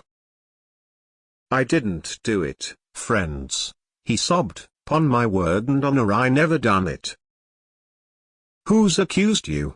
Shouted a voice. This shot seemed to carry home. Potter lifted his face and looked around him with a pathetic hopelessness in his eyes. He saw Injun Joe, and exclaimed, "Oh, Injun Joe, you promised me you'd never. Is that your knife?" And it was thrust before him by the sheriff. Potter would have fallen if they had not caught him and eased him to the ground. Then he said, "Something told me if I didn't come back and get." He shuddered, then waved his nerveless hand with a vanquished gesture and said, "Tell 'em, Joe, tell 'em, it ain't any use anymore." Then Huckleberry and Tom stood dumb and staring, and heard the stony-hearted liar reel off his serene statement, they expecting every moment that the clear sky would deliver God's lightnings upon his head, and wondering to see how long the stroke was delayed. And when he had finished and still stood alive and whole, their wavering impulse to break their oath and save the poor betrayed prisoner's life faded and vanished away, for plainly this miscreant had sold himself to Satan, and it would be fatal to meddle with the property of such a power as that. "Why didn't you leave? What did you want to come here for?" somebody said. "I couldn't help it, I couldn't help it," Potter moaned. "I wanted to run away, but I couldn't seem to come anywhere but here." And he fell to sobbing again. Injun Joe repeated his statement, just as calmly, a few minutes afterward on the inquest, under oath, and the boys, seeing that the lightnings were still withheld, were confirmed in their belief that Joe had sold himself to the devil. He was now become, to them, the most balefully interesting object they had ever looked upon, and they could not take their fascinated eyes from his face. They inwardly resolved to watch him nights, when opportunity should offer, in the hope of getting a glimpse of his dread master. Injun Joe helped to raise the body of the murdered man and put it in a wagon for removal, and it was whispered through the shuddering crowd that the wound bled a little. The boys thought that this happy circumstance would turn suspicion in the right direction, but they were disappointed, for more than one villager remarked, "It was within 3 feet of Muff Potter when it done it." Tom's fearful secret and gnawing conscience disturbed his sleep for as much as a week after this, and at breakfast one morning Sid said, "Tom, you pitch round and talk in your sleep so much that you keep me awake half the time." Tom blanched and dropped his eyes. "It's a bad sign," said Aunt Polly, gravely. "What you got on your mind, Tom?" "Nothing. Nothing I know of." But the boy's hand shook so that he spilled his coffee. "And you do talk such stuff," Sid said. "Last night you said, 'It's blood, that's what it is.' You said that over and over. And you said, 'Don't torment me so, I'll tell.' Tell what? What is it you'll tell?" Everything was swimming before Tom. There is no telling what might have happened. now, but luckily the concern passed out of Aunt Polly's face and she came to Tom's relief without knowing it. She said, "Joe, it's that dreadful murder. I dream about it most every night myself. Sometimes I dream it's me that done it." Mary said she had been affected much the same way. Sid seemed satisfied. Tom got out of the presence as quick as he plausibly could, and after that he complained of toothache for a week, and tied up his jaws every night. He never knew that Sid lay nightly watching, and frequently slipped the bandage free and then leaned on his elbow listening a good while at a time, and afterward slipped the bandage back to its place again. Tom's distress of mind wore off gradually and the toothache grew irksome and was discarded. If Sid really managed to make anything out of Tom's disjointed mutterings, he kept it to himself. It seemed to Tom that his schoolmates never would get done holding inquests on dead cats, and thus keeping his trouble present to his mind. Sid noticed that Tom never was coroner at one of these inquiries, though it had been his habit to take the lead in all new enterprises. He noticed, too, that Tom never acted as a witness, and that was strange, and Sid did not overlook the fact that Tom even showed a marked aversion to these inquests, and always avoided them when he could. Sid marveled, but said nothing. However, even inquests went out of vogue at last, and ceased to torture Tom's conscience.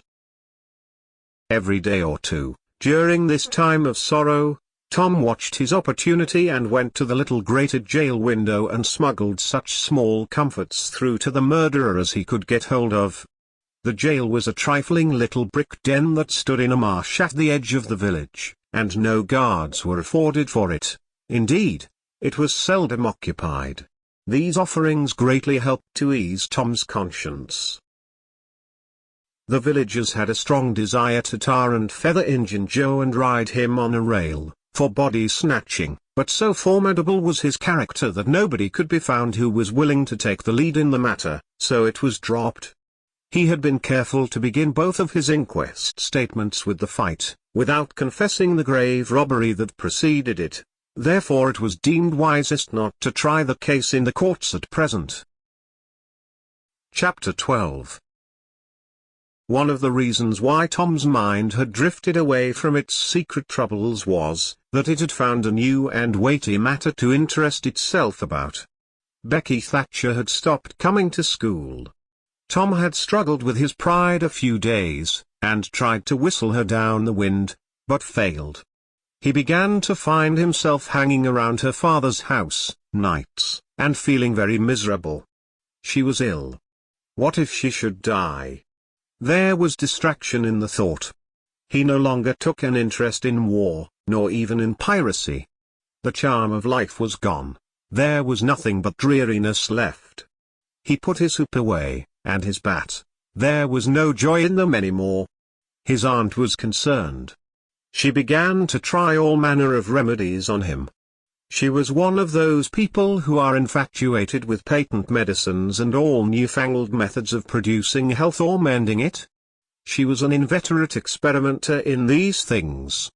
When something fresh in this line came out she was in a fever, right away, to try it, not on herself, for she was never railing, but on anybody else that came handy. She was a subscriber for all the health periodicals and phrenological frauds, and the solemn ignorance they were inflated with was breath to her nostrils. All the rot they contained about ventilation, and how to go to bed, and how to get up, and what to eat, and what to drink, and how much exercise to take, and what frame of mind to keep one's self in, and what sort of clothing to wear, was all gospel to her, and she never observed that her health journals of the current month customarily upset everything they had recommended the month before. She was as simple-hearted and honest as the day was long, and so she was an easy victim. She gathered together her quack periodicals and her quack medicines, and thus armed with death, went about on her pale horse, metaphorically speaking, with hell following after. But she never suspected that she was not an angel of healing and the balm of Gilead in disguise, to the suffering neighbors. The water treatment was new, now, and Tom's low condition was a windfall to her. She had him out at daylight every morning, stood him up in the woodshed and drowned him with a deluge of cold water. Then she scrubbed him down with a towel like a file, and so brought him to. Then she rolled him up in a wet sheet and put him away under blankets till she sweated his soul clean and the yellow stains of it came through his pores, as Tom said. Yet notwithstanding all this, the boy grew more and more melancholy and pale and dejected. She added hot baths, sitz baths, shower baths, and plunges. The boy remained as dismal as a hearse. She began to assist the water with a slim oatmeal diet and blister plasters. She calculated his capacity as she would a jug's, and filled him up every day with quack cure-alls. Tom had become indifferent to persecution by this time. This face filled the old lady's heart with consternation. This indifference must be broken up at any cost. Now she heard of painkiller for the first time. She ordered a lot at once. She tasted it and was filled with gratitude. It was simply fire in a liquid form. She dropped the water treatment and everything else, and pinned her faith to painkiller. She gave Tom a teaspoonful and watched with the deepest anxiety for the result. Her troubles were instantly at rest, her soul at peace again, for the indifference was broken up. The boy could not have shown a wilder, heartier interest, if she had built a fire under him. Tom felt that it was time to wake up. This sort of life might be romantic enough, in his blighted condition, but it was getting to have too little sentiment and too much distracting variety about it. So he thought over various plans for relief, and finally hit upon that of professing to be fond of painkiller. He asked for it so often that he became a nuisance, and his aunt ended by telling him to help himself and quit bothering her. If it had been Sid, she would have had no misgivings to alloy her delight, but since it was Tom, she watched the bottle clandestinely. She found that the medicine did really diminish, but it did not occur to her that the boy was mending the health of a crack in the sitting-room floor with it. One day Tom was in the act of dosing the crack when his aunt's yellow cat came along, purring, eyeing the teaspoon avariciously, and begging for a taste. Tom said, "Don't ask for it unless you want it, Peter." But Peter signified that he did want it. "You better make sure." Peter was sure. "Now you've asked for it, and I'll give it to you, because there ain't anything mean about me, but if you find you don't like it, you mustn't blame anybody but your own self." Peter was agreeable. So Tom pried his mouth open and poured down the painkiller. Peter sprang a couple of yards in the air, and then delivered a war whoop and set off round and round the room, banging against furniture, upsetting flower pots, and making general havoc. Next he rose on his hind feet and pranced around, in a frenzy of enjoyment, with his head over his shoulder and his voice proclaiming his unappeasable happiness. Then he went tearing around the house again, spreading chaos and destruction in his path. Aunt Polly entered in time to see him throw a few double somersets, deliver a final mighty hurrah, and sail through the open window, carrying the rest of the flower pots with him. The old lady stood petrified with astonishment, peering over her glasses. Tom lay on the floor expiring with laughter. "Tom, what on earth ails that cat?" "I don't know, Aunt," gasped the boy. "Why, I never see anything like it. What did make him act so?" "'Deed I don't know, Aunt Polly. Cats always act so when they're having a good time." "They do they?" There was something in the tone that made Tom apprehensive. "Yes'm. That is, I believe they do." "You do?" "Yes'm." The old lady was bending down, Tom watching, with interest emphasized by anxiety. Too late he divined her drift. The handle of the telltale teaspoon was visible under the bed valance. Aunt Polly took it, held it up. Tom winced, and dropped his eyes. Aunt Polly raised him by the usual handle, his ear, and cracked his head soundly with her thimble. "Now, sir, What did you want to treat that poor dumb beast so, for? I done it out of pity for him, because he hadn't any aunt. Hadn't any aunt? You numbskull. What has that got to do with it? Heaps. Because if he'd had one, she'd a burnt him out herself. She'd a roasted his bowels out of him without any more feeling than if he was a human. Aunt Polly felt a sudden pang of remorse. This was putting the thing in a new light. What was cruelty to a cat might be cruelty to a boy, too. She began to soften, she felt sorry. Her eyes watered a little, and she put her hand on Tom's head and said gently, I was meaning for the best, Tom. And, Tom, it did you good. Tom looked up in her face with just a perceptible twinkle peeping through his gravity. I know you was meaning for the best, Auntie, and so was I with Peter. It done him good, too. I never see him get around so since. Oh, go long with you, Tom, before you aggravate me again. And you try and see if you can't be a good boy, for once, and you needn't take any more medicine. Tom reached school ahead of time. It was noticed that this strange thing had been occurring every day latterly. And now, as usual of late, he hung about the gate of the schoolyard instead of playing with his comrades. He was sick, he said, and he looked it. He tried to seem to be looking everywhere but whether he really was looking, down the road. Presently Jeff Thatcher hove in sight, and Tom's face lighted. He gazed a moment, and then turned sorrowfully away. When Jeff arrived, Tom accosted him, and led up warily to opportunities for remark about Becky, but the giddy lad never could see the bait. Tom watched and watched, hoping whenever a frisking frock came in sight, and hating the owner of it as soon as he saw she was not the right one. At last frocks ceased to appear, and he dropped hopelessly into the dumps. He entered the empty schoolhouse and sat down to suffer. Then one more frock passed in at the gate, and Tom's heart gave a great bound. The next instant he was out, and going on like an Indian, yelling, laughing, chasing boys, jumping over the fence at risk of life and limb, throwing handsprings, standing on his head, doing all the heroic things he could conceive of, and keeping a furtive eye out, all the while, to see if Becky Thatcher was noticing. But she seemed to be unconscious of it all. She never looked. Could it be possible that she was not aware that he was there? He carried his exploits to her immediate vicinity, came war-whooping around, snatched a boy's cap, hurled it to the roof of the schoolhouse, broke through a group of boys, tumbling them in every direction, and fell sprawling, himself, under Becky's nose, almost upsetting her, and she turned, with her nose in the air, and he heard her say, "MF. Some people think they're mighty smart, always showing off." Tom's cheeks burned. He gathered himself up and sneaked off, crushed and crestfallen. Chapter 13. Tom's mind was made up now. He was gloomy and desperate.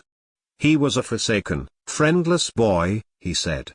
Nobody loved him. When they found out what they had driven him to, perhaps they would be sorry. He had tried to do right and get along, but they would not let him, since nothing would do them but to be rid of him. Let it be so, and let them blame him for the consequences. Why shouldn't they? What right had the friendless to complain? Yes, they had forced him to it at last. He would lead a life of crime. There was no choice. By this time he was far down Meadow Lane, and the bell for school to take up tinkled faintly upon his ear. He sobbed. Now, to think he should never hear that old familiar sound any more. It was very hard, but it was forced on him. Since he was driven out into the cold world, he must submit, but he forgave them. Then the sobs came thick and fast. Just at this point he met his soul's sworn comrade, Joe Harper, hard-eyed, and with evidently a great and dismal purpose in his heart. Plainly here were two souls with but a single thought. Tom, wiping his eyes with his sleeve, began to blubber out something about a resolution to escape from hard usage and lack of sympathy at home by roaming abroad into the great world never to return, and ended by hoping that Joe would not forget him. But it transpired that this was a request which Joe had just been going to make of Tom, and had come to hunt him up for that purpose. His mother had whipped him for drinking some cream which he had never tasted and knew nothing about. It was plain that she was tired of him and wished him to go. If she felt that way, there was nothing for him to do but succumb. He hoped she would be happy, and never regret having driven her poor boy out into the unfeeling world to suffer and die. As the two boys walked sorrowing along, they made a new compact to stand by each other and be brothers and never separate till death relieved them of their troubles. Then they began to lay their plans. Joe was for being a hermit, and living on crusts in a remote cave, and dying, some time, of cold and want and grief. But after listening to Tom, he conceded that there were some conspicuous advantages about a life of crime, and so he consented to be a pirate. 3 miles below St. Petersburg, at a point where the Mississippi River was a trifle over a mile wide, there was a long, narrow, wooded island, with a shallow bar at the head of it, and this offered well as a rendezvous. It was not inhabited, it lay far over toward the further shore, abreast a dense and almost wholly unpeopled forest. So Jackson's Island was chosen. Who were to be the subjects of their piracies was a matter that did not occur to them. Then they hunted up Huckleberry Finn, and he joined them promptly, for all careers were one to him. He was indifferent. They presently separated to meet at a lonely spot on the riverbank 2 miles above the village at the favorite hour, which was midnight. There was a small log raft there which they meant to capture. Each would bring hooks and lines, and such provision as he could steal in the most dark and mysterious way, as became outlaws. And before the afternoon was done, they had all managed to enjoy the sweet glory of spreading the fact that pretty soon the town would hear something. All who got this vague hint were cautioned to be mum and wait. About midnight Tom arrived with a boiled ham and a few trifles, and stopped in a dense undergrowth on a small bluff overlooking the meeting place. It was starlight, and very still. The mighty river lay like an ocean at rest. Tom listened a moment, but no sound disturbed the quiet. Then he gave a low, distinct whistle. It was answered from under the bluff. Tom whistled twice more. These signals were answered in the same way. Then a guarded voice said, "Who goes there?" "Tom Sawyer, the Black Avenger of the Spanish Main. Name your names." "Huck Finn the Red-Handed, and Joe Harper the Terror of the Seas." Tom had furnished these titles from his favorite literature. "'Tis well. Give the countersign." 2 hoarse whispers delivered the same awful words simultaneously to the brooding night. "Blood." Then Tom tumbled his ham over the bluff and let himself down after it, tearing both skin and clothes to some extent in the effort.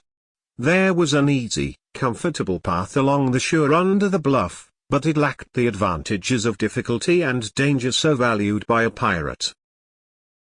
The Terror of the Seas had brought a side of bacon, and had about worn himself out with getting it there. Finn the Red-Handed had stolen a skillet and a quantity of half-cured leaf tobacco, and had also brought a few corn cobs to make pipes with. But none of the pirates smoked or chewed but himself. The Black Avenger of the Spanish Main said it would never do to start without some fire. That was a wise thought. Matches were hardly known there in that day. They saw a fire smouldering upon a great raft 100 yards above, and they went stealthily thither and helped themselves to a chunk. They made an imposing adventure of it, saying, "Hist," every now and then, and suddenly halting with finger on lip, moving with hands on imaginary dagger hilts, and giving orders in dismal whispers that if the foe stirred, to let him have it to the hilt, because dead men tell no tales. They knew well enough that the raftsmen were all down at the village laying in stores or having a spree, but still that was no excuse for their conducting this thing in an unpiratical way. They shoved off. Presently, Tom in command, Huck at the after oar and Joe at the forward. Tom stood amidships, gloomy-browed, and with folded arms, and gave his orders in a low, stern whisper. "Luff, and bring her to the wind." "Aye, aye, sir." "Steady, steady, why? "Steady it is, sir." "Let her go off a point." "Point it is, sir." As the boys steadily and monotonously drove the raft toward midstream, it was no doubt understood that these orders were given only for style, and were not intended to mean anything in particular. "What sail's she carrying?" "Courses, topsails, and flying jib, sir." "Send the riles up. Lay out aloft, there, half a dozen of ye, foretopmasts topsail. Lively, now." "Aye, aye, sir." "Shake out that main topsail, sheets and braces. Now, my hearties." "Aye, aye, sir." "Helm a lee, hard a port. Stand by to meet her when she comes. Port, port. Now, men. With a will. Stead, why? "Steady it is, sir." The raft drew beyond the middle of the river. The boys pointed her head right, and then lay on their oars. The river was not high, so there was not more than a 2 or 3 mile current. Hardly a word was said during the next 3/4 of an hour. Now the raft was passing before the distant town. 2 or 3 glimmering lights showed where it lay, peacefully sleeping, beyond the vague vast sweep of star-gemmed water, unconscious of the tremendous event that was happening. The Black Avenger stood still with folded arms, looking his last upon the scene of his former joys and his later sufferings, and wishing she could see him now, abroad on the wild sea, facing peril and death with dauntless heart, going to his doom with a grim smile on his lips. It was but a small strain on his imagination to remove Jackson's Island beyond eyeshot of the village, and so he looked his last with a broken and satisfied heart. The other pirates were looking their last, too, and they all looked so long that they came near letting the current drift them out of the range of the island, but they discovered the danger in time, and made shift to avert it. About 2 o'clock in the morning the raft grounded on the bar 200 yards above the head of the island, and they waded back and forth until they had landed their freight. Part of the little raft's belongings consisted of an old sail, and this they spread over a nook in the bushes for a tent to shelter their provisions, but they themselves would sleep in the open air in good weather, as became outlaws. They built a fire against the side of a great log 20 or 30 steps within the somber depths of the forest, and then cooked some bacon in the frying pan for supper, and used up half of the corn-pone stock they had brought. It seemed glorious sport to be feasting in that wild, free way in the virgin forest of an unexplored and uninhabited island, far from the haunts of men, and they said they never would return to civilization. The climbing fire lit up their faces and threw its ruddy glare upon the pillared tree trunks of their forest temple, and upon the varnished foliage and festooning vines. When the last crisp slice of bacon was gone, and the last allowance of corn-pone devoured, the boys stretched themselves out on the grass, filled with contentment. They could have found a cooler place, but they would not deny themselves such a romantic feature as the roasting campfire. "Ain't it gay?" said Joe. "It's nuts," said Tom. "What would the boys say if they could see us?" "Say? Well, they'd just die to be here, hey, Hucky?" "I reckon so," said Huckleberry. "Anyways, I'm suited. I don't want nothing better'n this. I don't ever get enough to eat, genially, and here they can't come and pick at a fella and bully-rag him so." "It's just the life for me," said Tom. "You don't have to get up mornings, and you don't have to go to school, and wash, and all that blame foolishness. You see, a pirate don't have to do anything, Joe, when he's ashore, but a hermit he has to be praying considerable, and then he don't have any fun, anyway, all by himself that way." "Oh yes, that's so," said Joe, "but I hadn't thought much about it, you know. I'd a good deal rather be a pirate, now that I've tried it." "You see," said Tom, "people don't go much on hermits, nowadays, like they used to in old times, but a pirate's always respected. And a hermit's got to sleep on the hardest place he can find, and put sackcloth and ashes on his head, and stand out in the rain, and—" "What does he put sackcloth and ashes on his head for?" inquired Huck. "I dunno. But they've got to do it. Hermits always do. You'd have to do that if you was a hermit." "Derned if I would," said Huck. "Well, what would you do?" "I dunno. But I wouldn't do that." "Why, Huck, you'd have to. How'd you get round it?" "Why, I just wouldn't stand it. I'd run away." "Run away? Well, you would be a nice old slouch of a hermit. You'd be a disgrace." The red-handed made no response, being better employed. He had finished gouging out a cob, and now he fitted a weed stem to it, loaded it with tobacco, and was pressing a coal to the charge and blowing a cloud of fragrant smoke. He was in the full bloom of luxurious contentment. The other pirates envied him this majestic vice, and secretly resolved to acquire it shortly.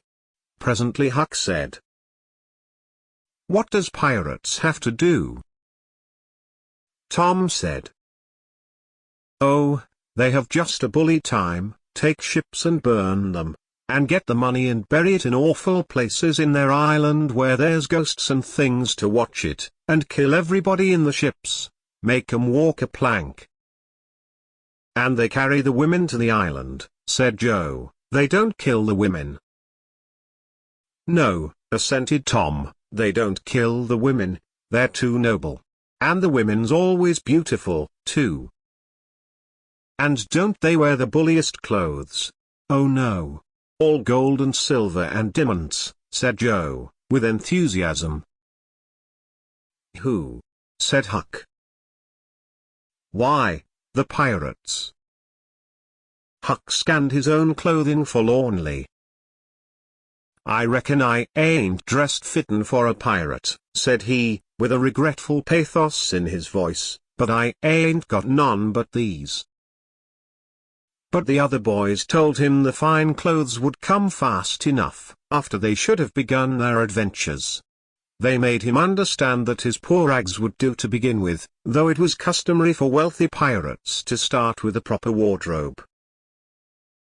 Gradually their talk died out and drowsiness began to steal upon the eyelids of the little waifs. The pipe dropped from the fingers of the red-handed, and he slept the sleep of the conscience-free and the weary. The terror of the seas and the black avenger of the Spanish Main had more difficulty in getting to sleep.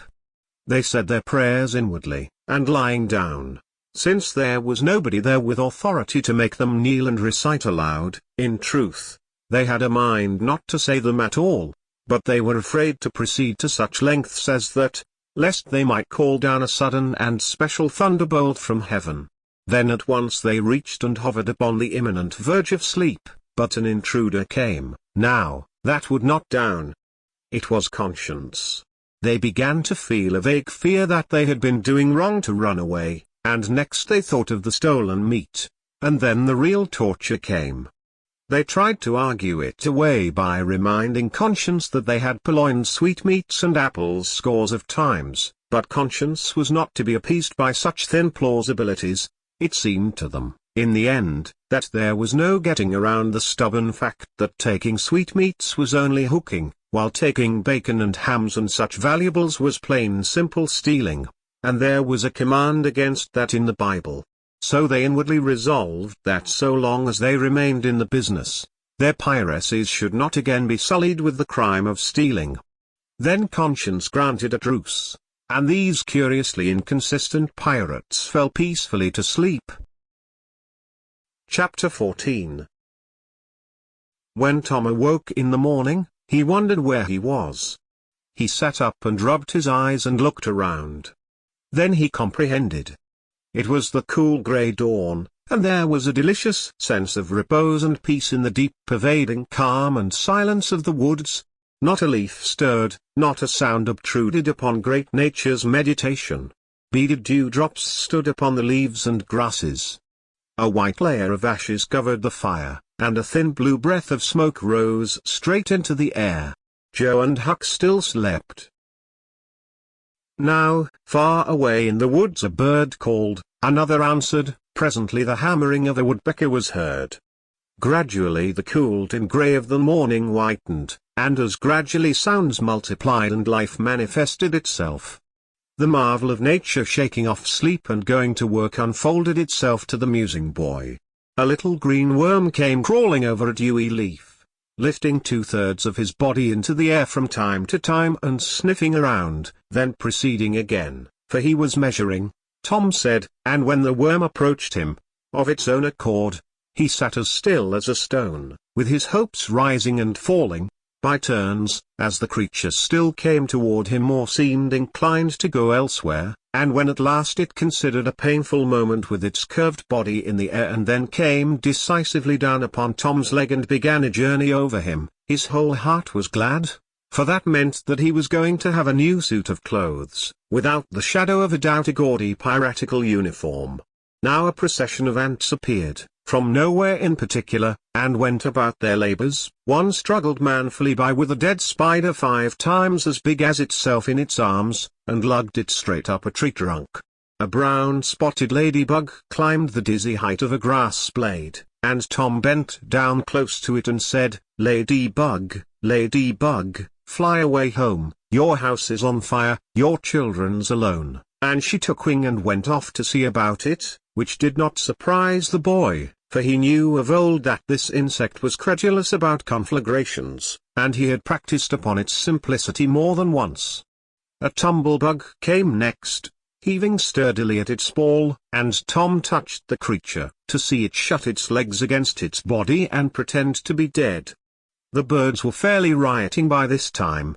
A catbird, the northern mocker, lit in a tree over Tom's head, and trilled out her imitations of her neighbors in a rapture of enjoyment. Then a shrill jay swept down, a flash of blue flame, and stopped on a twig almost within the boy's reach, cocked his head to one side and eyed the strangers with a consuming curiosity. A gray squirrel and a big fellow of the fox kind came scurrying along, sitting up at intervals to inspect and chatter at the boys, for the wild things had probably never seen a human being before and scarcely knew whether to be afraid or not.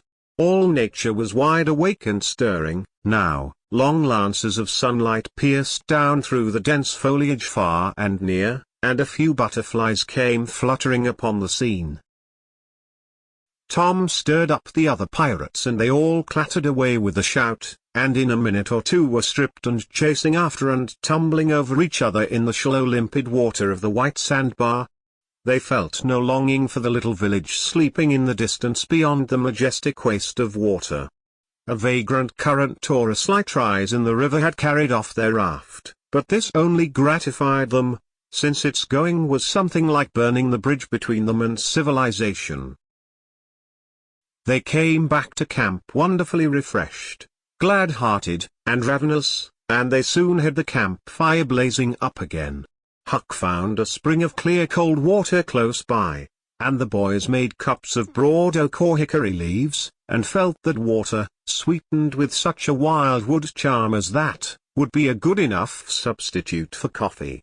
While Joe was slicing bacon for breakfast, Tom and Huck asked him to hold on a minute.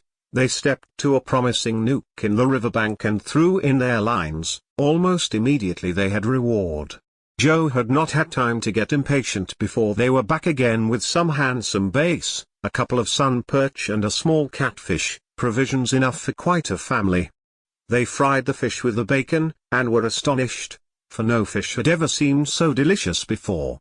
They did not know that the quicker a freshwater fish is on the fire after he is caught the better he is, and they reflected little upon what a source open-air sleeping, open-air exercise, bathing, and a large ingredient of hunger make, 2.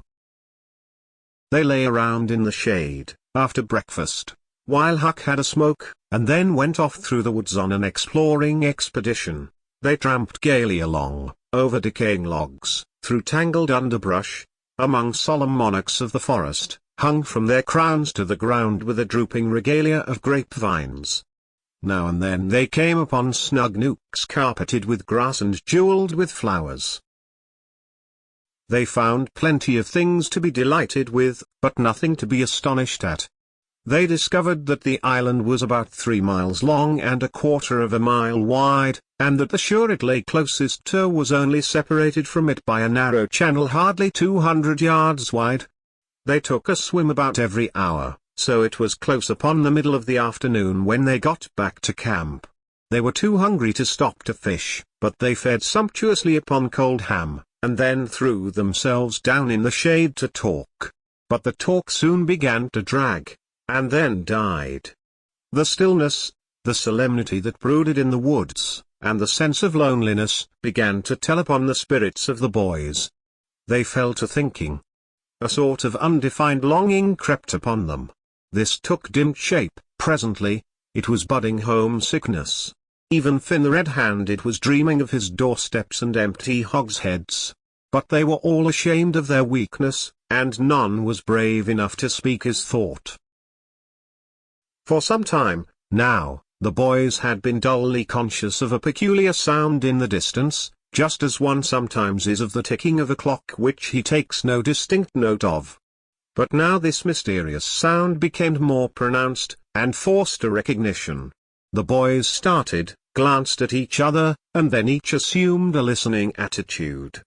There was a long silence, profound and unbroken, then a deep, sullen boom came floating down out of the distance.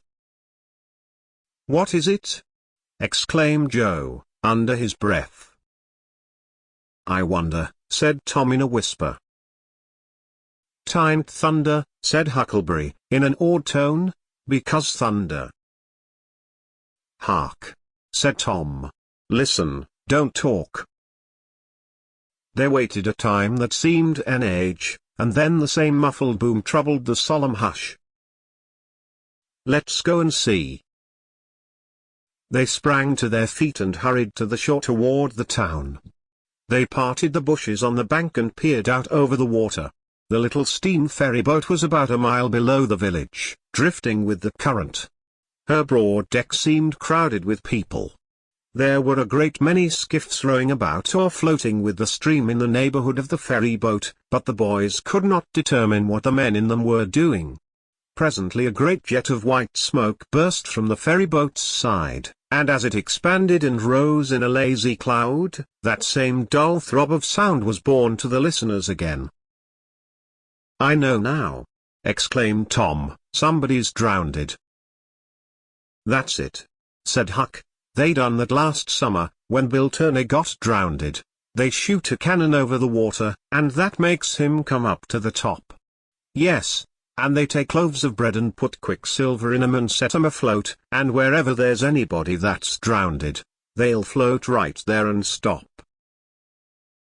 "Yes, I've heard about that," said Joe. "I wonder what makes the bread do that." "Oh, it ain't the bread, so much," said Tom. "I reckon it's mostly what they say over it before they started out." "But they don't say anything over it," said Huck. "I've seen 'em and they don't." "Well, that's funny," said Tom. "But maybe they say it to themselves." "Of course they do. Anybody might know that." The other boys agreed that there was reason in what Tom said, because an ignorant lump of bread, uninstructed by an incantation, could not be expected to act very intelligently when set upon an errand of such gravity. "By jings, I wish I was over there, now," said Joe. "I do too," said Huck. "I'd give heaps to know who it is." The boys still listened and watched. Presently a revealing thought flashed through Tom's mind, and he exclaimed, "Boys, I know who's drownded. It's us." They felt like heroes in an instant. Here was a gorgeous triumph. They were missed, they were mourned, hearts were breaking on their account, tears were being shed, accusing memories of unkindness to these poor lost lads were rising up, and unavailing regrets and remorse were being indulged, and best of all, the departed were the talk of the whole town, and the envy of all the boys, as far as this dazzling notoriety was concerned. This was fine. It was worthwhile to be a pirate, after all. As twilight drew on, the ferry boat went back to her accustomed business and the skiffs disappeared. The pirates returned to camp. They were jubilant with vanity over their new grandeur and the illustrious trouble they were making. They caught fish, cooked supper and ate it, and then fell to guessing at what the village was thinking and saying about them, and the pictures they drew of the public distress on their account were gratifying to look upon, from their point of view. But when the shadows of night closed them in, they gradually ceased to talk, and sat gazing into the fire, with their minds evidently wandering elsewhere. The excitement was gone, now, and Tom and Joe could not keep back thoughts of certain persons at home who were not enjoying this fine frolic as much as they were. Misgivings came. They grew troubled and unhappy, a sigh or two escaped, unawares. By and by Joe timidly ventured upon a roundabout feeler as to how the others might look upon a return to civilization, not right now, but... Tom withered him with derision. Huck, being uncommitted as yet, joined in with Tom, and the waverer quickly explained, and was glad to get out of the scrape with as little taint of chicken-hearted homesickness clinging to his garments as he could. Mutiny was effectually laid to rest for the moment. As the night deepened, Huck began to nod, and presently to snore. Joe followed next. Tom lay upon his elbow motionless, for some time, watching the two intently. At last he got up cautiously, on his knees, and went searching among the grass and the flickering reflections flung by the campfire. He picked up and inspected several large semi-cylinders of the thin white bark of a sycamore, and finally chose two which seemed to suit him. Then he knelt by the fire and painfully wrote something upon each of these with his red keel. One he rolled up and put in his jacket pocket, and the other he put in Joe's hat and removed it to a little distance from the owner. And he also put into the hat certain schoolboy treasures of almost inestimable value, among them a lump of chalk, an India rubber ball, 3 fish hooks, and one of that kind of marbles known as a sure-enough crystal. Then he tiptoed his way cautiously among the trees till he felt that he was out of hearing, and straightway broke into a keen run in the direction of the sandbar. Chapter 15. A few minutes later Tom was in the shoal water of the bar, wading toward the Illinois shore. Before the depth reached his middle he was halfway over. The current would permit no more wading, now, so he struck out confidently to swim the remaining 100 yards. He swam quartering upstream, but still was swept downward rather faster than he had expected. However, he reached the shore finally, and drifted along till he found a low place and drew himself out. He put his hand on his jacket pocket, found his piece of bark safe, and then struck through the woods, following the shore, with streaming garments. Shortly before 10 o'clock he came out into an open place opposite the village, and saw the ferry boat lying in the shadow of the trees and the high bank. Everything was quiet under the blinking stars.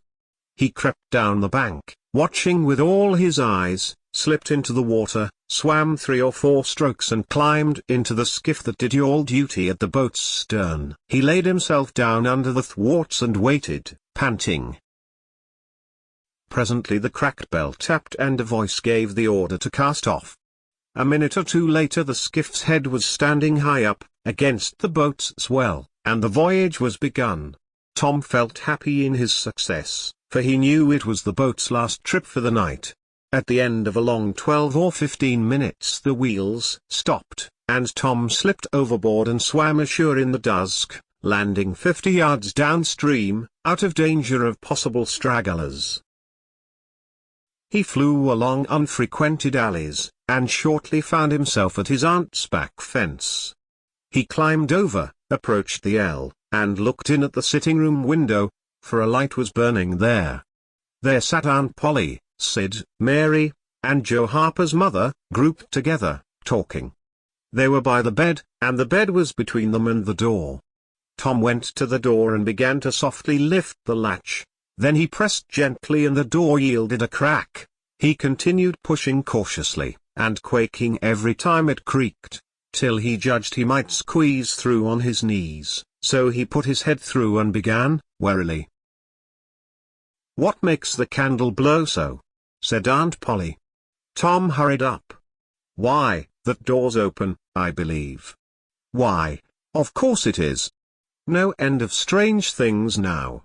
Go long and shut it, Sid." Tom disappeared under the bed just in time. He lay and breathed himself for a time, and then crept to where he could almost touch his aunt's foot. "But as I was saying," said Aunt Polly, "he warn't bad, so to say, only mischievous. Only just giddy, and harum-scarum, you know. He warn't any more responsible than a colt. He never meant any harm, and he was the best-hearted boy that ever was." And she began to cry. "It was just so with my Joe, always full of his devilment, and up to every kind of mischief, but he was just as unselfish and kind as he could be, and laws bless me, to think I went and whipped him for taking that cream, never once recollecting that I throwed it out myself because it was sour, and I never to see him again in this world, never, never, never. Poor abused boy." And Mrs. Harper sobbed as if her heart would break. "I hope Tom's better off where he is," said Sid, "but if he'd been better in some ways." "Sid." Tom felt the glare of the old lady's eye, though he could not see it. "Not a word against my Tom, now that he's gone. God'll take care of him, never you trouble yourself, sir. Oh, Mrs. Harper, I don't know how to give him up. I don't know how to give him up. He was such a comfort to me, although he tormented my old heart out of me, most. The Lord giveth and the Lord hath taken away, blessed be the name of the Lord. But it's so hard, oh, it's so hard. Only last Saturday my Joe busted a firecracker right under my nose and I knocked him sprawling. Little did I know then, how soon, oh, if it was to do over again I'd hug him and bless him for it. Yes, yes, yes, I know just how you feel, Mrs. Harper, I know just exactly how you feel. No longer ago than yesterday noon, my Tom took and filled the cat full of painkiller, and I did think the creature would tear the house down. And God forgive me, I cracked Tom's head with my thimble, poor boy, poor dead boy. But he's out of all his troubles now. And the last words I ever heard him say was to reproach. But this memory was too much for the old lady, and she broke entirely down. Tom was snuffling, now, himself, and more in pity of himself than anybody else. He could hear Mary crying, and putting in a kindly word for him from time to time. He began to have a nobler opinion of himself than ever before. Still, he was sufficiently touched by his aunt's grief to long to rush out from under the bed and overwhelm her with joy, and the theatrical gorgeousness of the thing appealed strongly to his nature, too, but he resisted and lay still. He went on listening, and gathered by odds and ends that it was conjectured at first that the boys had got drowned while taking a swim, then the small raft had been missed. Next, certain boys said the missing lads had promised that the village should hear something soon. The wise heads had put this and that together and decided that the lads had gone off on the raft and would turn up at the next town below, presently, but toward noon the raft had been found, lodged against the Missouri shore some 5 or 6 miles below the village, and then hope perished. They must be drowned, else hunger would have driven them home by nightfall if not sooner. It was believed that the search for the bodies had been a fruitless effort merely because the drowning must have occurred in mid-channel, since the boys, being good swimmers, would otherwise have escaped to shore. This was Wednesday night. If the bodies continued missing until Sunday, all hope would be given over, and the funerals would be preached on that morning. Tom shuddered, Mrs. Harper gave a sobbing good night and turned to go. Then with a mutual impulse the two bereaved women flung themselves into each other's arms and had a good, consoling cry, and then parted. Aunt Polly was tender far beyond her wont, in her good night to Sid and Mary. Sid snuffled a bit and Mary went off crying with all her heart. Aunt Polly knelt down and prayed for Tom so touchingly, so appealingly, and with such measureless love in her words and her old trembling voice, that he was weltering in tears again, long before she was through. He had to keep still long after she went to bed, for she kept making broken-hearted ejaculations from time to time, tossing unrestfully, and turning over. But at last she was still, only moaning a little in her sleep. Now the boy stole out, rose gradually by the bedside, shaded the candlelight with his hand, and stood regarding her. His heart was full of pity for her. He took out his sycamore scroll and placed it by the candle. But something occurred to him, and he lingered considering. His face lighted with a happy solution of his thought. He put the bark hastily in his pocket. Then he bent over and kissed the faded lips, and straightway made his stealthy exit, latching the door behind him. He threaded his way back to the ferry landing, found nobody at large there, and walked boldly on board the boat, for he knew she was tenantless except that there was a watchman, who always turned in and slept like a graven image. He untied the skiff at the stern, slipped into it, and was soon rowing cautiously upstream. When he had pulled a mile above the village, he started quartering across and bent himself stoutly to his work.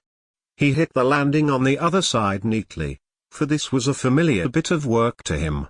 He was moved to capture the skiff, arguing that it might be considered a ship and therefore legitimate prey for a pirate, but he knew a thorough search would be made for it and that might end in revelations.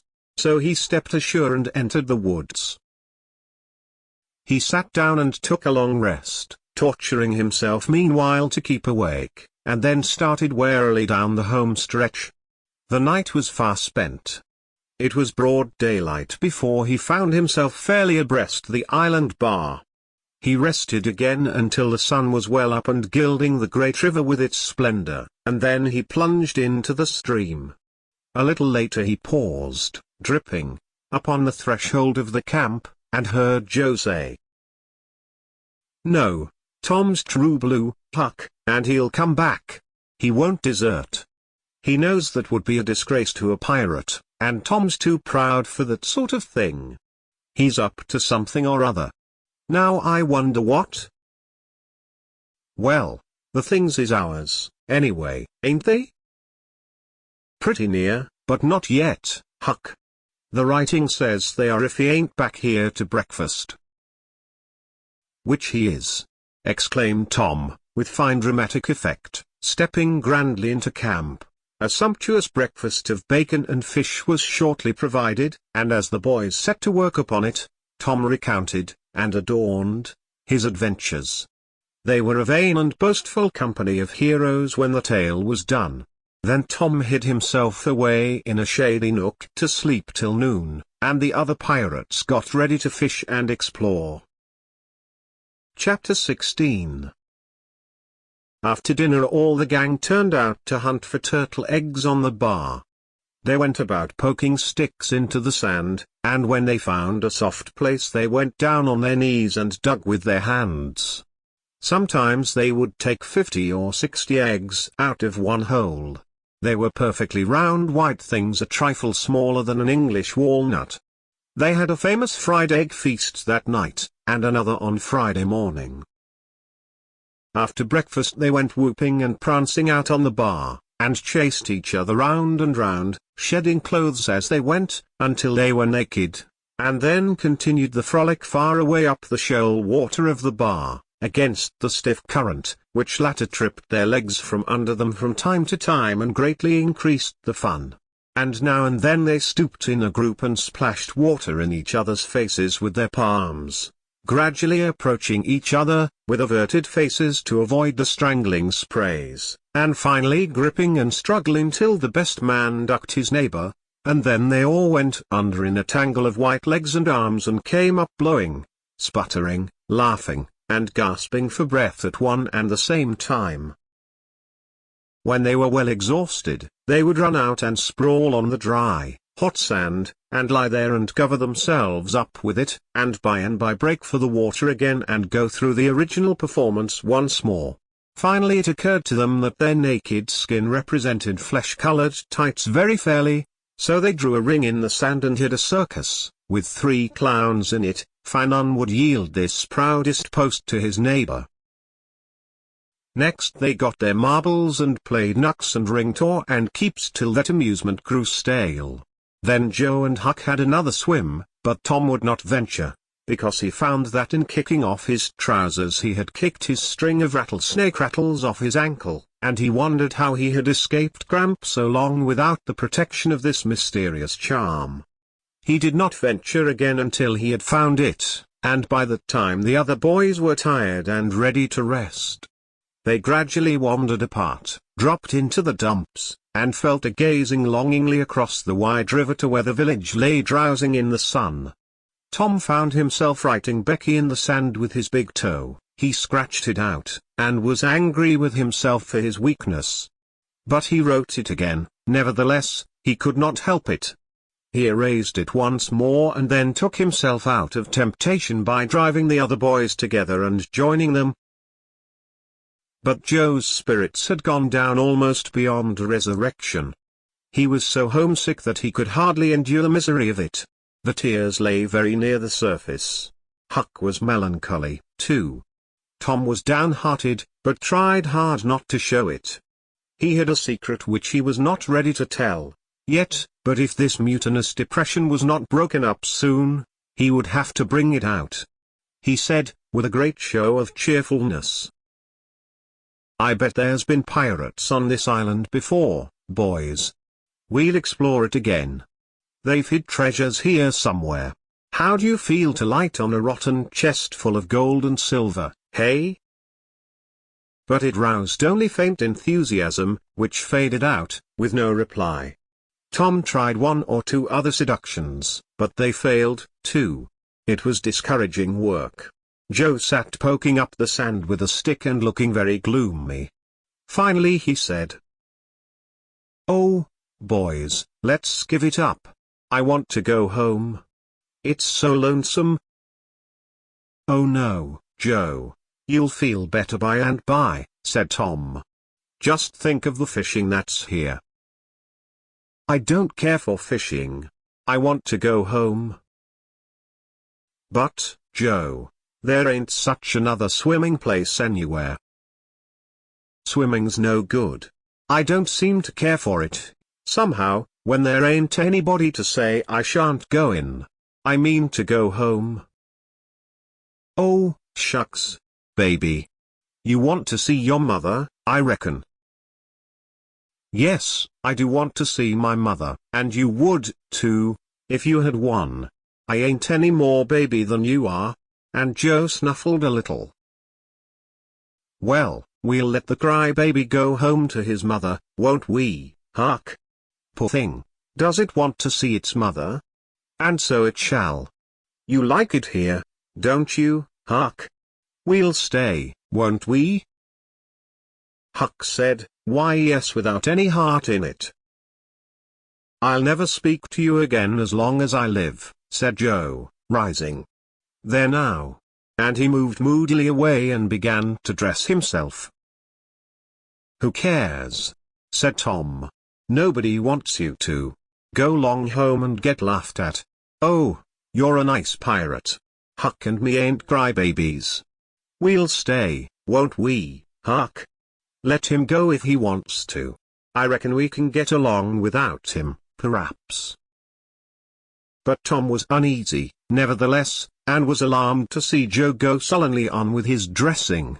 And then it was discomforting to see Huck eyeing Joe's preparations so wistfully, and keeping up such an ominous silence. Presently, without a parting word, Joe began to wade off toward the Illinois shore. Tom's heart began to sink. He glanced at Huck. Huck could not bear the look, and dropped his eyes. Then he said, "I want to go, too, Tom. It was getting so lonesome anyway, and now it'll be worse. Let's us go, too, Tom." "I won't. You can all go, if you want to. I mean to stay." "Tom, I better go." "Well, go long, who's hindering you?" Huck began to pick up his scattered clothes. He said, "Tom, I wished you'd come, too. Now you think it over. We'll wait for you when we get to shore." "Well, you'll wait a blame long time, that's all." Huck started sorrowfully away, and Tom stood looking after him, with a strong desire tugging at his heart to yield his pride and go along too. He hoped the boys would stop, but they still waded slowly on. It suddenly dawned on Tom that it was become very lonely and still. He made one final struggle with his pride, and then darted after his comrades, yelling, "Wait! Wait! I want to tell you something." They presently stopped and turned around. When he got to where they were, he began unfolding his secret, and they listened moodily till at last they saw the point he was driving at, and then they set up a war whoop of applause and said it was splendid, and said if he had told them at first, they wouldn't have started away. He made a plausible excuse, but his real reason had been the fear that not even the secret would keep them with him any very great length of time, and so he had meant to hold it in reserve as a last seduction. The lads came gaily back and went at their sports again with a will, chattering all the time about Tom's stupendous plan and admiring the genius of it. After a dainty egg and fish dinner, Tom said he wanted to learn to smoke. Now, Joe caught at the idea and said he would like to try, too. So Huck made pipes and filled them. These novices had never smoked anything before but cigars made of grapevine, and they bit the tongue, and were not considered manly anyway. Now they stretched themselves out on their elbows and began to puff, charily, and with slender confidence. The smoke had an unpleasant taste, and they gagged a little, but Tom said, "Why, it's just as easy. If I'd a known this was all, I'd a learnt long ago." "So would I," said Joe. "It's just nothing." "Why, many a time I've looked at people smoking, and thought well I wish I could do that, but I never thought I could," said Tom. "That's just the way with me, ain't it, Huck? You've heard me talk just that way, haven't you, Huck? I'll leave it to Huck if I haven't." "Yes, heaps of times," said Huck. "Well, I have too," said Tom. "Oh, hundreds of times. Once down by the slaughterhouse. Don't you remember, Huck? Bob Tanner was there, and Johnny Miller, and Jeff Thatcher, when I said it. Don't you remember, Huck, about me saying that?" "Yes, that's so," said Huck. "That was the day after I lost a white alley. No, 'twas the day before." "There, I told you so," said Tom. "Huck recollects it." "I believe I could smoke this pipe all day," said Joe. "I don't feel sick." "Neither do I," said Tom. "I could smoke it all day. But I bet you Jeff Thatcher couldn't." "Jeff Thatcher? Why, he'd keel over just with 2 draws. Just let him try it once. He'd see." "I bet he would. And Johnny Miller, I wish could see Johnny Miller tackle it once." "Oh, don't I?" said Joe. "Why, I bet you Johnny Miller couldn't any more do this than nothing. Just one little snifter would fetch him." "'Deed it would, Joe. Say, I wish the boys could see us now." "So do I." "Say, boys, don't say anything about it, and sometime when they're around, I'll come up to you and say, 'Joe, got a pipe? I want to smoke.' And you'll say, kind of careless like, as if it warn't anything, you'll say, 'Yes, I got my old pipe, and another one, but my tobacco ain't very good.' and I'll say, "Oh, that's all right, if it's strong enough." And then you'll out with the pipes, and we'll light up just as CAM, and then just see 'em look. By jings, that'll be gay, Tom. I wish it was now. So do I. And when we tell 'em we learned when we was off pirating, won't they wish they'd been along? Oh, I reckon not. I'll just bet they will. So the talk ran on. But presently it began to flag a trifle, and grow disjointed. The silences widened, the expectoration marvelously increased. Every pore inside the boys' cheeks became a spouting fountain. They could scarcely bail out the cellars under their tongues fast enough to prevent an inundation. Little overflowings down their throats occurred in spite of all they could do, and sudden retchings followed every time. Both boys were looking very pale and miserable, now. Joe's pipe dropped from his nerveless fingers. Tom's followed. Both fountains were going furiously and both pumps bailing with might and main. Joe said feebly, "I've lost my knife. I reckon I better go and find it." Tom said, with quivering lips and halting utterance, "I'll help you. You go over that way and I'll hunt around by the spring." "No, you needn't come, Huck, we can find it." So Huck sat down again, and waited an hour. Then he found it lonesome, and went to find his comrades. They were wide apart in the woods, both very pale, both fast asleep. But something informed him that if they had had any trouble they had got rid of it. They were not talkative at supper that night. They had a humble look, and when Huck prepared his pipe after the meal and was going to prepare theirs, they said no, they were not feeling very well, something they ate at dinner had disagreed with them. About midnight Joe awoke, and called the boys. There was a brooding oppressiveness in the air that seemed to bode something. The boys huddled themselves together and sought the friendly companionship of the fire, though the dull dead heat of the breathless atmosphere was stifling. They sat still, intent and waiting. The solemn hush continued. Beyond the light of the fire everything was swallowed up in the blackness of darkness.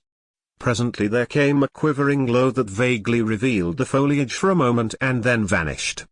By and by another came, a little stronger. Then another. Then a faint moan came sighing through the branches of the forest and the boys felt a fleeting breath upon their cheeks, and shuddered with the fancy that the spirit of the night had gone by. There was a pause. Now a weird flash turned night into day and showed every little grass blade, separate and distinct, that grew about their feet. And it showed 3 white, startled faces, too. A deep peal of thunder went rolling and tumbling down the heavens and lost itself in sullen rumblings in the distance. A sweep of chilly air passed by, rustling all the leaves and snowing the flaky ashes broadcast about the fire. Another fierce glare lit up the forest and an instant crash followed that seemed to rend the treetops right over the boys' heads. They clung together in terror, in the thick gloom that followed. A few big raindrops fell pattering upon the leaves. "Quick! Boys, go for the tent!" exclaimed Tom. They sprang away, stumbling over roots and among vines in the dark, no two plunging in the same direction. A furious blast roared through the trees, making everything sing as it went. One blinding flash after another came, and peal on peal of deafening thunder. And now a drenching rain poured down and the rising hurricane drove it in sheets along the ground. The boys cried out to each other, but the roaring wind and the booming thunder blasts drowned their voices utterly.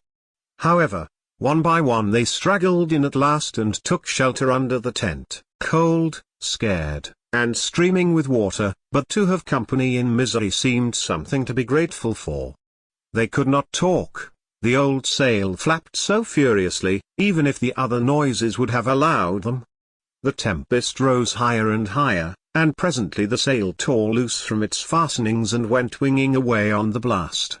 The boys seized each other's hands and fled, with many tumblings and bruises, to the shelter of a great oak that stood upon the river bank.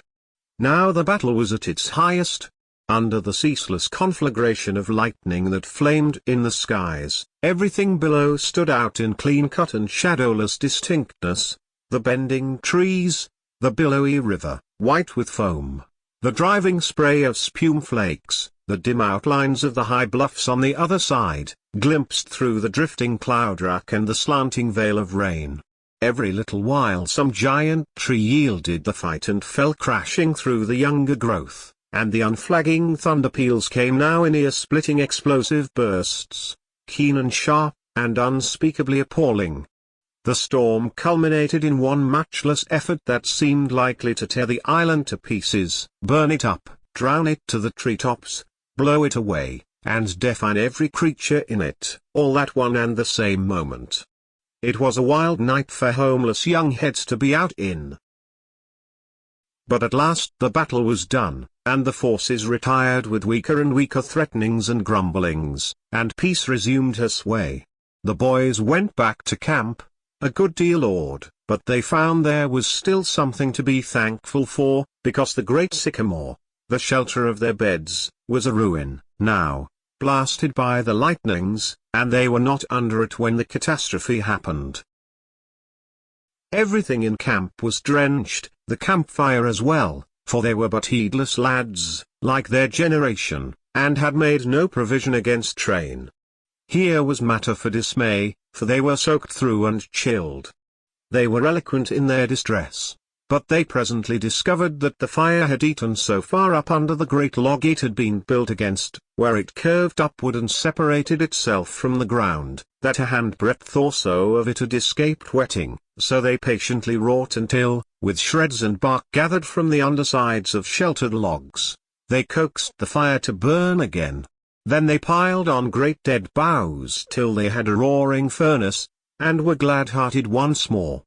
They dried their boiled ham and had a feast, and after that they sat by the fire and expanded and glorified their midnight adventure until morning, for there was not a dry spot to sleep on, anywhere around. As the sun began to steal in upon the boys, drowsiness came over them, and they went out on the sandbar and lay down to sleep. They got scorched out by and by, and drearily set about getting breakfast. After the meal they felt rusty, and stiff-jointed, and a little homesick once more. Tom saw the signs, and fell to cheering up the pirates as well as he could. But they cared nothing for marbles, or circus, or swimming, or anything. He reminded them of the imposing secret, and raised a ray of cheer. While it lasted, he got them interested in a new device. This was to knock off being pirates, for a while, and be Indians for a change. They were attracted by this idea, so it was not long before they were stripped, and striped from head to heel with black mud, like so many zebras, all of them chiefs, of course, and then they went tearing through the woods to attack an English settlement. By and by they separated into 3 hostile tribes, and darted upon each other from ambush with dreadful war whoops, and killed and scalped each other by thousands. It was a gory day. Consequently it was an extremely satisfactory one. They assembled in camp toward supper time, hungry and happy. But now a difficulty arose. Hostile Indians could not break the bread of hospitality together without first making peace, and this was a simple impossibility without smoking a pipe of peace. There was no other process that ever they had heard of. 2 of the savages almost wished they had remained pirates. However, there was no other way, so with such show of cheerfulness as they could muster they called for the pipe and took their whiff as it passed, in due form. And behold, they were glad they had gone into savagery, for they had gained something. They found that they could now smoke a little without having to go and hunt for a lost knife. They did not get sick enough to be seriously uncomfortable. They were not likely to fool away this high promise for lack of effort. No, they practiced cautiously, after supper, with right fair success. And so they spent a jubilant evening. They were prouder and happier in their new acquirement than they would have been in the scalping and skinning of the 6 nations. We will leave them to smoke and chatter and brag, since we have no further use for them at present. Chapter 17 But there was no hilarity in the little town that same tranquil Saturday afternoon. The Harpers, and Aunt Polly's family, were being put into mourning, with great grief and many tears. An unusual quiet possessed the village, although it was ordinarily quiet enough, in all conscience. The villagers conducted their concerns with an absent air, and talked little, but they sighed often. The Saturday holiday seemed a burden to the children. They had no heart in their sports, and gradually gave them up. In the afternoon Becky Thatcher found herself moping about the deserted schoolhouse yard, and feeling very melancholy. But she found nothing there to comfort her. She soliloquized. "Oh, if I only had a brass andiron knob again! But I haven't got anything now to remember him by." And she choked back a little sob. Presently she stopped, and said to herself, "It was right here. Oh, if it was to do over again, I wouldn't say that, I wouldn't say it for the whole world. But he's gone now, I'll never, never, never see him any more." This thought broke her down, and she wandered away, with tears rolling down her cheeks. Then quite a group of boys and girls, playmates of Tom's and Joe's, came by, and stood looking over the paling fence and talking in reverent tones of how Tom did so and so the last time they saw him, and how Joe said this and that small trifle, pregnant with awful prophecy, as they could easily see now. And each speaker pointed out the exact spot where the lost lads stood at the time, and then added something like, "And I was standing just so, just as I am now, and as if you was him, I was as close as that, and he smiled, just this way, and then something seemed to go all over me, like, awful, you know, and I never thought what it meant, of course, but I can see now." Then there was a dispute about who saw the dead boys last in life, and many claimed that dismal distinction, and offered evidences, more or less tampered with by the witness, and when it was ultimately decided who did see the departed last, and exchanged the last words with them, the lucky parties took upon themselves a sort of sacred importance, and were gaped at and envied by all the rest. One poor chap, who had no other grandeur to offer, said with tolerably manifest pride in the remembrance, "Well, Tom Sawyer he licked me once." But that bid for glory was a failure. Most of the boys could say that, and so that cheapened the distinction too much. The group loitered away, still recalling memories of the lost heroes, in awed voices. When the Sunday school hour was finished, the next morning, the bell began to toll, instead of ringing in the usual way. It was a very still Sabbath, and the mournful sound seemed in keeping with the musing hush that lay upon nature. The villagers began to gather, loitering a moment in the vestibule to converse in whispers about the sad event. But there was no whispering in the house, only the funereal rustling of dresses as the women gathered to their seats disturbed the silence there. None could remember when the little church had been so full before.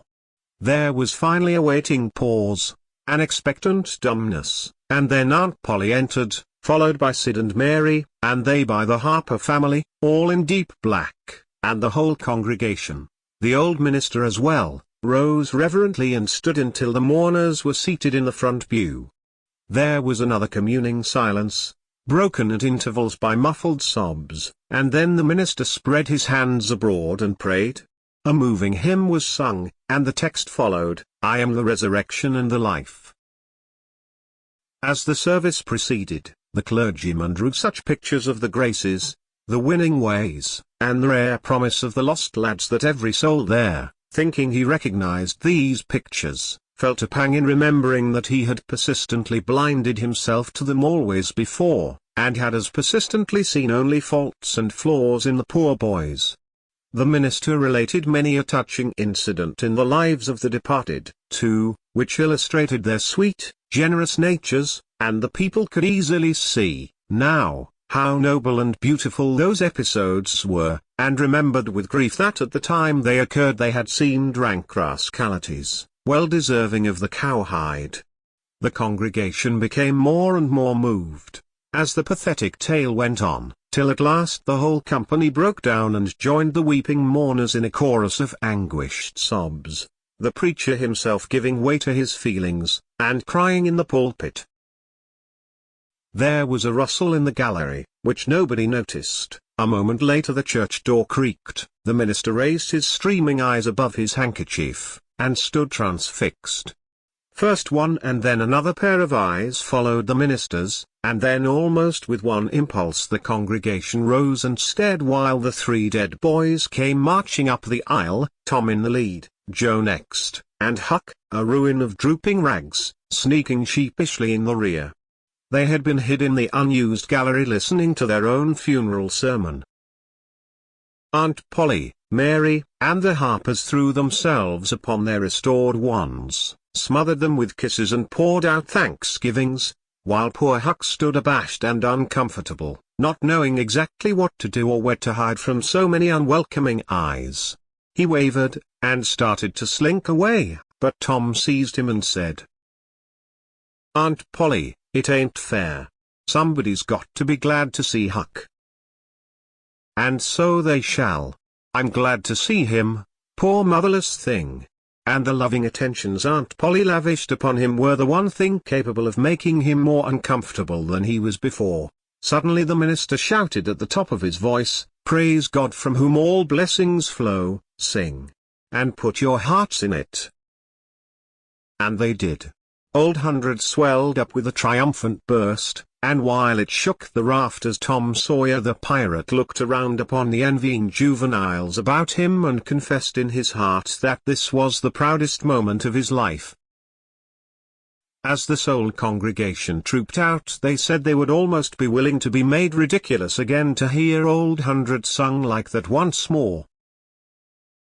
Tom got more cuffs and kisses that day, according to Aunt Polly's varying moods, than he had earned before in a year, and he hardly knew which expressed the most gratefulness to God and affection for himself. Chapter 18. That was Tom's great secret, the scheme to return home with his brother pirates and attend their own funerals. They had paddled over to the Missouri shore on a log, at dusk on Saturday, landing 5 or 6 miles below the village. They had slept in the woods at the edge of the town till nearly daylight, and had then crept through back lanes and alleys and finished their sleep in the gallery of the church among a chaos of invalided benches. At breakfast, Monday morning, Aunt Polly and Mary were very loving to Tom, and very attentive to his wants. There was an unusual amount of talk. In the course of it Aunt Polly said, "Well, I don't say it wasn't a fine joke, Tom, to keep everybody suffering most a week so you boys had a good time, but it is a pity you could be so hard-hearted as to let me suffer so. If you could come over on a log to go to your funeral, you could have come over and give me a hint some way that you weren't dead, but only run off." "Yes, you could have done that, Tom," said Mary, "and I believe you would if you had thought of it." "Would you, Tom?" said Aunt Polly, her face lighting wistfully. "Say, now, would you, if you'd thought of it?" Well, I don't know. 'Twould have spoiled everything." "Tom, I hoped you loved me that much," said Aunt Polly, with a grieved tone that discomfited the boy. "It would have been something if you'd cared enough to think of it, even if you didn't do it." "Now, Auntie, that ain't any harm," pleaded Mary. "It's only Tom's giddy way. He is always in such a rush that he never thinks of anything." "More's the pity. Sid would have thought. And Sid would have come and done it, too. Tom, you'll look back, some day, when it's too late, and wish you'd cared a little more for me when it would have cost you so little." "Now, Auntie, you know I do care for you," said Tom. "I'd know it better if you acted more like it." "I wish now I'd thought," said Tom, with a repentant tone, "but I dreamt about you, anyway. That's something, ain't it?" "It ain't much. A cat does that much, but it's better than nothing. What did you dream?" "Why, Wednesday night I dreamt that you was sitting over there by the bed, and Sid was sitting by the wood box, and Mary next to him. Well, so we did. So we always do. I'm glad your dreams could take even that much trouble about us. And I dreamt that Joe Harper's mother was here. Why, she was here. Did you dream any more? Oh, lots. But it's so dim, now. Well, try to recollect, can't you? Somehow it seems to me that the wind blowed there. Try harder, Tom. The wind did blow something. Come. Tom pressed his fingers on his forehead an anxious minute, and then said, I've got it now. I've got it now. It blowed the candle. Mercy on us. Go on, Tom, go on. And it seems to me that you said, why, I believe that door. Go on, Tom. Just let me study a moment, just a moment. Oh, yes, you said you believed the door was open. As I'm sitting here, I did. Didn't I, Mary? Go on. And then, well, I won't be certain, but it seems like as if you made Sid go and. Well? What did I make him do, Tom? What did I make him do? You made him, you made him shut it. Well, for the land's sake. I never heard the beat of that in all my days. Don't tell me there ain't anything in dreams, anymore. Serene Harper shall know of this before I'm an hour older. I'd like to see her get around this with her rubbish bout superstition. Go on, Tom. Oh, it's all getting just as bright as day, now. Next you said I warn't bad, only mischievous and harum-scarum, and not any more responsible than, I think it was a colt, or something. And so it was. Well, goodness gracious. Go on, Tom. And then you began to cry. So I did. Not the first time, neither. And then? Then Mrs. Harper she began to cry, and said Joe was just the same, and she wished she hadn't whipped him for taking cream when she'd throwed it out her own self. Tom. The spirit was upon you. You was a-prophesying, that's what you was doing. Land alive, go on, Tom. Then Sid he said. I don't think I said anything, said Sid. Yes you did, Sid, said Mary. Shut your heads and let Tom go on. What did he say, Tom? I think he said he hoped I was better off where I was gone to, but if I'd been better sometimes. There, do you hear that? It was his very words. And you shut him up sharp. I lay I did. There must have been an angel there. There was an angel there, somewheres. And Mrs. Harper told about Joe scaring her with a firecracker, and you told about Peter and the painkiller. Just as true as I live. And then there was a whole lot of talk about dragging the river for us, and about having the funeral Sunday, and then you and old Miss Harper hugged and cried, and she went. It happened just so. It happened just so, as sure as I may sitting in these very tracks. Tom, you couldn't told it more like if you'd a seen it. And then what? Go on, Tom. Then I thought you prayed for me, and I could see you and hear every word you said. And you went to bed, and I was so sorry that I took and wrote on a piece of sycamore bark, "We ain't dead, we are only off being pirates," and put it on the table by the candle, and then you looked so good, laying there asleep, that I thought I went and leaned over and kissed you on the lips. Did you, Tom? Did you? I just forgive you everything for that. and she seized the boy in a crushing embrace that made him feel like the guiltiest of villains. It was very kind, even though it was only a dream, Sid soliloquized just audibly. Shut up, Sid. A body does just the same in a dream as he'd do if he was awake. Here's a big Milam apple I've been saving for you, Tom, if you was ever found again. Now go long to school. I'm thankful to the good God and Father of us all I've got you back, that's long-suffering and merciful to them that believe on him and keep his word, though goodness knows I'm unworthy of it.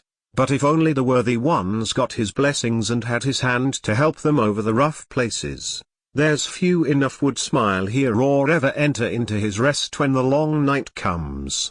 Go long Sid, Mary, Tom, take yourselves off, you've hindered me long enough. The children left for school, and the old lady to call on Mrs. Harper and vanquish her realism with Tom's marvelous dream. Sid had better judgment than to utter the thought that was in his mind as he left the house. It was this, pretty thin, as long a dream as that, without any mistakes in it. What a hero Tom was become, now. He did not go skipping and prancing, but moved with a dignified swagger as became a pirate who felt that the public eye was on him. And indeed it was. He tried not to seem to see the looks or hear the remarks as he passed along, but they were food and drink to him. Smaller boys than himself flocked at his heels, as proud to be seen with him, and tolerated by him, as if he had been the drummer at the head of a procession or the elephant leading a menagerie into town. Boys of his own size pretended not to know he had been away at all, but they were consuming with envy, nevertheless. They would have given anything to have that swarthy suntanned skin of his, and his glittering notoriety, and Tom would not have parted with either for a circus. At school the children made so much of him and of Joe, and delivered such eloquent admiration from their eyes, that the two heroes were not long in becoming insufferably stuck up. They began to tell their adventures to hungry listeners, but they only began. It was not a thing likely to have an end, with imaginations like theirs to furnish material. And finally, when they got out their pipes and went serenely puffing around, the very summit of glory was reached. Tom decided that he could be independent of Becky Thatcher now. Glory was sufficient. He would live for glory. Now that he was distinguished, maybe she would be wanting to make up. Well, let her. She should see that he could be as indifferent as some other people. Presently she arrived. Tom pretended not to see her. He moved away and joined a group of boys and girls and began to talk. Soon he observed that she was tripping gaily back and forth with flushed face and dancing eyes, pretending to be busy chasing schoolmates, and screaming with laughter when she made a capture. But he noticed that she always made her captures in his vicinity, and that she seemed to cast a conscious eye in his direction at such times, too. It gratified all the vicious vanity that was in him, and so, instead of winning him, it only set him up the more and made him the more diligent to avoid betraying that he knew she was about.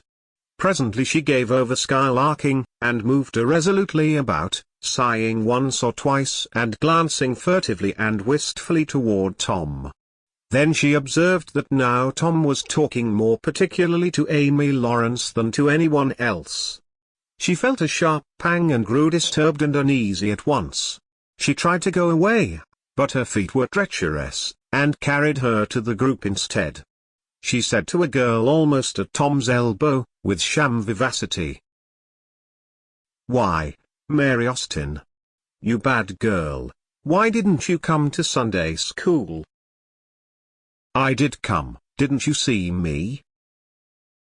"Why, no. Did you? Where did you sit?" "I was in Miss Peters' class, where I always go. I saw you." "Did you? Why, it's funny I didn't see you. I wanted to tell you about the picnic." "Oh, that's jolly. Who's going to give it?" "My ma's going to let me have one." "Oh, goody, I hope she'll let me come." "Well, she will. The picnic's for me. She'll let anybody come that I want, and I want you. That's ever so nice. When is it going to be? By and by. Maybe about vacation. Oh, won't it be fun? You going to have all the girls and boys? Yes, everyone that's friends to me, or wants to be, and she glanced ever so furtively at Tom, but he talked right along to Amy Lawrence about the terrible storm on the island, and how the lightning tore the great sycamore tree all to flinders while he was standing within 3 feet of it. "Oh, may I come?" said Grace Miller. "Yes." "And me?" said Sally Rogers. "Yes." "And me, too?" said Susie Harper. "And Joe?" "Yes." And so on, with clapping of joyful hands till all the group had begged for invitations but Tom and Amy. Then Tom turned coolly away, still talking, and took Amy with him. Becky's lips trembled and the tears came to her eyes. She hid these signs with a forced gaiety and went on chattering, but the life had gone out of the picnic, now, and out of everything else. She got away as soon as she could and hid herself and had what her sex call a good cry. Then she sat moody, with wounded pride, till the bell rang. She roused up, now, with a vindictive cast in her eye, and gave her plaited tails a shake and said she knew what she'd do. At recess Tom continued his flirtation with Amy with jubilant self-satisfaction. And he kept drifting about to find Becky and lacerate her with the performance. At last he spied her, but there was a sudden falling of his mercury. She was sitting cozily on a little bench behind the schoolhouse looking at a picture book with Alfred Temple, and so absorbed were they, and their heads so close together over the book, that they did not seem to be conscious of anything in the world besides. Jealousy ran red-hot through Tom's veins. He began to hate himself for throwing away the chance Becky had offered for a reconciliation. He called himself a fool, and all the hard names he could think of. He wanted to cry with vexation. Amy chatted happily along, as they walked, for her heart was singing, but Tom's tongue had lost its function. He did not hear what Amy was saying, and whenever she paused expectantly he could only stammer an awkward assent, which was as often misplaced as otherwise. He kept drifting to the rear of the schoolhouse, again and again, to sear his eyeballs with the hateful spectacle there. He could not help it, and it maddened him to see, as he thought he saw, that Becky Thatcher never once suspected that he was even in the land of the living. But she did see, nevertheless, and she knew she was winning her fight, too, and was glad to see him suffer as she had suffered. Amy's happy prattle became intolerable. Tom hinted at things he had to attend to, things that must be done, and time was fleeting. But in vain. The girl chirped on. Tom thought, oh, hang her, ain't I ever going to get rid of her? At last he must be attending to those things, and she said artlessly that she would be around when school let out. And he hastened away, hating her for it. Any other boy, Tom thought, grating his teeth. Any boy in the whole town but that St. Louis smarty that thinks he dresses so fine and is aristocracy. Oh, all right, I licked you the first day you ever saw this town, mister, and I'll lick you again. You just wait till I catch you out. I'll just take and he went through the motions of thrashing an imaginary boy, pummeling the air, and kicking and gouging. Oh, you do you? You holler enough, do you? Now, then, let that learn you. And so the imaginary flogging was finished to his satisfaction. Tom fled home at noon. His conscience could not endure any more of Amy's grateful happiness, and his jealousy could bear no more of the other distress. Becky resumed her picture inspections with Alfred, but as the minutes dragged along and no Tom came to suffer, her triumph began to cloud and she lost interest. Gravity and absent-mindedness followed, and then melancholy. 2 or 3 times she pricked up her ear at a footstep, but it was a false hope. No Tom came. At last she grew entirely miserable and wished she hadn't carried it so far.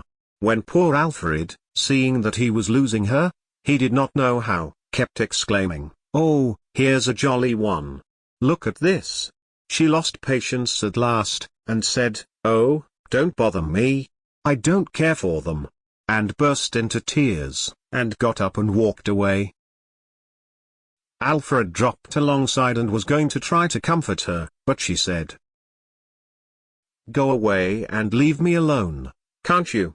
I hate you." So the boy halted, wondering what he could have done, for she had said she would look at pictures all through the nooning, and she walked on, crying. Then Alfred went musing into the deserted schoolhouse. He was humiliated and angry. He easily guessed his way to the truth. The girl had simply made a convenience of him to vent her spite upon Tom Sawyer. He was far from hating Tom the less when this thought occurred to him. He wished there was some way to get that boy into trouble without much risk to himself. Tom's spelling book fell under his eye. Here was his opportunity. He gratefully opened to the lesson for the afternoon and poured ink upon the page. Becky, glancing in at a window behind him at the moment, saw the act, and moved on, without discovering herself. She started homeward, now, intending to find Tom and tell him. Tom would be thankful and their troubles would be healed.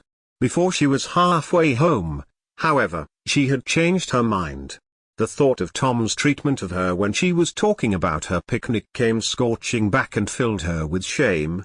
She resolved to let him get whipped on the damaged spelling book's account, and to hate him forever, into the bargain.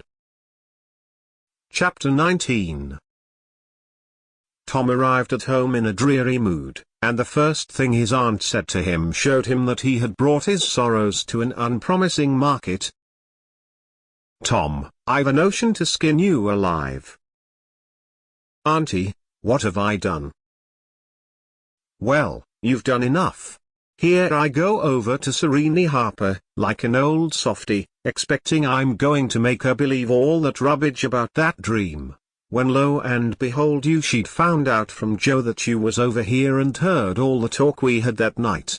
Tom, I don't know what is to become of a boy that will act like that. It makes me feel so bad to think you could let me go to Serene Harper and make such a fool of myself and never say a word." This was a new aspect of the thing. His smartness of the morning had seemed to Tom a good joke before, and very ingenious. It merely looked mean and shabby now. He hung his head and could not think of anything to say for a moment. Then he said, "Auntie, I wish I hadn't done it, but I didn't think." "Oh, child, you never think. You never think of anything but your own selfishness? You could think to come all the way over here from Jackson's Island in the night to laugh at our troubles, and you could think to fool me with a lie about a dream, but you couldn't ever think to pity us and save us from sorrow." "Auntie, I know now it was mean, but I didn't mean to be mean. I didn't, honest. And besides, I didn't come over here to laugh at you that night." "What did you come for, then?" "It was to tell you not to be uneasy about us, because we hadn't got drowned." Tom, I would be the thankfulest soul in this world if I could believe you ever had as good a thought as that, but you know you never did, and I know it, Tom." "Indeed and deed I did, Auntie. I wish I may never stir if I didn't." "Oh, Tom, don't lie, don't do it. It only makes things 100 times worse." "It ain't a lie, Auntie, it's the truth. I wanted to keep you from grieving, that was all that made me come." "I'd give the whole world to believe that. It would cover up a power of sins, Tom. I'd most be glad you'd run off and acted so bad.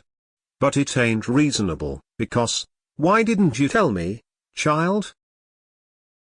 "Why, you see, when you got to talking about the funeral, I just got all full of the idea of our coming and hiding in the church, and I couldn't somehow bear to spoil it. So I just put the bark back in my pocket and kept mum." "What bark?"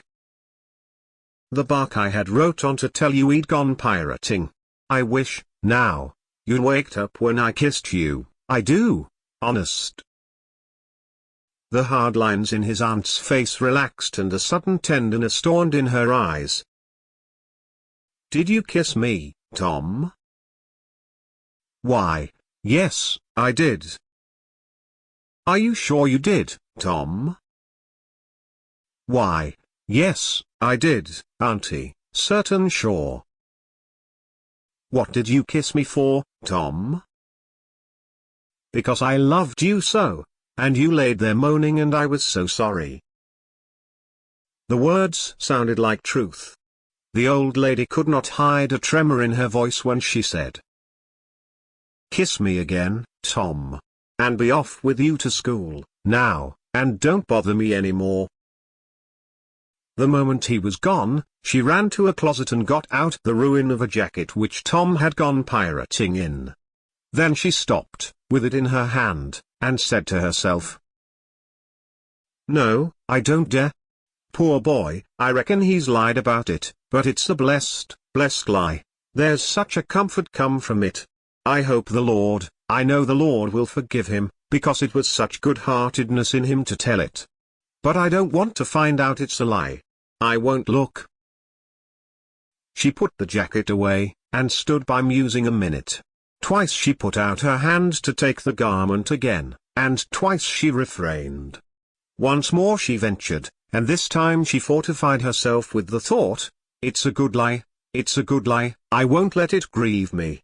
So she sought the jacket pocket.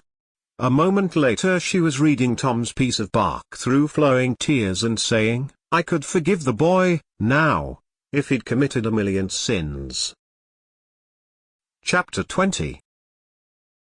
There was something about Aunt Polly's manner, when she kissed Tom, that swept away his low spirits and made him light-hearted and happy again. He started to school and had the luck of coming upon Becky Thatcher at the head of Meadow Lane. His mood always determined his manner. Without a moment's hesitation he ran to her and said, I acted mighty mean today, Becky, and I'm so sorry. I won't ever do that way again, as long as ever I live. Please make up, won't you? The girl stopped and looked him scornfully in the face. I'll thank you to keep yourself to yourself, Mr. Thomas Sawyer. I'll never speak to you again. She tossed her head and passed on. Tom was so stunned that he had not even presence of mind enough to say who cares, Miss Smarty, until the right time to say it had gone by. So he said nothing. But he was in a fine rage, nevertheless. He moped into the schoolyard wishing she were a boy, and imagining how he would trounce her if she were. He presently encountered her and delivered a stinging remark as he passed. She hurled one in return, and the angry breach was complete. It seemed to Becky, in her hot resentment, that she could hardly wait for school to take in. She was so impatient to see Tom flogged for the injured spelling book. If she had had any lingering notion of exposing Alfred Temple, Tom's offensive fling had driven it entirely away. Poor girl, she did not know how fast she was nearing trouble herself. The master, Mr. Dobbins, had reached middle age with an unsatisfied ambition. The darling of his desires was to be a doctor, but poverty had decreed that he should be nothing higher than a village schoolmaster. Every day he took a mysterious book out of his desk and absorbed himself in it at times when no classes were reciting. He kept that book under lock and key. There was not an urchin in school but was perishing to have a glimpse of it, but the chance never came. Every boy and girl had a theory about the nature of that book, but no two theories were alike, and there was no way of getting at the facts in the case. Now, as Becky was passing by the desk, which stood near the door, she noticed that the key was in their lock. It was a precious moment. She glanced around, found herself alone, and the next instant she had the book in her hands. The title page, Professor Somebody's Anatomy, carried no information to her mind, so she began to turn the leaves. She came at once upon a handsomely engraved and colored frontispiece, a human figure, stark naked. At that moment a shadow fell on the page and Tom Sawyer stepped in at the door and caught a glimpse of the picture. Becky snatched at the book to close it, and had the hard luck to tear the pictured page half down the middle. She thrust the volume into the desk, turned the key, and burst out crying with shame and vexation. "Tom Sawyer, you are just as mean as you can be, to sneak up on a person and look at what they're looking at. How could I know you was looking at anything? You ought to be ashamed of yourself. Tom Sawyer, you know you're going to tell on me, and oh, what shall I do, what shall I do? I'll be whipped, and I never was whipped in school." Then she stamped her little foot and said, "Be so mean if you want to. I know something that's going to happen. You just wait and you'll see. Hateful, hateful, hateful." And she flung out of the house with a new explosion of crying. Tom stood still, rather flustered by this onslaught. Presently he said to himself, "What a curious kind of a fool a girl is. Never been licked in school. Shucks. What's a licking? That's just like a girl, they're so thin-skinned and chicken-hearted. Well, of course I ain't going to tell old Dobbins on this little fool, because there's other ways of getting even on her. That ain't so mean, but what of it? Old Dobbins will ask who it was tore his book. Nobody'll answer. Then he'll do just the way he always does, ask first one and then t'other, and when he comes to the right girl he'll know it, without any telling. Girls' faces always tell on them. They ain't got any backbone. She'll get licked. Well, it's a kind of a tight place for Becky Thatcher, because there ain't any way out of it." Tom conned the thing a moment longer, and then added, "All right, though, she'd like to see me in just such a fix, let her sweat it out." Tom joined the mob of skylarking scholars outside. In a few moments the master arrived and school took in. Tom did not feel a strong interest in his studies. Every time he stole a glance at the girl's side of the room Becky's face troubled him. Considering all things, he did not want to pity her, and yet it was all he could do to help it.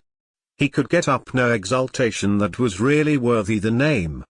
Presently the spelling book discovery was made, and Tom's mind was entirely full of his own matters for a while after that.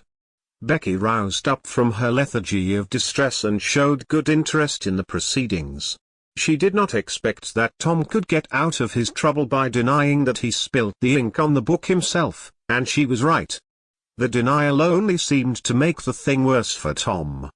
Becky supposed she would be glad of that, and she tried to believe she was glad of it, but she found she was not certain. When the worst came to the worst, she had an impulse to get up and tell on Alfred Temple, but she made an effort and forced herself to keep still, because, said she to herself, he'll tell about me tearing the picture sure. I wouldn't say a word, not to save his life.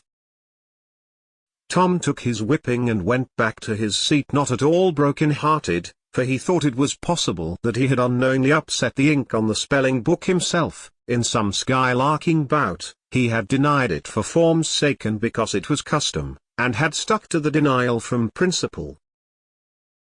A whole hour drifted by. The master sat nodding in his throne. The air was drowsy with the hum of study. By and by, Mr. Dobbins straightened himself up, yawned, then unlocked his desk, and reached for his book, but seemed undecided whether to take it out or leave it. Most of the pupils glanced up languidly, but there were two among them that watched his movements with intent eyes. Mr. Dobbins fingered his book absently for a while, then took it out and settled himself in his chair to read. Tom shot a glance at Becky. He had seen a hunted and helpless rabbit look as she did, with a gun leveled at its head.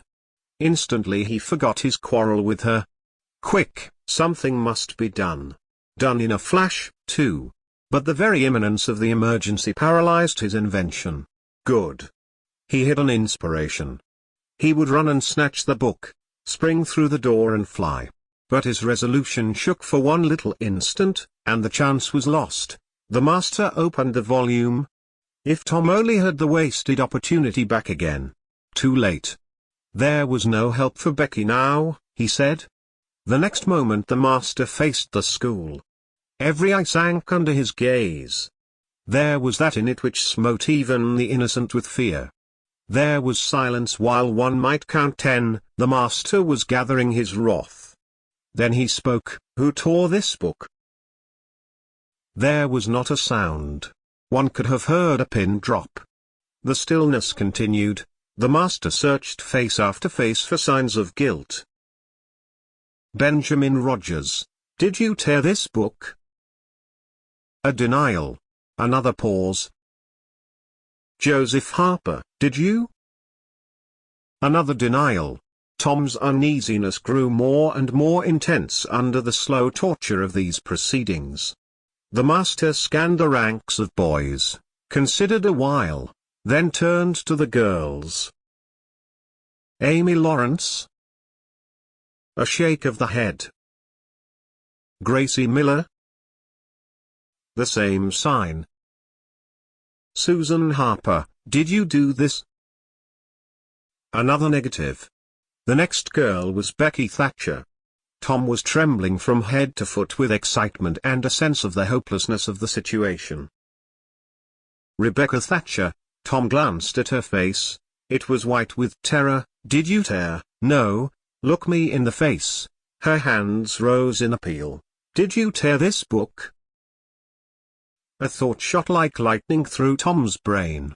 He sprang to his feet and shouted, "I done it." The school stared in perplexity at this incredible folly. Tom stood a moment, to gather his dismembered faculties, and when he stepped forward to go to his punishment, the surprise, the gratitude, the adoration that shone upon him out of poor Becky's eyes seemed pay enough for 100 floggings. Inspired by the splendor of his own act, he took without an outcry the most merciless flaying that even Mr. Dobbins had ever administered, and also received with indifference the added cruelty of a command to remain 2 hours after school should be dismissed, for he knew who would wait for him outside till his captivity was done, and not count the tedious time as loss, either. Tom went to bed that night planning vengeance against Alfred Temple, for with shame and repentance Becky had told him all, not forgetting her own treachery, but even the longing for vengeance had to give way, soon, to pleasanter musings, and he fell asleep at last with Becky's latest words lingering dreamily in his ear. Tom, how could you be so noble? Chapter 21. Vacation was approaching. The schoolmaster, always severe, grew severer and more exacting than ever, for he wanted the school to make a good showing on examination day.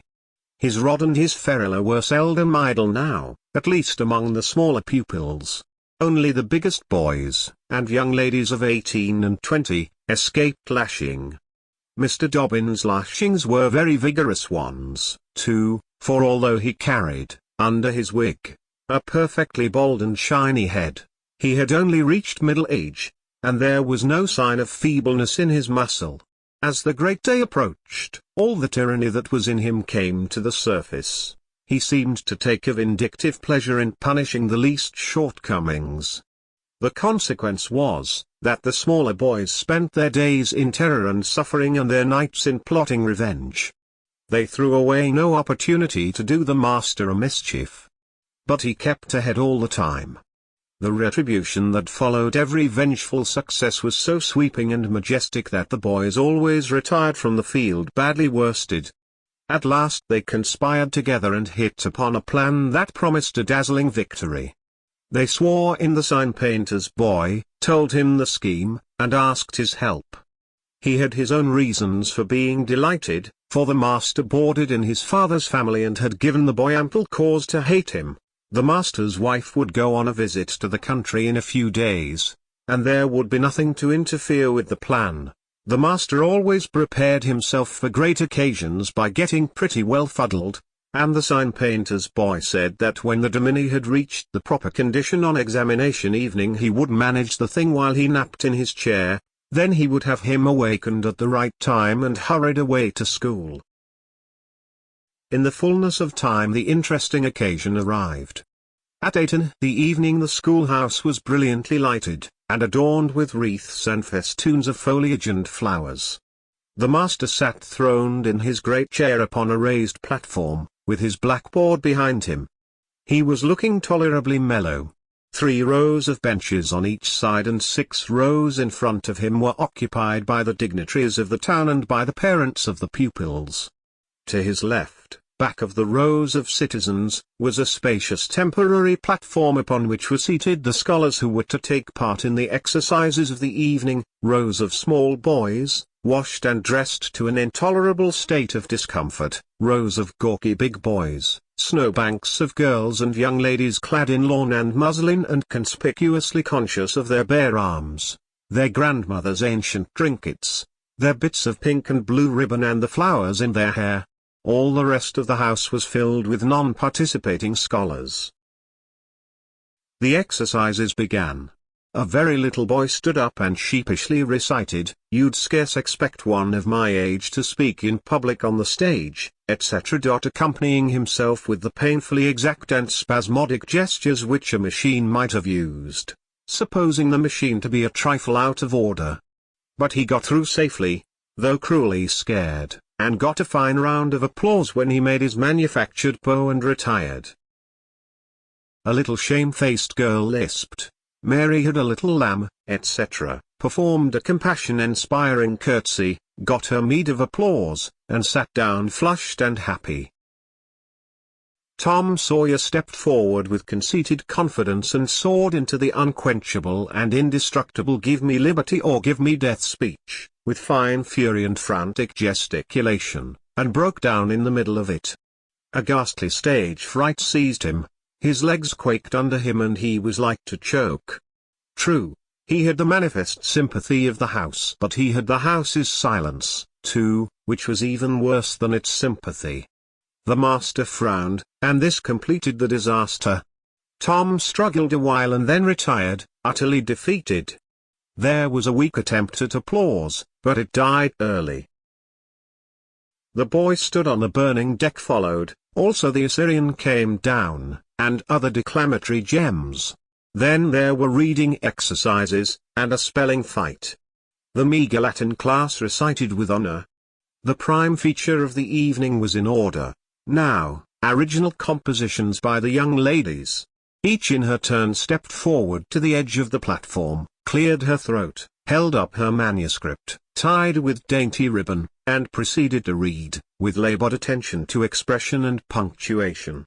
The themes were the same that had been illuminated upon similar occasions by their mothers before them, their grandmothers, and doubtless all their ancestors in the female line clear back to the Crusades. Friendship was one, memories of other days, religion in history, dreamland, the advantages of culture, forms of political government compared and contrasted, melancholy, filial love, heart longings, etc., etc.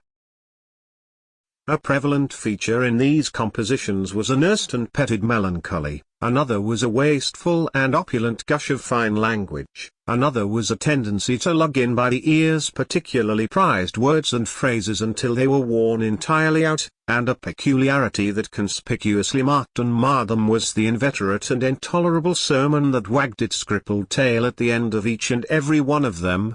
No matter what the subject might be, a brain-racking effort was made to squirm it into some aspect or other that the moral and religious mind could contemplate with edification. The glaring insincerity of these sermons was not sufficient to compass the banishment of the fashion from the schools, and it is not sufficient today, it never will be sufficient while the world stands, perhaps. There is no school in all Ireland where the young ladies do not feel obliged to close their compositions with a sermon, and you will find that the sermon of the most frivolous and the least religious girl in the school is always the longest and the most relentlessly pious. But enough of this. Homily truth is unpalatable. Let us return to the examination. The first composition that was read was one entitled "Is This, Then, Life?" Perhaps the reader can endure an extract from it. In the common walks of life, With what delightful emotions does the youthful mind look forward to some anticipated scene of festivity! Imagination is busy sketching rose-tinted pictures of joy. In fancy, the voluptuous votary of fashion sees herself amid the festive throng, the observed of all observers. Her graceful form, arrayed in snowy robes, is whirling through the mazes of the joyous dance, her eye is brightest, her step is lightest in the gay assembly. In such delicious fancies time quickly glides by, and the welcome hour arrives for her entrance into the Elysian world, of which she has had such bright dreams.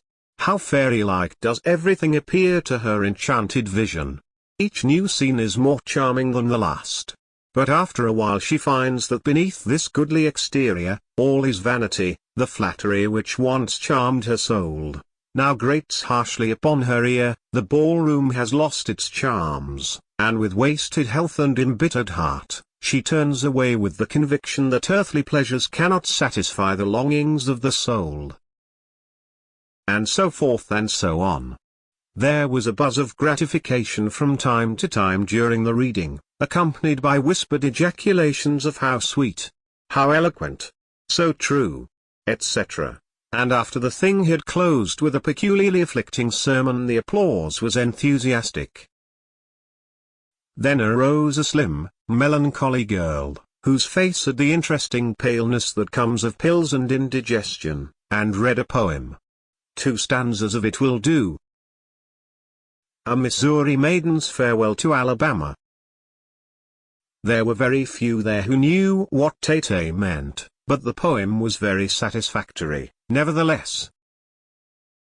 Next appeared a dark-complexioned, black-eyed, black-haired young lady, who paused an impressive moment, assumed a tragic expression, and began to read in a measured, solemn tone. A vision. Dark and tempestuous was night.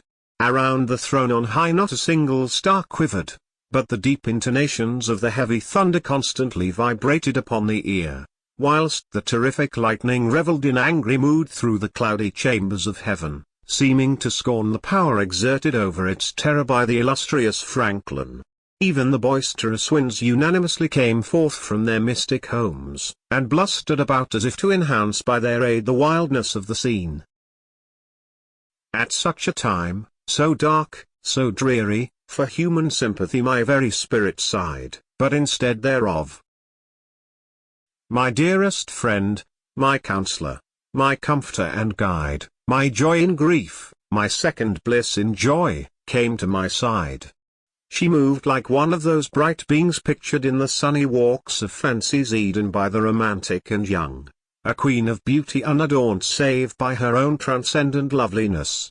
So soft was her step, it failed to make even a sound, and but for the magical thrill imparted by her genial touch, as other unobtrusive beauties, she would have glided away unperceived, unsought. A strange sadness rested upon her features, like icy tears upon the robe of December, as she pointed to the contending elements without, and bade me contemplate the 2 beings presented.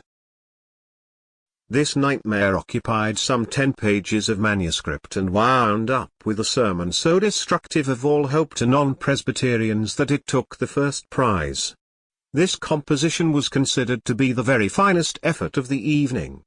The mayor of the village, in delivering the prize to the author of it, made a warm speech in which he said that it was by far the most eloquent thing he had ever listened to, and that Daniel Webster himself might well be proud of it. It may be remarked, in passing, that the number of compositions in which the word beauteous was over-fondled, and human experience referred to as life's page, was up to the usual average. Now the master, mellow almost to the verge of geniality, put his chair aside, turned his back to the audience, and began to draw a map of America on the blackboard, to exercise the geography class upon. But he made a sad business of it with his unsteady hand, and a smothered titter rippled over the house. He knew what the matter was, and set himself to write it. He sponged outlines and remade them, but he only distorted them more than ever, and the tittering was more pronounced. He threw his entire attention upon his work, now, as if determined not to be put down by the mirth. He felt that all eyes were fastened upon him. He imagined he was succeeding, and yet the tittering continued, it even manifestly increased. And well it might. There was a garret above, pierced with a scuttle over his head, and down through this scuttle came a cat, suspended around the haunches by a string. She had a rag tied about her head and jaws to keep her from mewing. As she slowly descended, she curved upward and clawed at the string. She swung downward and clawed at the intangible air. The tittering rose higher and higher. The cat was within 6 inches of the absorbed teacher's head, down, down, a little lower, and she grabbed his wig with her desperate claws, clung to it, and was snatched up into the garret in an instant with her trophy still in her possession. And how the light did blaze abroad from the master's bald pate, for the sign painter's boy had gilded it. That broke up the meeting. The boys were avenged. Vacation had come. Note: the pretended compositions quoted in this chapter are taken without alteration from a volume entitled Prose and Poetry, by a Western lady, but they are exactly and precisely after the schoolgirl pattern, and hence are much happier than any mere imitations could be. Chapter 22. Tom joined the new order of cadets of temperance, being attracted by the showy character of their regalia.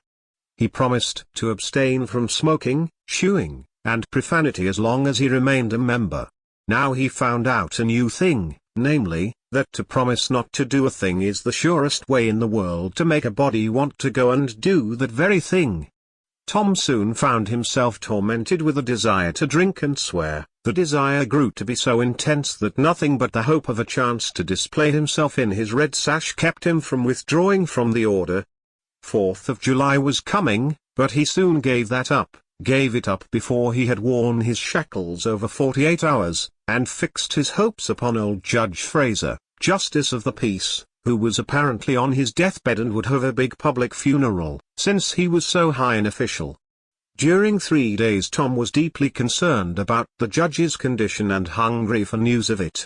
Sometimes his hopes ran high, so high that he would venture to get out his regalia and practice before the looking-glass. But the judge had a most discouraging way of fluctuating. At last he was pronounced upon the mend, and then convalescent. Tom was disgusted, and felt a sense of injury, too. He handed in his resignation at once, and that night the judge suffered a relapse and died. Tom resolved that he would never trust a man like that again. The funeral was a fine thing. The cadets paraded in a style calculated to kill the late member with envy. Tom was a free boy again. However, there was something in that. He could drink and swear, now, but found to his surprise that he did not want to. The simple fact that he could, took the desire away, and the charm of it. Tom presently wondered to find that his coveted vacation was beginning to hang a little heavily on his hands. He attempted a diary, but nothing happened during 3 days, and so he abandoned it. The first of all the Negro minstrel shows came to town, and made a sensation. Tom and Joe Harper got up a band of performers and were happy for 2 days. Even the glorious 4th was in some sense a failure, for it rained hard. There was no procession in consequence, and the greatest man in the world, as Tom supposed, Mr. Benton, an actual United States Senator, proved an overwhelming disappointment, for he was not 25 feet high, nor even anywhere in the neighborhood of it. A circus came. The boys played circus for 3 days afterward in tents made of rag carpeting, admission, 3 pins for boys, 2 for girls, and then circusing was abandoned. A phrenologist and a mesmerizer came, and went again and left the village duller and drearier than ever. There were some boys and girls parties, but they were so few and so delightful that they only made the aching voids between ache the harder. Becky Thatcher was gone to her Constantinople home to stay with her parents during vacation, so there was no bright side to life anywhere. The dreadful secret of the murder was a chronic misery. It was a very cancer for permanency and pain. Then came the measles. During 2 long weeks Tom lay a prisoner, dead to the world and its happenings. He was very ill. He was interested in nothing. When he got upon his feet at last and moved feebly downtown, a melancholy change had come over everything and every creature. There had been a revival, and everybody had got religion, not only the adults, but even the boys and girls. Tom went about, hoping against hope for the sight of one blessed sinful face, but disappointment crossed him everywhere. He found Joe Harper studying a Testament, and turned sadly away from the depressing spectacle. He sought Ben Rogers, and found him visiting the poor with a basket of tracts. He hunted up Jim Hollis, who called his attention to the precious blessing of his late measles as a warning. Every boy he encountered added another ton to his depression, and when, in desperation, he flew for refuge at last to the bosom of Huckleberry Finn and was received with a scriptural quotation, his heart broke and he crept home and to bed realizing that he alone of all the town was lost, forever and forever. And that night there came on a terrific storm, with driving rain, awful claps of thunder and blinding sheets of lightning. He covered his head with the bedclothes and waited in a horror of suspense for his doom, for he had not the shadow of a doubt that all this hubbub was about him. He believed he had taxed the forbearance of the powers above to the extremity of endurance and that this was the result. It might have seemed to him a waste of pomp and ammunition to kill a bug with a battery of artillery, but there seemed nothing incongruous about the getting up such an expensive thunderstorm as this to knock the turf from under an insect like himself. By and by the tempest spent itself and died without accomplishing its object. The boy's first impulse was to be grateful, and reform. His second was to wait, for there might not be any more storms. The next day the doctors were back. Tom had relapsed. The 3 weeks he spent on his back this time seemed an entire age. When he got abroad at last he was hardly grateful that he had been spared, remembering how lonely was his estate, how companionless and forlorn he was. He drifted listlessly down the street and found Jim Hollis acting as judge in a juvenile court that was trying a cat for murder, in the presence of her victim, a bird. He found Joe Harper and Huck Finn up an alley eating a stolen melon. Poor lads. They, like Tom, had suffered a relapse. Chapter 23. At last the sleepy atmosphere was stirred, and vigorously, the murder trial came on in the court. It became the absorbing topic of village talk immediately. Tom could not get away from it.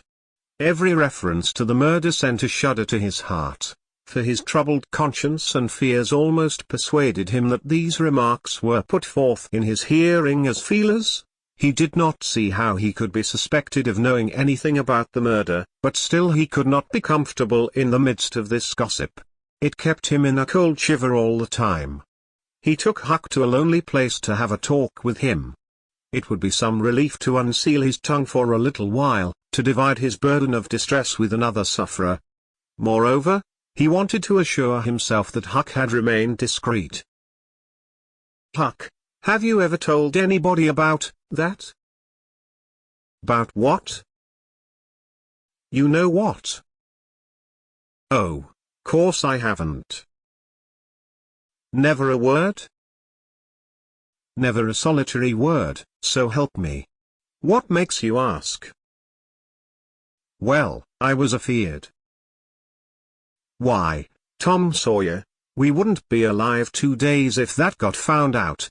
You know that." Tom felt more comfortable. After a pause. "Huck, they couldn't anybody get you to tell, could they?" "Get me to tell? Why, if I wanted that half-breed devil to drown me they could get me to tell. They ain't no different way." "Well, that's all right, then. I reckon we're safe as long as we keep mum. But let's swear again, anyway. It's more surer." "I'm agreed." So they swore again with dread solemnities. What is the talk around, Huck? I've heard a power of it. Talk? Well, it's just Muff Potter, Muffer Potter all the time. It keeps me in a sweat, constant, so's I want to hide summers. That's just the same way they go on round me. I reckon he's a goner. Don't you feel sorry for him, sometimes? Most always. He ain't no account, but then he ain't ever done anything to hurt anybody. Just fishes a little, to get money to get drunk on, and loafs around considerable, but Lord, we all do that, leastways most of us, preachers and such like. But he's kind of good. He give me half a fish, once, when there warn't enough for two, and lots of times he's kind of stood by me when I was out of luck. Well, he's mended kites for me, Huck, and knitted hooks onto my line. I wish we could get him out of there. My. We couldn't get him out, Tom. And besides, 'twouldn't do any good, they'd catch him again. Yes, so they would. But I hate to hear 'em abuse him so like the Dickens when he never done that. I do too, Tom. Lord, I hear 'em say he's the bloodiest looking villain in this country, and they wonder he wasn't ever hung before. Yes, they talk like that, all the time. I've heard 'em say that if he was to get free they'd lynch him. And they'd do it, too. The boys had a long talk, but it brought them little comfort.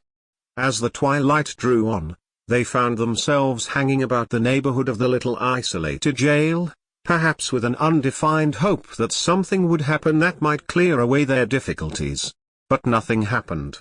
There seemed to be no angels or fairies interested in this luckless captive. The boys did as they had often done before, went to the cell grating and gave Potter some tobacco and matches. He was on the ground floor and there were no guards. His gratitude for their gifts had always smote their consciences before. It cut deeper than ever, this time. They felt cowardly and treacherous to the last degree when Potter said, "You've been mighty good to me, boys, better'n anybody else in this town. And I don't forget it, I don't. Often I says to myself, says I used to mend all the boys' kites and things, and show 'em where the good fishin' places was, and befriend 'em what I could, and now they've all forgot old Muff when he's in trouble, but Tom don't, and Huck don't, they don't forget him, says I, and I don't forget them. Well, boys, I done an awful thing, drunk and crazy at the time, that's the only way I account for it, and now I got to swing for it, and it's right, and best, too, I reckon, hope so, anyway. Well, we won't talk about that. I don't want to make you feel bad, you've befriended me. But what I want to say, is, don't you ever get drunk, then you won't ever get here.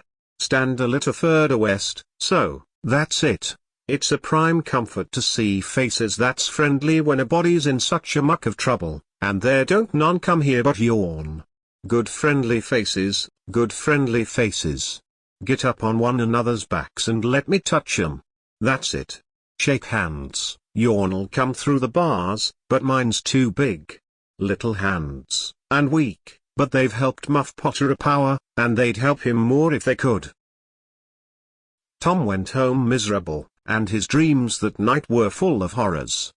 The next day and the day after, he hung about the courtroom, drawn by an almost irresistible impulse to go in, but forcing himself to stay out. Huck was having the same experience. They studiously avoided each other. Each wandered away, from time to time, but the same dismal fascination always brought them back presently. Tom kept his ears open when idlers sauntered out of the courtroom, but invariably heard distressing news. The toils were closing more and more relentlessly around poor Potter. At the end of the second day the village talk was to the effect that Injun Joe's evidence stood firm and unshaken, and that there was not the slightest question as to what the jury's verdict would be. Tom was out late that night, and came to bed through the window. He was in a tremendous state of excitement. It was hours before he got to sleep. All the village flocked to the courthouse the next morning, for this was to be the great day. Both sexes were about equally represented in the packed audience. After a long wait, the jury filed in and took their places. Shortly afterward, Potter, pale and haggard, timid and hopeless, was brought in, with chains upon him, and seated where all the curious eyes could stare at him. No less conspicuous was Injun Joe, stolid as ever. There was another pause, and then the judge arrived and the sheriff proclaimed the opening of the court. The usual whisperings among the lawyers and gathering together of papers followed. These details and accompanying delays worked up an atmosphere of preparation that was as impressive as it was fascinating. Now a witness was called who testified that he found Muffer Potter washing in the brook, at an early hour of the morning that the murder was discovered, and that he immediately sneaked away. After some further questioning, counsel for the prosecution said, "Take the witness." The prisoner raised his eyes for a moment, but dropped them again when his own counsel said, "I have no questions to ask him." The next witness proved the finding of the knife near the corpse. Counsel for the prosecution said, "Take the witness." "I have no questions to ask him," Potter's lawyer replied. A third witness swore he had often seen the knife in Potter's possession. "Take the witness." Counsel for Potter declined to question him. The faces of the audience began to betray annoyance. Did this attorney mean to throw away his client's life without an effort? Several witnesses deposed concerning Potter's guilty behavior when brought to the scene of the murder. They were allowed to leave the stand without being cross-questioned. Every detail of the damaging circumstances that occurred in the graveyard upon that morning, which all present remembered so well, was brought out by credible witnesses, but none of them were cross-examined by Potter's lawyer. The perplexity and dissatisfaction of the House expressed itself in murmurs and provoked a reproof from the bench.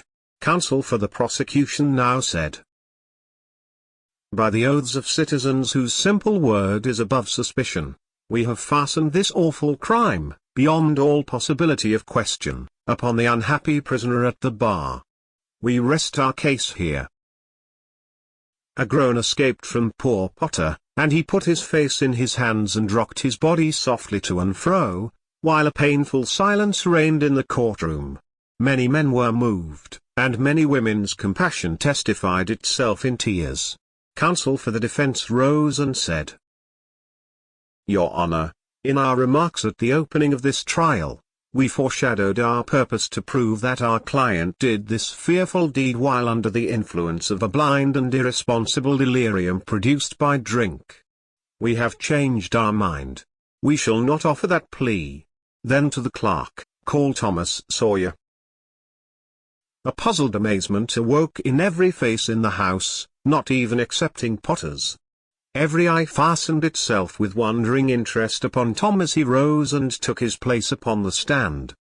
The boy looked wild enough, for he was badly scared. The oath was administered. "Thomas Sawyer, where were you on the 17th of June, about the hour of midnight?" Tom glanced at Injun Joe's iron face and his tongue failed him. The audience listened breathless, but the words refused to come. After a few moments, however, the boy got a little of his strength back, and managed to put enough of it into his voice to make part of the house hear. "In the graveyard." "A little bit louder, please. Don't be afraid." "You were."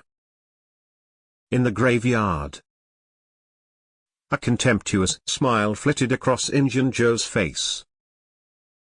"Were you anywhere near Horse William's grave?" "Yes, sir." "Speak up, just a trifle louder. How near were you?" "Near as I am to you." "Were you hidden, or not?" "I was hid." "Where?" behind the elms that's on the edge of the grave. Injun Joe gave a barely perceptible start. Anyone with you? Yes, sir. I went there with.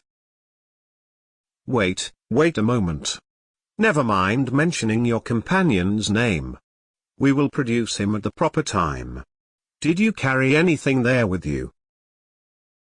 Tom hesitated and looked confused. Speak out, my boy, don't be diffident. The truth is always respectable. What did you take there? Only a dead cat.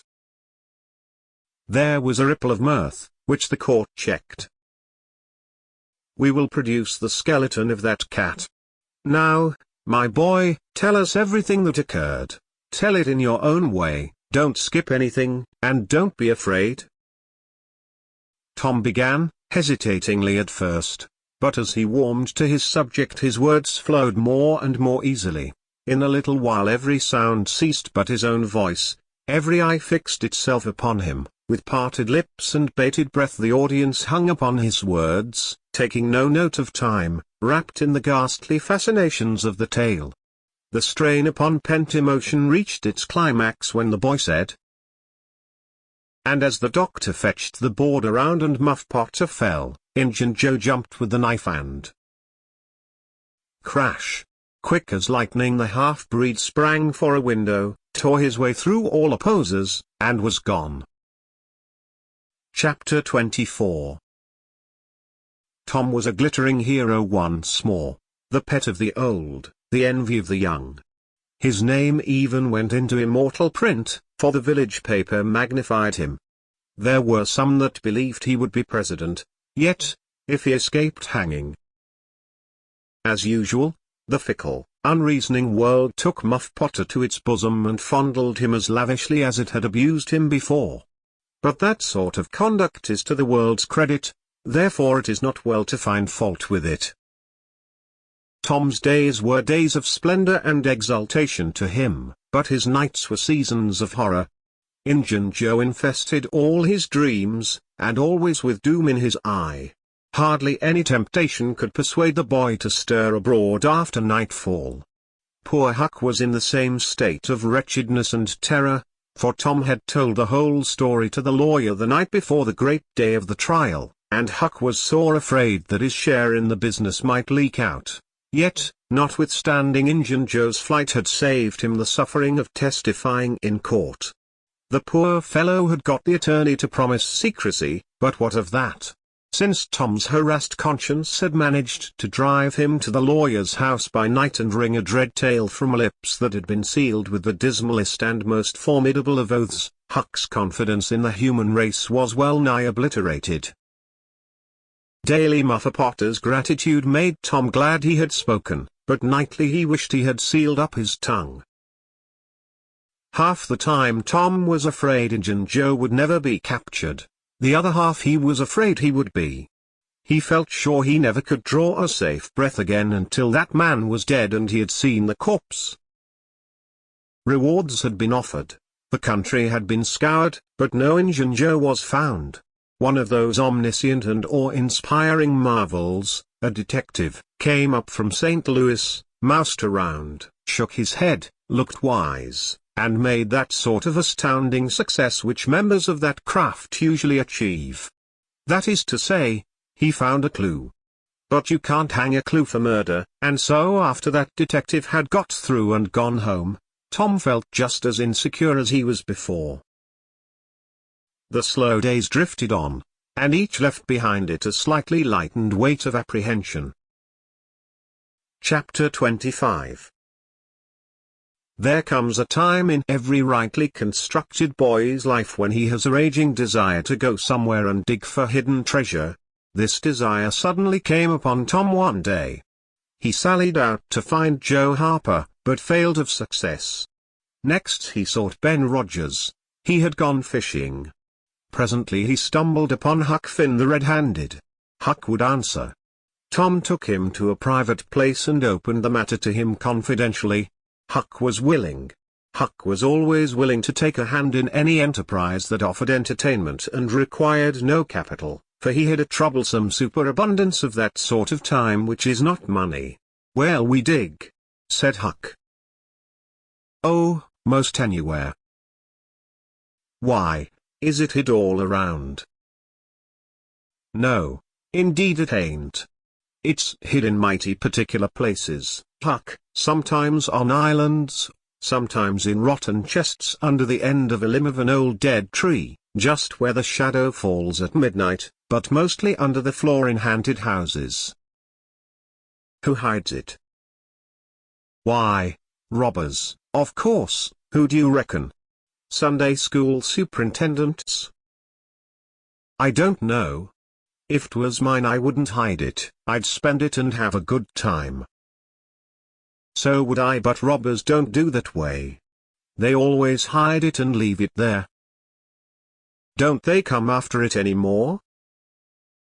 "No, they think they will, but they generally forget the marks, or else they die. Anyway, it lays there a long time and gets rusty, and by somebody finds an old yellow paper that tells how to find the marks, a paper that's got to be ciphered over about a week because it's mostly signs and hieroglyphics." "Hiero, which?" "Hieroglyphics, pictures and things, you know, that don't seem to mean anything." "Have you got one of them papers, Tom?" "No." "Well then, how are you going to find the marks?"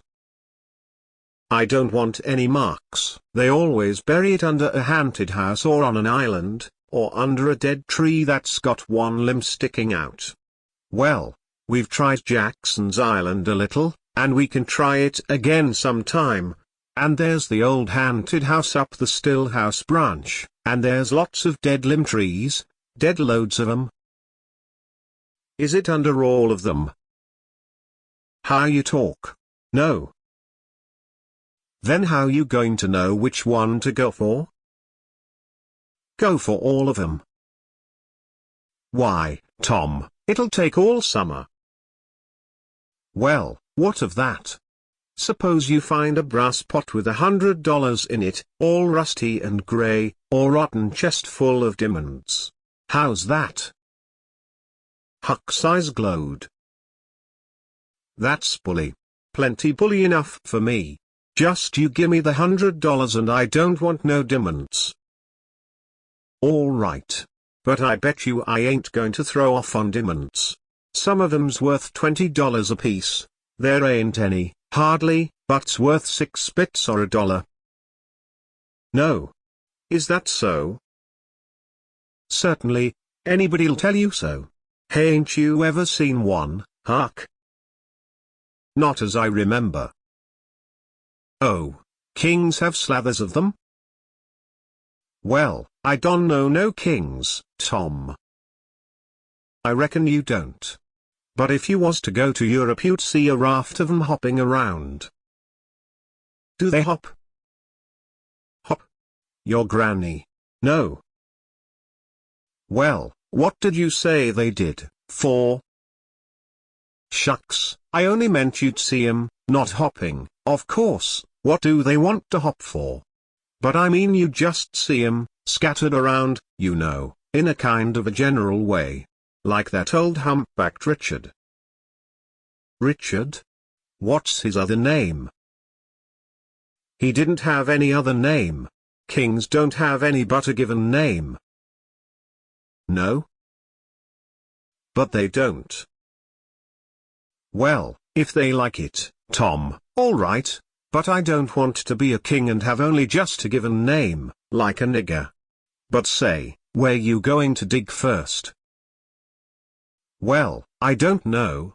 S'pose we tackle that old dead limb tree on the hill t'other side of Stillhouse branch?" "I'm agreed." So they got a crippled pick and a shovel, and set out on their 3-mile tramp. They arrived hot and panting, and threw themselves down in the shade of a neighboring elm to rest and have a smoke. "I like this," said Tom. "So do I." Say, Huck, if we find a treasure here, what you going to do with your share? Well, I'll have pie and a glass of soda every day, and I'll go to every circus that comes along. I bet I'll have a gay time. Well, ain't you going to save any of it? Save it? What for? Why, so as to have something to live on, by and by. Oh, that ain't any use. Pap would come back to this year town someday and get his claws on it if I didn't hurry up, and I tell you he'd clean it out pretty quick. What you going to do with yourn, Tom? I'm going to buy a new drum, and a sure enough sword, and a red necktie and a bullpup, and get married. Married. That's it. Tom, why, you ain't in your right mind. Wait, you'll see. Well, that's the foolishest thing you could do. Look at Pap and my mother. Fight. Why, they used to fight all the time. I remember, mighty well. That ain't anything. The girl I'm going to marry won't fight. Tom, I reckon they're all alike. They'll all comb a body. Now you better think 'bout this a while. I tell you, you better. What's the name of the gal? It ain't a gal at all, it's a girl. It's all the same, I reckon. Some says gal, some says girl, both's right, like enough. Anyway, what's her name, Tom? I'll tell you sometime, not now. All right, that'll do. Only if you get married I'll be more lonesome than ever. No you won't. You'll come and live with me. Now stir out of this and we'll go to digging.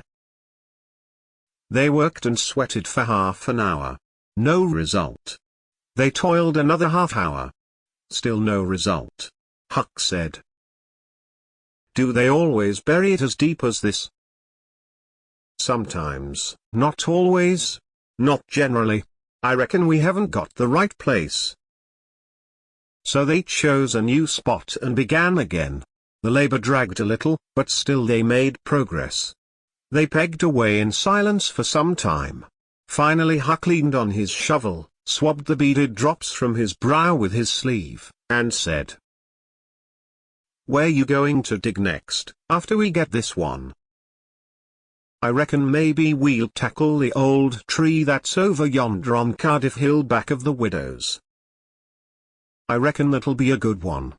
But won't the widow take it away from us, Tom? It's on her land." "She'd take it away. Maybe she'd like to try it once. Whoever finds one of these here treasures, it belongs to him. It don't make any difference whose land it's on." That was satisfactory.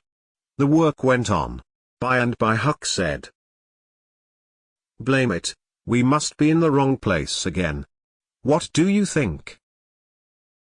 "It is mighty curious, Huck. I don't understand it.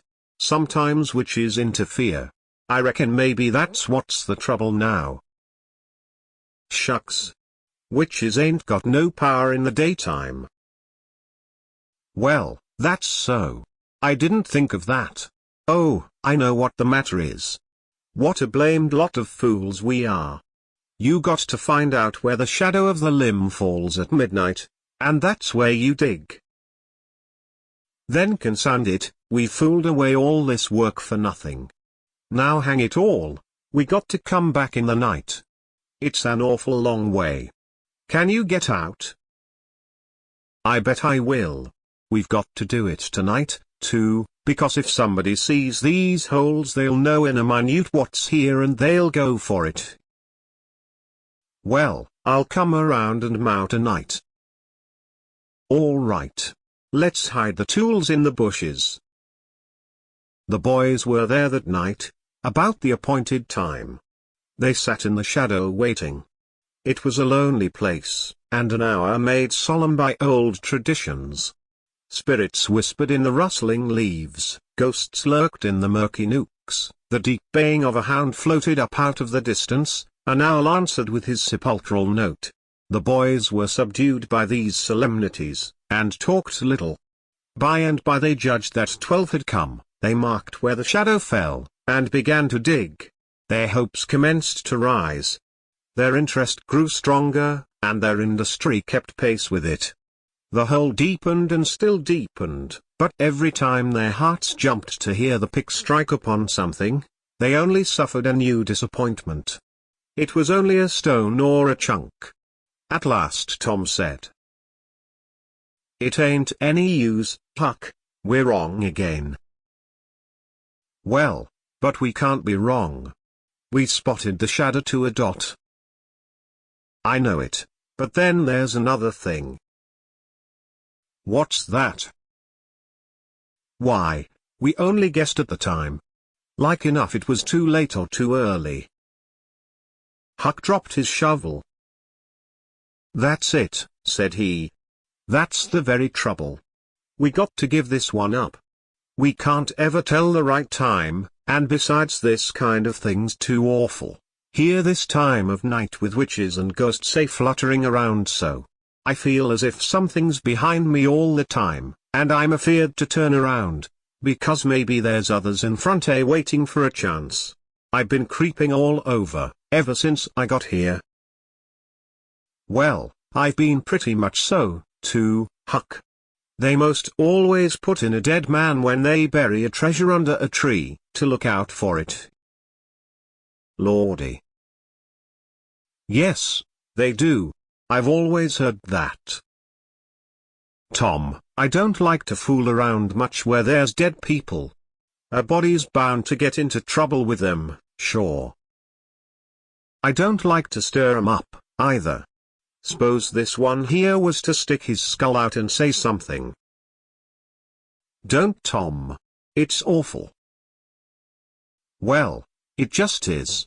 Huck, I don't feel comfortable a bit." "Say, Tom, let's give this place up, and try somewheres else." "All right, I reckon we better." "What'll it be?" Tom considered a while, and then said, "The haunted house. That's it." "Blame it, I don't like haunted houses, Tom. Why, they're a darn sight worse'n dead people. Dead people might talk, maybe, but they don't come sliding around in a shroud, when you ain't noticing, and peep over your shoulder all of a sudden and grit their teeth, the way a ghost does. I couldn't stand such a thing as that, Tom. Nobody could." "Yes, but, Huck, ghosts don't travel around only at night. They won't hinder us from digging there in the daytime." "Well, that's so. But you know mighty well people don't go about that haunted house in the day nor the night." "Well, that's mostly because they don't like to go where a man's been murdered, anyway, but nothing's ever been seen around that house except in the night, just some blue lights slipping by the windows, no regular ghosts." "Well, where you see one of them blue lights flickering around, Tom, you can bet there's a ghost mighty close behind it. It stands to reason. Because you know that they don't anybody but ghosts use 'em." "Yes, that's so. But anyway they don't come around in the daytime, so what's the use of our being afeard?" "Well, all right. We'll tackle the haunted house if you say so, but I reckon it's taking chances." They had started down the hill by this time. There in the middle of the moonlit valley below them stood the haunted house, utterly isolated, its fences gone long ago, rank weeds smothering the very doorsteps, the chimney crumbled to ruin, the window sashes vacant, a corner of the roof caved in. The boys gazed a while, half expecting to see a blue light flit past a window, then talking in a low tone, as befitted the time and the circumstances, they struck far off to the right, to give the haunted house a wide berth, and took their way homeward through the woods that adorned the rearward side of Cardiff Hill. Chapter 16. About noon the next day the boys arrived at the dead tree. They had come for their tools. Tom was impatient to go to the haunted house. Huck was measurably so, also, but suddenly said, "Look here, Tom. Do you know what day it is?" Tom mentally ran over the days of the week, and then quickly lifted his eyes with a startled look in them. "My! I never once thought of it, Huck." "Well, I didn't neither, but all at once it popped onto me that it was Friday." "Blame it, a body can't be too careful, Huck. We might 'a got into an awful scrape tackling such a thing on a Friday." "Might. Better say we would. There's some lucky days, maybe, but Friday ain't." "Any fool knows that. I don't reckon you was the first that found it out, Huck." "Well, I never said I was, did I? And Friday ain't all, neither. I had a rotten bad dream last night, dreamt about rats." "No. Sure sign of trouble. Did they fight?" "No." "Well, that's good, Huck. When they don't fight it's only a sign that there's trouble around, you know. All we got to do is to look mighty sharp and keep out of it. We'll drop this thing for today, and play. Do you know Robin Hood, Huck?" "No. Who's Robin Hood?" "Why, he was one of the greatest men that was ever in England, and the best. He was a robber." "Cracky, I wished I was. Who did he rob?" "Only sheriffs and bishops and rich people and kings, and such like. But he never bothered the poor. He loved 'em. He always divided up with 'em perfectly square." "Well, he must have been a brick." "I bet you he was, Huck. Oh, he was the noblest man that ever was. They ain't any such men now, I can tell you. He could lick any man in England, with one hand tied behind him, and he could take his U-bow and plug a 10-cent piece every time, a mile and a half." "What's a U-bow?" "I don't know. It's some kind of a bow, of course. And if he hit that dime only on the edge he would set down and cry, and curse. But we'll play Robin Hood, it's nobby fun. I'll learn you." "I'm agreed." So they played Robin Hood all the afternoon, now and then casting a yearning eye down upon the haunted house and passing a remark about the morrow's prospects and possibilities there. As the sun began to sink into the west they took their way homeward athwart the long shadows of the trees and soon were buried from sight in the forests of Cardiff Hill. On Saturday, shortly after noon, the boys were at the dead tree again.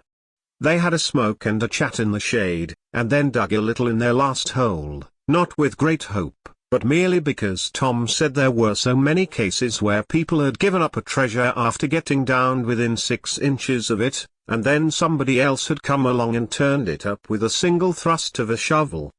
The thing failed this time, however, so the boys shouldered their tools and went away feeling that they had not trifled with fortune, but had fulfilled all the requirements that belong to the business of treasure hunting. When they reached the haunted house there was something so weird and grisly about the dead silence that reigned there under the baking sun, and something so depressing about the loneliness and desolation of the place, that they were afraid, for a moment, to venture in. Then they crept to the door and took a trembling peep.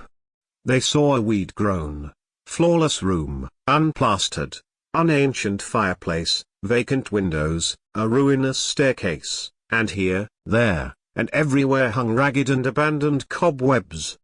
They presently entered, softly, with quickened pulses, talking in whispers, ears alert to catch the slightest sound, and muscles tense and ready for instant retreat.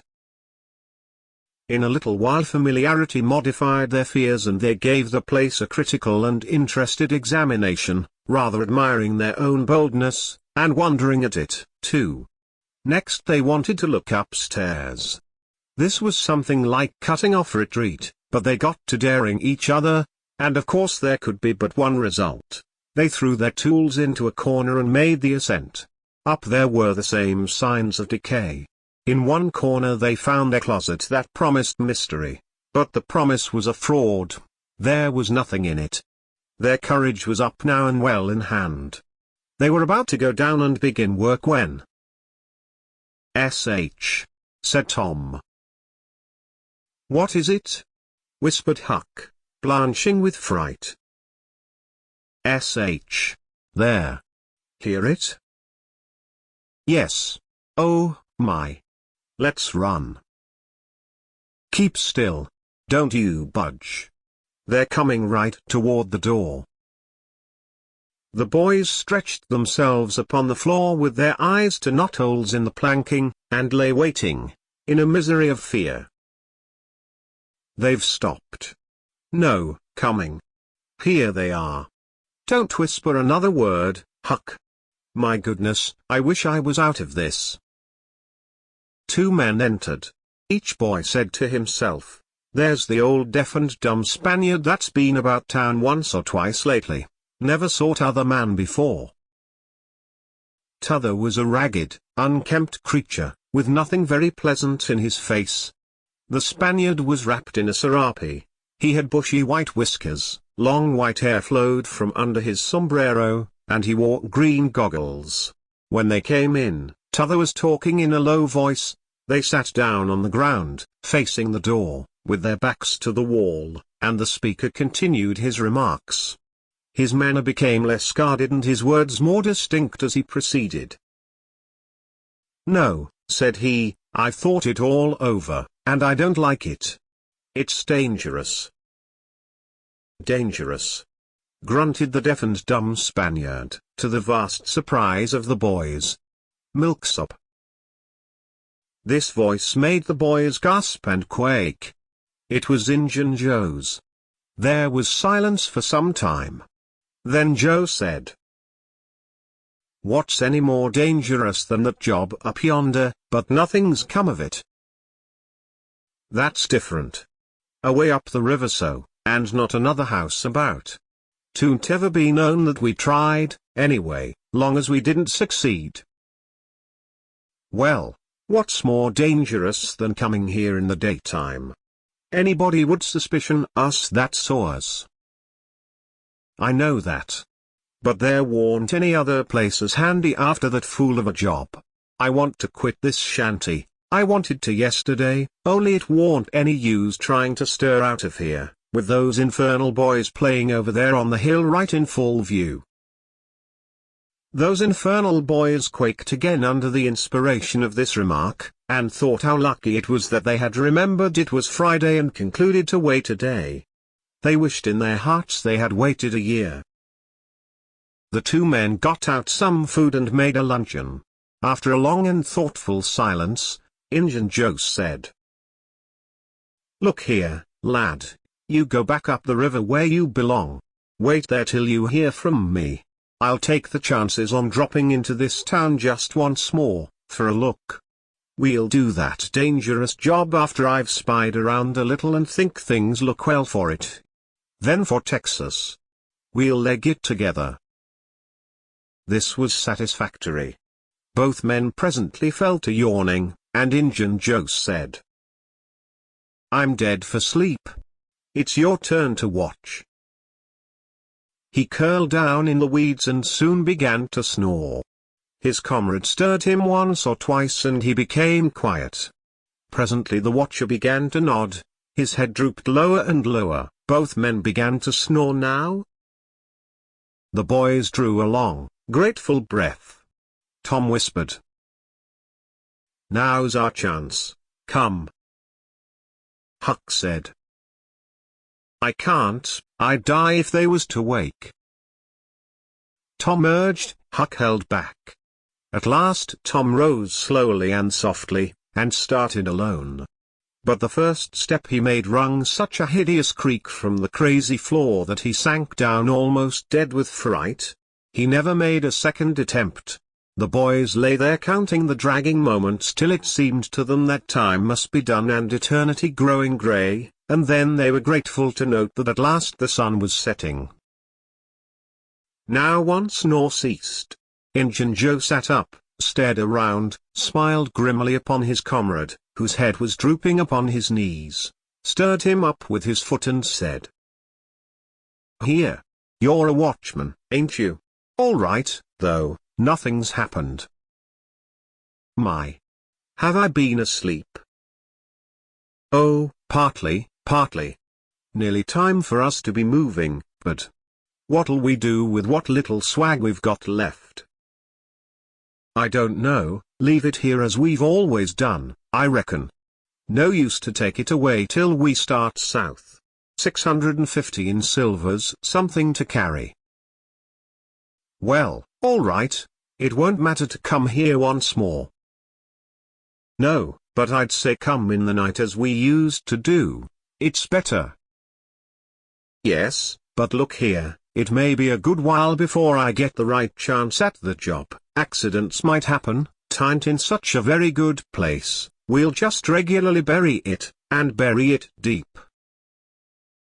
"Good idea," said the comrade, who walked across the room, knelt down, raised one of the rearward hearthstones and took out a bag that jingled pleasantly. He subtracted from it $20 or $30 for himself and as much for Injun Joe, and passed the bag to the latter, who was on his knees in the corner, now, digging with his bowie knife. The boys forgot all their fears, all their miseries in an instant. With gloating eyes they watched every movement. Luck. The splendor of it was beyond all imagination.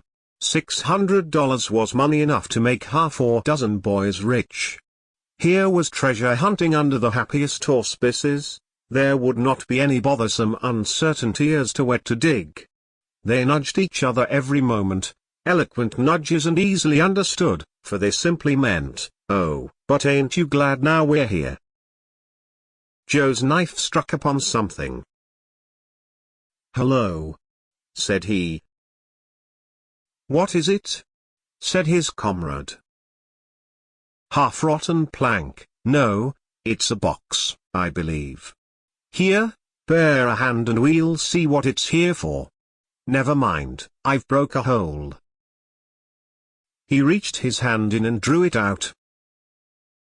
"Man, it's money." The two men examined the handful of coins. They were gold. The boys above were as excited as themselves, and as delighted. Joe's comrade said, "We'll make quick work of this. There's an old rusty pick over amongst the weeds in the corner the other side of the fireplace. I saw it a minute ago." He ran and brought the boys' pick and shovel. Injun Joe took the pick, looked it over critically, shook his head, muttered something to himself, and then began to use it. The box was soon unearthed. It was not very large. It was iron-bound and had been very strong before the slow years had injured it. The men contemplated the treasure a while in blissful silence. "But, there's thousands of dollars here," said Injun Joe. "'Twas always said that Murrell's gang used to be around here one summer," the stranger observed. "I know it," said Injun Joe, "and this looks like it, I should say. Now you won't need to do that job." The half-breed frowned. Said he, "You don't know me. Least you don't know all about that thing. 'Tain't robbery altogether, it's revenge." And a wicked light flamed in his eyes. "I'll need your help in it. When it's finished, then Texas. Go home to your Nance and your kids, and stand by till you hear from me." "Well, if you say so, what'll we do with this? Bury it again?" "Yes. Ravishing delight overhead, no. By the great Sachem, no. Profound distress overhead, I'd nearly forgot. That pick had fresh earth on it." The boys were sick with terror in a moment. What business has a pick and a shovel here? What business with fresh earth on them? Who brought them here, and where are they gone? Have you heard anybody? Seen anybody? What? Bury it again and leave them to come and see the ground disturbed? Not exactly, not exactly. We'll take it to my den. Why, of course. Might have thought of that before. You mean number 1? No, number 2, under the cross. The other place is bad, too common. All right.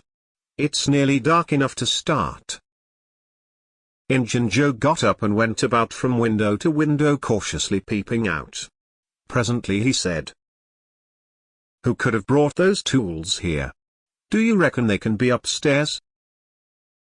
The boy's breath forsook them. Injun Joe put his hand on his knife, halted a moment, undecided, and then turned toward the stairway. The boys thought of the closet, but their strength was gone. The steps came creaking up the stairs. The intolerable distress of the situation woke the stricken resolution of the lads. They were about to spring for the closet, when there was a crash of rotten timbers and Injun Joe landed on the ground amid the debris of the ruined stairway. He gathered himself up cursing, and his comrade said, "Now what's the use of all that? If it's anybody, and they're up there, let them stay there, who cares? If they want to jump down, now, and get into trouble, who objects? It will be dark in 15 minutes, and then let them follow us if they want to. I'm willing. In my opinion, whoever hove those things in here caught a sight of us and took us for ghosts or devils or something. I'll bet they're running yet." Joe grumbled a while, then he agreed with his friend that what daylight was left ought to be economized in getting things ready for leaving. Shortly afterward they slipped out of the house in the deepening twilight, and moved toward the river with their precious box. Tom and Huck rose up, weak but vastly relieved, and stared after them through the chinks between the logs of the house. Follow? Not they. They were content to reach ground again without broken necks, and take the townward track over the hill. They did not talk much. They were too much absorbed in hating themselves, hating the ill luck that made them take the spade and the pick there.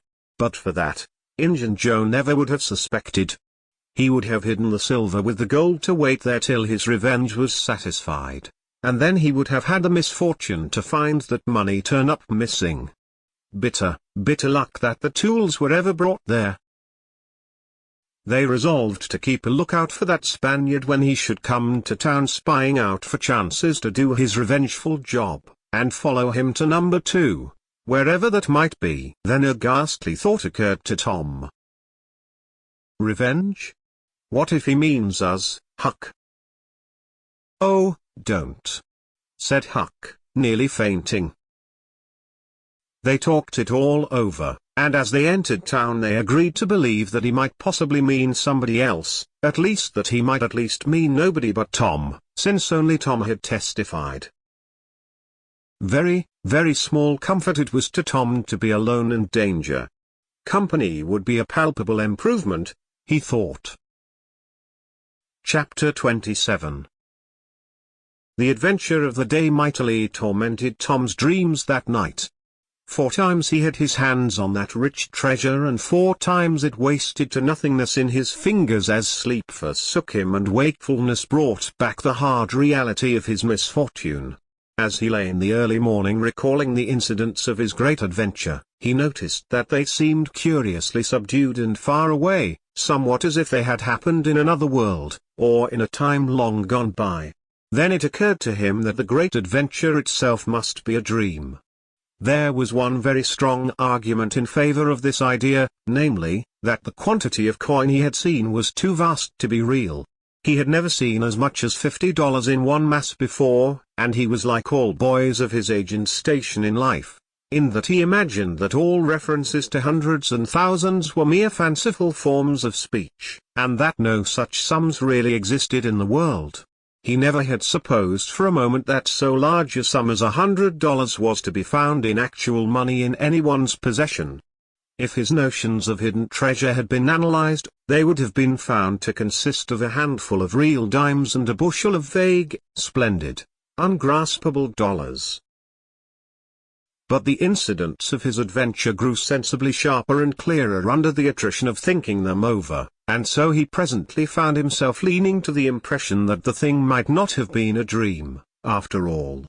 This uncertainty must be swept away. He would snatch a hurried breakfast and go and find Huck.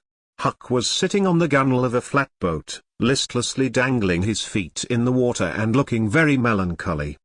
Tom concluded to let Huck lead up to the subject. If he did not do it, then the adventure would be proved to have been only a dream.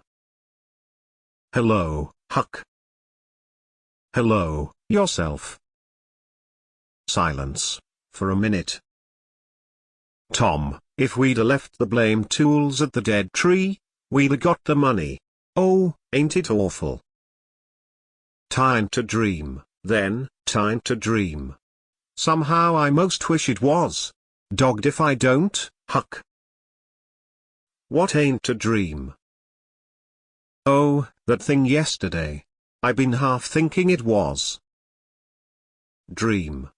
If them stairs hadn't broke down you'd a seen how much dream it was. I've had dreams enough all night, with that patch-eyed Spanish devil going for me all through 'em. Rot him." "No, not rot him. Find him. Track the money." "Tom, we'll never find him. A fella don't have only one chance for such a pile, and that one's lost. I'd feel mighty shaky if I was to see him, anyway." "Well, so'd I, but I'd like to see him, anyway, and track him out, to his number 2. Number 2, yes, that's it. I've been thinking 'bout that. But I can't make nothing out of it. What do you reckon it is?" "I dunno. It's too deep. Say, Huck, maybe it's the number of a house." "Goody. No, Tom, that ain't it. If it is, it ain't in this one-horse town. They ain't no numbers here." "Well, that's so. Lemme think a minute. Here, it's the number of a room, in a tavern, you know." "Oh, that's the trick. They ain't only 2 taverns. We can find out quick." "You stay here, Huck, till I come." Tom was off at once. He did not care to have Huck's company in public places. He was gone half an hour. He found that in the best tavern, number 2 had long been occupied by a young lawyer, and was still so occupied. In the less ostentatious house, number 2 was a mystery. The tavern keeper's young son said it was kept locked all the time, and he never saw anybody go into it or come out of it except at night. He did not know any particular reason for this state of things, had some little curiosity, but it was rather feeble, had made the most of the mystery by entertaining himself with the idea that that room was haunted, had noticed that there was a light in there the night before. "That's what I've found out, Huck. I reckon that's the very number 2 we're after." "I reckon it is, Tom. Now what you going to do?" "Lemme think." Tom thought a long time. Then he said, "I'll tell you. The back door of that number 2 is the door that comes out into that little close alley between the tavern and the old rattle-trap of a brick store. Now you get hold of all the door keys you can find, and I'll nip all of Auntie's, and the first dark night we'll go there and try 'em. And mind you, keep a lookout for Injun Joe, because he said he was going to drop into town and spy around once more for a chance to get his revenge. If you see him, you just follow him, and if he don't go to that number 2, that ain't the place." "Lordy, I don't want to follow him by myself." "Why, it'll be night, sure. He mightn't ever see you, and if he did, maybe he'd never think anything." "Well, if it's pretty dark I reckon I'll track him. I dunno. I'll try." "You bet I'll follow him, if it's dark, Huck. Why, he might have found out he couldn't get his revenge, and be going right after that money." "It's so, Tom, it's so. I'll follow him, I will, by jingoes." "Now you're talking. Don't you ever weaken, Huck, and I won't." Chapter 28. That night Tom and Huck were ready for their adventure. They hung about the neighborhood of the tavern until after 9, one watching the alley at a distance and the other the tavern door. Nobody entered the alley or left it, nobody resembling the Spaniard entered or left the tavern door. The night promised to be a fair one, so Tom went home with the understanding that if a considerable degree of darkness came on, Huck was to come and mow, whereupon he would slip out and try the keys. But the night remained clear, and Huck closed his watch and retired to bed in an empty sugar hogshead about 12. Tuesday the boys had the same ill luck. Also Wednesday. But Thursday night promised better. Tom slipped out in good season with his aunt's old tin lantern, and a large towel to blindfold it with. He hid the lantern in Huck's sugar hogshead and the watch began. An hour before midnight the tavern closed up and its lights, the only ones thereabouts, were put out. No Spaniard had been seen. Nobody had entered or left the alley. Everything was auspicious. The blackness of darkness reigned, the perfect stillness was interrupted only by occasional mutterings of distant thunder. Tom got his lantern, lit it in the hogshead, wrapped it closely in the towel, and the two adventurers crept in the gloom toward the tavern. Huck stood sentry and Tom felt his way into the alley. Then there was a season of waiting anxiety that weighed upon Huck's spirits like a mountain. He began to wish he could see a flash from the lantern. It would frighten him, but it would at least tell him that Tom was alive yet. It seemed hours since Tom had disappeared. Surely he must have fainted, maybe he was dead, maybe his heart had burst under terror and excitement. In his uneasiness Huck found himself drawing closer and closer to the alley, fearing all sorts of dreadful things, and momentarily expecting some catastrophe to happen that would take away his breath. There was not much to take away, for he seemed only able to inhale it by thimblefuls, and his heart would soon wear itself out, the way it was beating. Suddenly there was a flash of light and Tom came tearing by him. "Run," said he, "run, for your life." He needn't have repeated it. Once was enough. Huck was making 30 or 40 miles an hour before the repetition was uttered. The boys never stopped till they reached the shed of a deserted slaughterhouse at the lower end of the village. Just as they got within its shelter the storm burst and the rain poured down. As soon as Tom got his breath he said, "Huck, it was awful. I tried 2 of the keys, just as soft as I could, but they seemed to make such a power of racket that I couldn't hardly get my breath. I was so scared. They wouldn't turn in the lock, either. Well, without noticing what I was doing, I took hold of the knob, and open comes the door. It warn't locked. I hopped in, and shook off the towel, and, great Caesar's ghost." "What? What did you see, Tom?" "Huck, I most stepped on to Injun Joe's hand." "No." "Yes. He was lying there, sound asleep on the floor, with his old patch on his eye and his arms spread out." "Lordy, what did you do? Did he wake up?" "No, never budged. Drunk, I reckon. I just grabbed that towel and started." "I'd never a thought of the towel, I bet." "Well, I would. My aunt would make me mighty sick if I lost it." "Say, Tom, did you see that box?" "Huck, I didn't wait to look around. I didn't see the box, I didn't see the cross. I didn't see anything but a bottle and a tin cup on the floor by Injun Joe. Yes, I saw 2 barrels and lots more bottles in the room. Don't you see? Now, what's the matter with that haunted room?" "How?" "Why, it's haunted with whiskey. Maybe all the temperance taverns have got a haunted room, hey, Huck?" "Well, I reckon maybe that's so. Who'd have thought such a thing? But say, Tom, now's a mighty good time to get that box, if Injun Joe's drunk." "It is, that. You try it." Huck shuddered. "Well, no, I reckon not." "And I reckon not, Huck. Only one bottle alongside of Injun Joe ain't enough. If there'd been 3, he'd be drunk enough and I'd do it."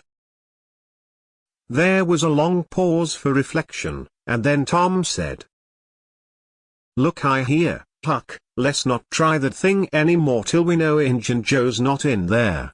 It's too scary. Now, if we watch every night, we'll be dead sure to see him go out, sometime or other, and then we'll snatch that box quicker'n lightning." "Well, I'm agreed. I'll watch the whole night long, and I'll do it every night, too, if you'll do the other part of the job." "All right, I will. All you got to do is to trot up Hooper Street a block and mow, and if I'm asleep, you throw some gravel at the window and that'll fetch me." "Agreed, and good as wheat." "Now, Huck, the storm's over, and I'll go home. It'll begin to be daylight in a couple of hours. You go back and watch that long, will you?" "I said I would, Tom, and I will. I'll haunt that tavern every night for a year. I'll sleep all day and I'll stand watch all night." "That's all right. Now, where you going to sleep?" "In Ben Rogers' Hale Oft. He lets me, and so does his paps nigger man, Uncle Jake. I tote water for Uncle Jake whenever he wants me to, and any time I ask him he gives me a little something to eat if he can spare it. That's a mighty good nigger, Tom. He likes me, because I don't ever act as if I was above him. Sometime I've sat right down and eat with him. But you needn't tell that. A body's got to do things when he's awful hungry he wouldn't want to do as a steady thing." "Well, if I don't want you in the daytime, I'll let you sleep.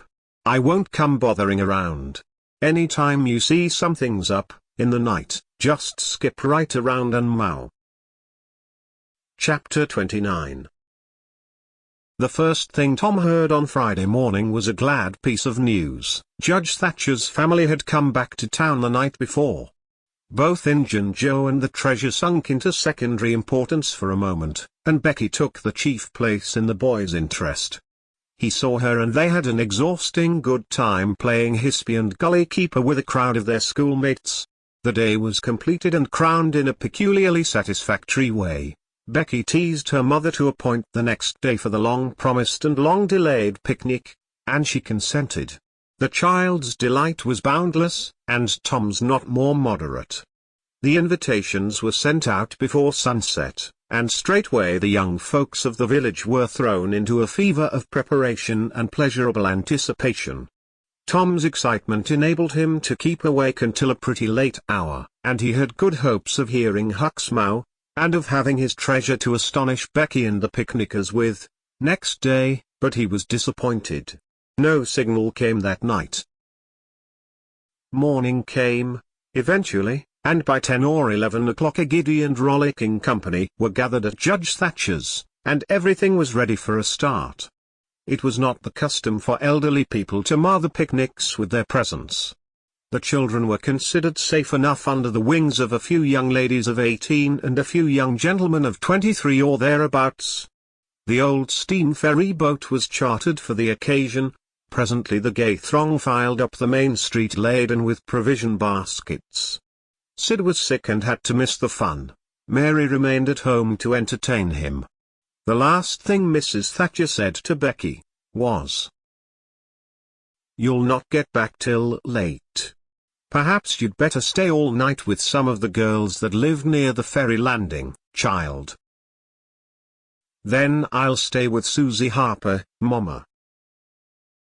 "Very well. And mind and behave yourself and don't be any trouble." Presently, as they tripped along, Tom said to Becky, "Say, I'll tell you what we'll do. 'Stead of going to Joe Harper's we'll climb right up the hill and stop at the Widow Douglas. She'll have ice cream. She has it most every day, dead loads of it, and she'll be awful glad to have us." "Oh, that will be fun." Then Becky reflected a moment and said, "But what will Mama say?" "How'll she ever know? The girl turned the idea over in her mind, and said reluctantly, "I reckon it's wrong, but shucks. Your mother won't know, and so what's the harm? All she wants is that you'll be safe, and I bet you she'd 'a said go there if she'd 'a thought of it. I know she would." The widow Douglas' splendid hospitality was a tempting bait. It and Tom's persuasions presently carried the day. So it was decided to say nothing to anybody about the night's program. Presently it occurred to Tom that maybe Huck might come this very night and give the signal. The thought took a deal of the spirit out of his anticipations. Still he could not bear to give up the fun at Widow Douglas. And why should he give it up? He reasoned, the signal did not come the night before, so why should it be any more likely to come tonight? The sure fun of the evening outweighed the uncertain treasure, and, boy-like, he determined to yield to the stronger inclination and not allow himself to think of the box of money another time that day. 3 miles below town the ferry boat stopped at the mouth of a woody hollow and tied up. The crowd swarmed ashore and soon the forest distances and craggy heights echoed far and near with shoutings and laughter. All the different ways of getting hot and tired were gone through with, and by the rovers straggled back to camp fortified with responsible appetites, and then the destruction of the good things began. After the feast there was a refreshing season of rest and chat in the shade of spreading oaks. By and by somebody shouted, "Who's ready for the cave?" Everybody was. Bundles of candles were procured, and straightway there was a general scamper up the hill. The mouth of the cave was up the hillside. An opening shaped like a letter A. Its massive oaken door stood unbarred. Within was a small chamber, chilly as an ice house, and walled by nature with solid limestone that was dewy with a cold sweat. It was romantic and mysterious to stand here in the deep gloom and look out upon the green valley shining in the sun. But the impressiveness of the situation quickly wore off, and the romping began again. The moment a candle was lighted there was a general rush upon the owner of it, a struggle and a gallant defense followed, but the candle was soon knocked down or blown out, and then there was a glad clamor of laughter and a new chase. But all things have an end. By and by the procession went filing down the steep descent of the main avenue, the flickering rank of lights dimly revealing the lofty walls of rock almost to their point of junction 60 feet overhead. This main avenue was not more than 8 or 10 feet wide. Every few steps other lofty and still narrower crevices branched from it on either hand, for MacDougall's cave was but a vast labyrinth of crooked aisles that ran into each other and out again and led nowhere. It was said that one might wander days and nights together through its intricate tangle of rifts and chasms, and never find the end of the cave, and that he might go down, and still down, into the earth, and it was just the same, labyrinth under labyrinth, and no end to any of them. No man knew the cave. That was an impossible thing. Most of the young men knew a portion of it, and it was not customary to venture much beyond this known portion. Tom Sawyer knew as much of the cave as anyone. The procession moved along the main avenue some 3/4 of a mile, and then groups and couples began to slip aside into branch avenues, fly along the dismal corridors, and take each other by surprise at points where the corridors joined again.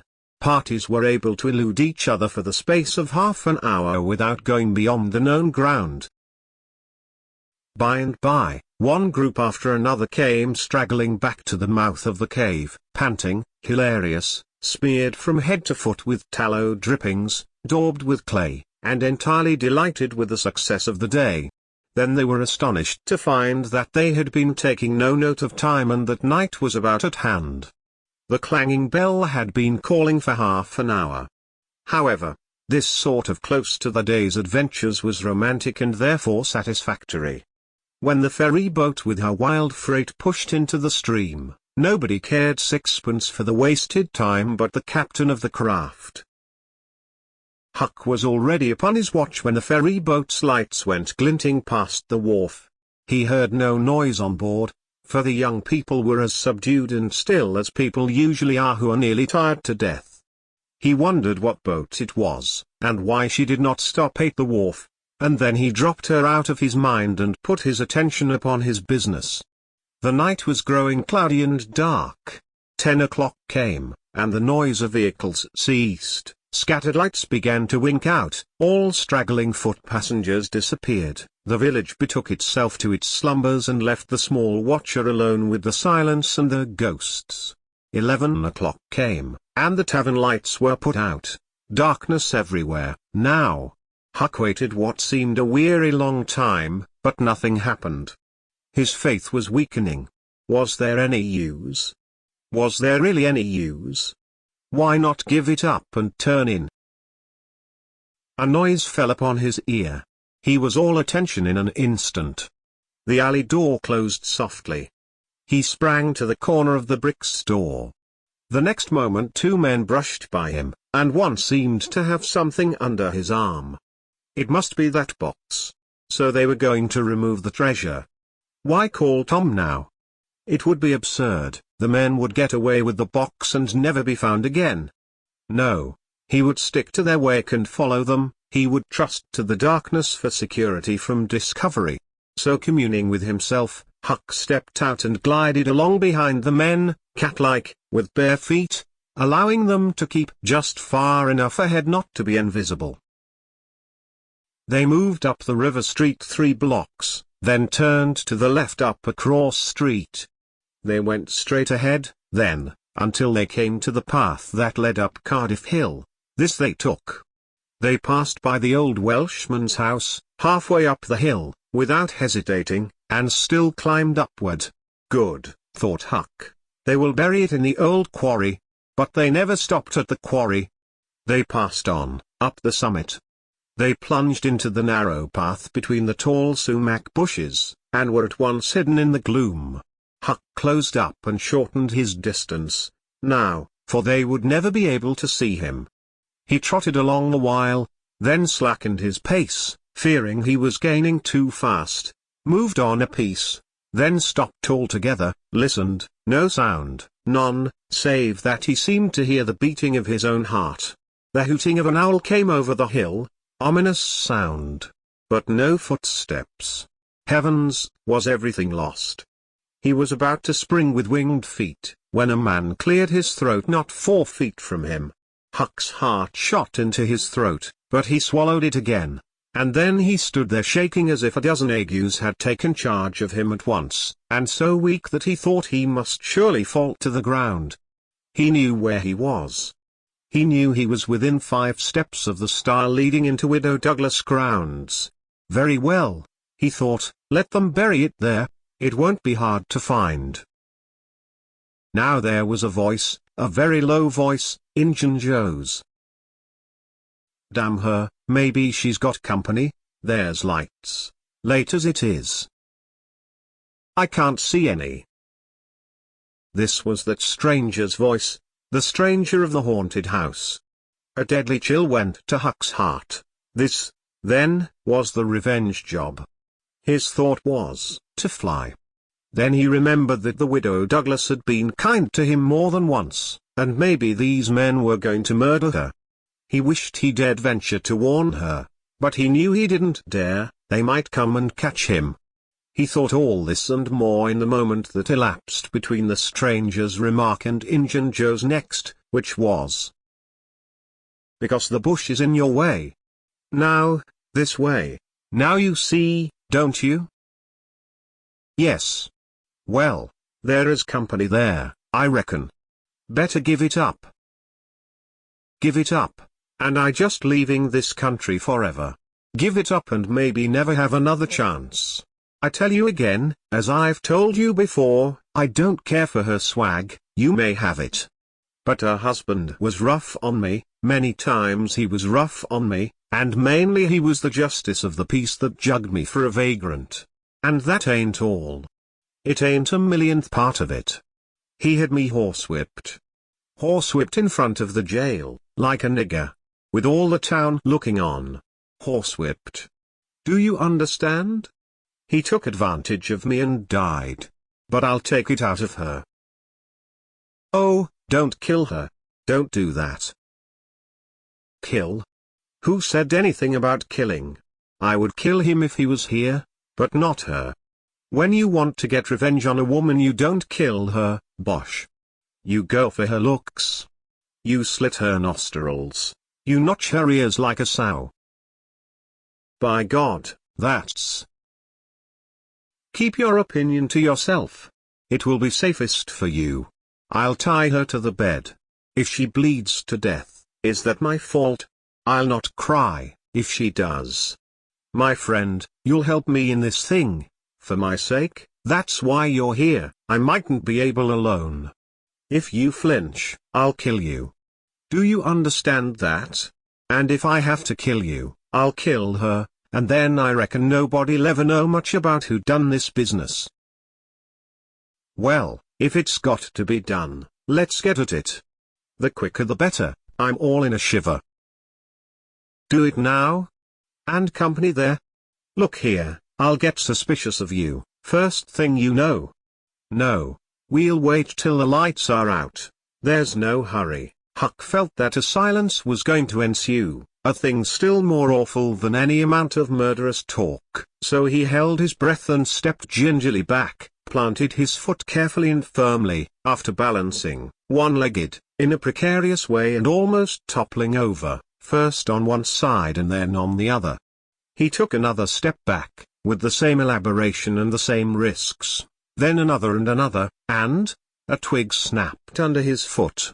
His breath stopped and he listened. There was no sound, the stillness was perfect.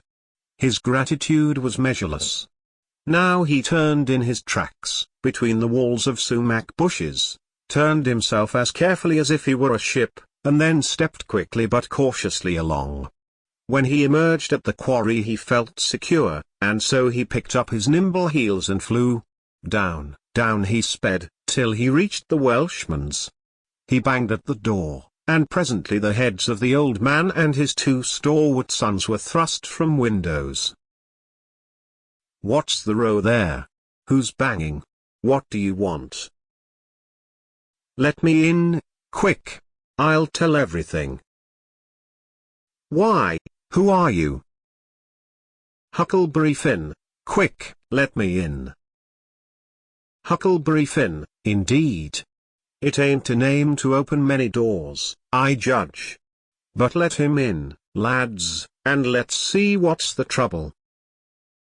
Please don't ever tell I told you, were Huck's first words when he got in. Please don't, I'd be killed, sure, but the widow's been good friends to me sometimes, and I want to tell. I will tell if you'll promise you won't ever say it was me. By George, he has got something to tell, or he wouldn't act so, exclaimed the old man. Out with it and nobody here'll ever tell, lad.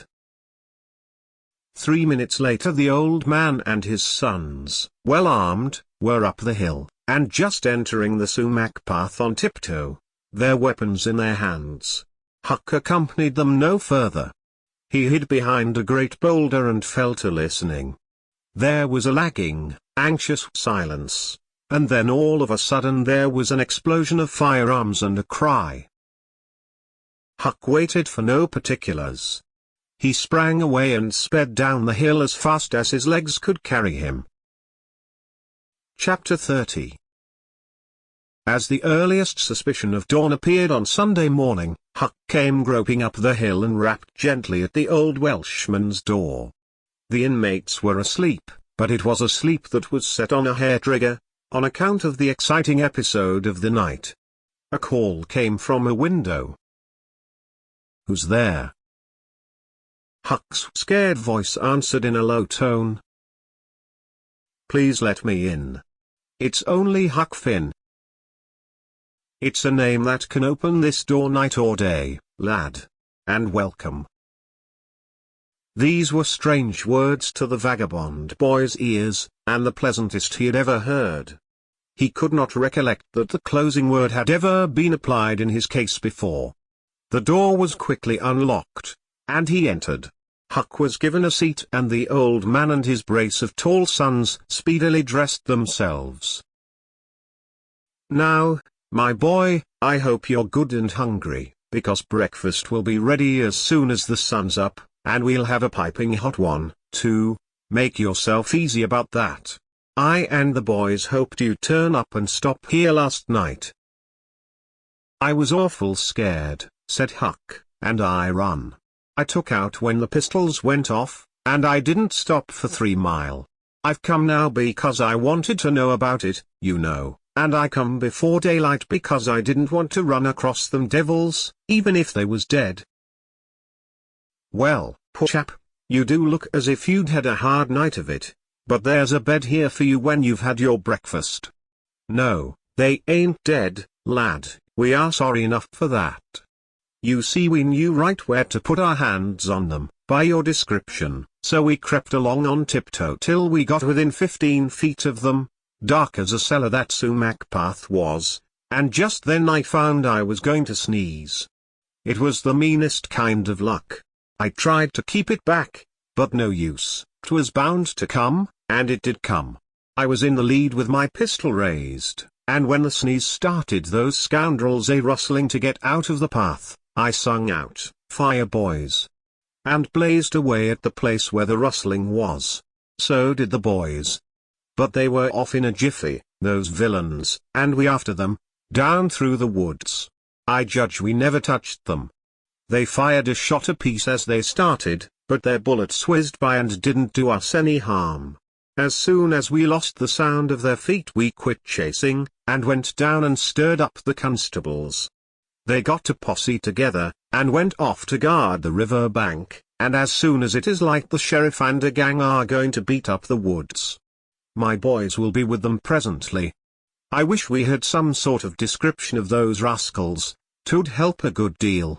But you couldn't see what they were like, in the dark, lad, I suppose?" "Oh yes, I saw them downtown and followed them." "Splendid. Describe them, my boy." "One's the old deaf and dumb Spaniard that's been around here once or twice, and t'other's a mean-looking, ragged—" "That's enough, lad, we know the men. Happened on them in the woods back of the widow's one day, and they slunk away. Off with you, boys, and tell the sheriff, get your breakfast tomorrow morning." The Welshman's sons departed at once.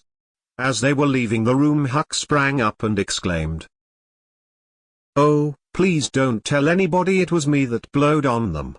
Oh, please."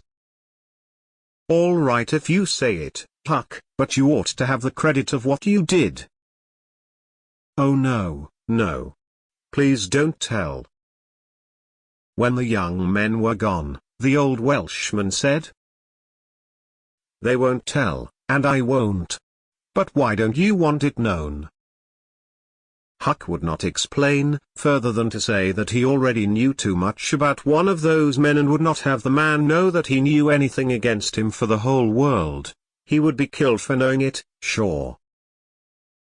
The old man promised secrecy once more, and said, "How did you come to follow these fellows, lad?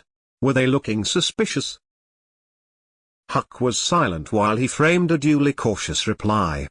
Then he said, "Well, you see, I'm a kind of a hard lot, least everybody says so, and I don't see nothing agin it, and sometimes I can't sleep much, on account of thinking about it and sort of trying to strike out a new way of doing. That was the way of it last night. I couldn't sleep, and so I come along up street 'bout midnight, turning it all over. And when I got to that old shackly brick store by the Temperance Tavern, I backed up agin the wall to have another think. Well, just then along comes these two chaps slipping along close by me, with something under their arm, and I reckoned they'd stole it. One was smoking, and t'other one wanted a light, so they stopped right before me and the cigars lit up their faces, and I see that the big one was the deaf and dumb Spaniard, by his white whiskers and the patch on his eye, and t'other one was a rusty, ragged-looking devil." "Could you see the rags by the light of the cigars?" This staggered Huck for a moment. Then he said, "Well, I don't know, but somehow it seems as if I did." Then they went on, and you followed 'em. Yes. That was it. I wanted to see what was up. They sneaked along, so I dogged 'em to the widow's stile, and stood in the dark and heard the ragged one beg for the widow, and the Spaniard swear he'd spile her looks just as I told you and your two. What? The deaf and dumb man said all that. Huck had made another terrible mistake. He was trying his best to keep the old man from getting the faintest hint of who the Spaniard might be, and yet his tongue seemed determined to get him into trouble in spite of all he could do. He made several efforts to creep out of his scrape, but the old man's eye was upon him and he made blunder after blunder. Presently the Welshman said, "My boy, don't be afraid of me. I wouldn't hurt a hair of your head for all the world. No, I'd protect you, I'd protect you.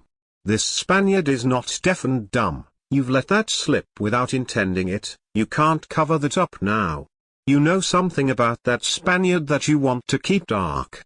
Now trust me, tell me what it is, and trust me, I won't betray you." Huck looked into the old man's honest eyes a moment, then bent over and whispered in his ear. "Tain't a Spaniard, it's Injun Joe." The Welshman almost jumped out of his chair. In a moment he said, "It's all plain enough, now. When you talked about notching ears and slitting noses, I judged that that was your own embellishment, because white men don't take that sort of revenge. But an Injun, that's a different matter altogether." During breakfast the talk went on, and in the course of it the old man said that the last thing which he and his sons had done, before going to bed, was to get a lantern and examine the stile and its vicinity for marks of blood.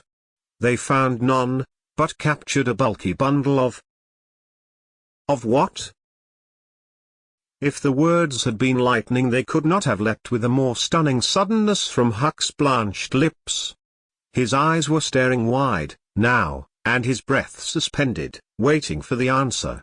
The Welshman started, stared in return, 3 seconds, 5 seconds, 10, then replied. "Of burglars' tools. Why, what's the matter with you?" Huck sank back, panting gently, but deeply, unutterably grateful. The Welshman eyed him gravely, curiously, and presently said, "Yes, burglars' tools. That appears to relieve you a good deal. But what did give you that turn? What were you expecting we'd found?" Huck was in a close place. The inquiring eye was upon him. He would have given anything for material for a plausible answer. Nothing suggested itself. The inquiring eye was boring deeper and deeper. A senseless reply offered. There was no time to weigh it, so at a venture he uttered it, feebly. "Sunday school books, maybe." Poor Huck was too distressed to smile, but the old man laughed loud and joyously, shook up the details of his anatomy from head to foot, and ended by saying that such a laugh was money in a man's pocket, because it cut down the doctor's bill like everything. Then he added, "Poor old chap, you're white and jaded. You ain't well a bit, no wonder you're a little flighty and off your balance. But you'll come out of it. Rest and sleep will fetch you out all right, I hope." Huck was irritated to think he had been such a goose and betrayed such a suspicious excitement, for he had dropped the idea that the parcel brought from the tavern was the treasure, as soon as he had heard the talk at the widow's stile. He had only thought it was not the treasure, however, he had not known that it wasn't, and so the suggestion of a captured bundle was too much for his self-possession. But on the whole he felt glad the little episode had happened, for now he knew beyond all question that that bundle was not the bundle, and so his mind was at rest and exceedingly comfortable. In fact, everything seemed to be drifting just in the right direction. Now, the treasure must be still in number 2, the men would be captured and jailed that day, and he and Tom could seize the gold that night without any trouble or any fear of interruption. Just as breakfast was completed there was a knock at the door. Huck jumped for a hiding place, for he had no mind to be connected even remotely with the late event. The Welshman admitted several ladies and a gentleman, among them the widow Douglas, and noticed that groups of citizens were climbing up the hill, to stare at the stile. So the news had spread. The Welshman had to tell the story of the night to the visitors. The widow's gratitude for her preservation was outspoken. "Don't say a word about it, madam. There's another that you're more beholden to than you are to me and my boys, maybe, but he don't allow me to tell his name. We wouldn't have been there but for him." Of course this excited a curiosity so vast that it almost belittled the main matter, but the Welshman allowed it to eat into the vitals of his visitors, and through them be transmitted to the whole town, for he refused to part with his secret. When all else had been learned, the widow said, "I went to sleep reading in bed and slept straight through all that noise. Why didn't you come and wake me? We judged it warn't worthwhile. Those fellows weren't likely to come again, they hadn't any tools left to work with, and what was the use of waking you up and scaring you to death? My 3 negro men stood guard at your house all the rest of the night. They've just come back."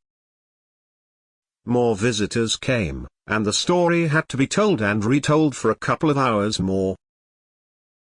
There was no Sabbath school during day school vacation, but everybody was early at church. The stirring event was well canvassed. News came that not a sign of the 2 villains had been yet discovered. When the sermon was finished, Judge Thatcher's wife dropped alongside of Mrs. Harper as she moved down the aisle with the crowd and said, "Is my Becky going to sleep all day? I just expected she would be tired to death." "Your Becky?" "Yes," with a startled look. "Didn't she stay with you last night?" "Why, no." Mrs. Thatcher turned pale, and sank into a pew, just as Aunt Polly, talking briskly with a friend, passed by. Aunt Polly said, "Good morning, Mrs. Thatcher." "Good morning, Mrs. Harper. I've got a boy that's turned up missing. I reckon my Tom stayed at your house last night, one of you. And now he's afraid to come to church. I've got to settle with him." Mrs. Thatcher shook her head feebly and turned paler than ever. "He didn't stay with us," said Mrs. Harper, beginning to look uneasy. A marked anxiety came into Aunt Polly's face. "Joe Harper, have you seen my Tom this morning?" "Nom." "When did you see him last?" Joe tried to remember, but was not sure he could say. The people had stopped moving out of church. Whispers passed along, and a boding uneasiness took possession of every countenance. Children were anxiously questioned, and young teachers. They all said they had not noticed whether Tom and Becky were on board the ferry boat on the homeward trip. It was dark, no one thought of inquiring if anyone was missing. One young man finally blurted out his fear that they were still in the cave. Mrs. Thatcher swooned away. Aunt Polly fell to crying and wringing her hands.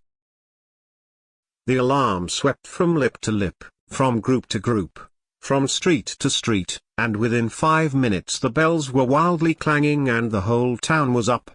The Cardiff Hill episode sank into instant insignificance. The burglars were forgotten. Horses were saddled, skiffs were manned, the ferry boat ordered out, and before the horror was half an hour old, 200 men were pouring down High Road and River toward the cave. All the long afternoon the village seemed empty and dead. Many women visited Aunt Polly and Mrs. Thatcher and tried to comfort them.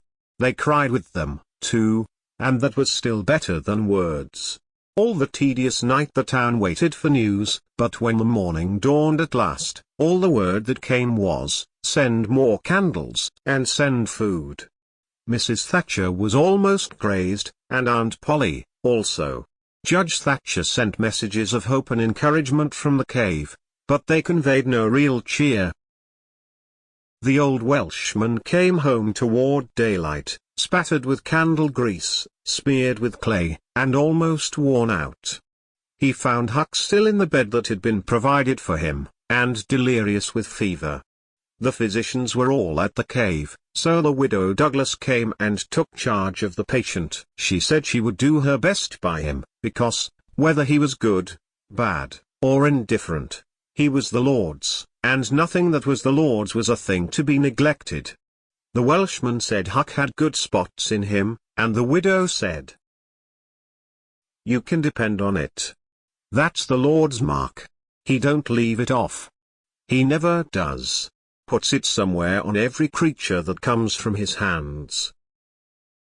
Early in the forenoon parties of jaded men began to straggle into the village, but the strongest of the citizens continued searching. All the news that could be gained was that remotenesses of the cavern were being ransacked that had never been visited before, that every corner and crevice was going to be thoroughly searched, that wherever one wandered through the maze of passages, lights were to be seen flitting hither and thither in the distance, and shoutings and pistol shots sent their hollow reverberations to the ear down the sombre aisles. In one place, far from the section usually traversed by tourists, the names Becky and Tom had been found traced upon the rocky wall with candle smoke, and near at hand a grease-soiled bit of ribbon. Mrs. Thatcher recognized the ribbon and cried over it.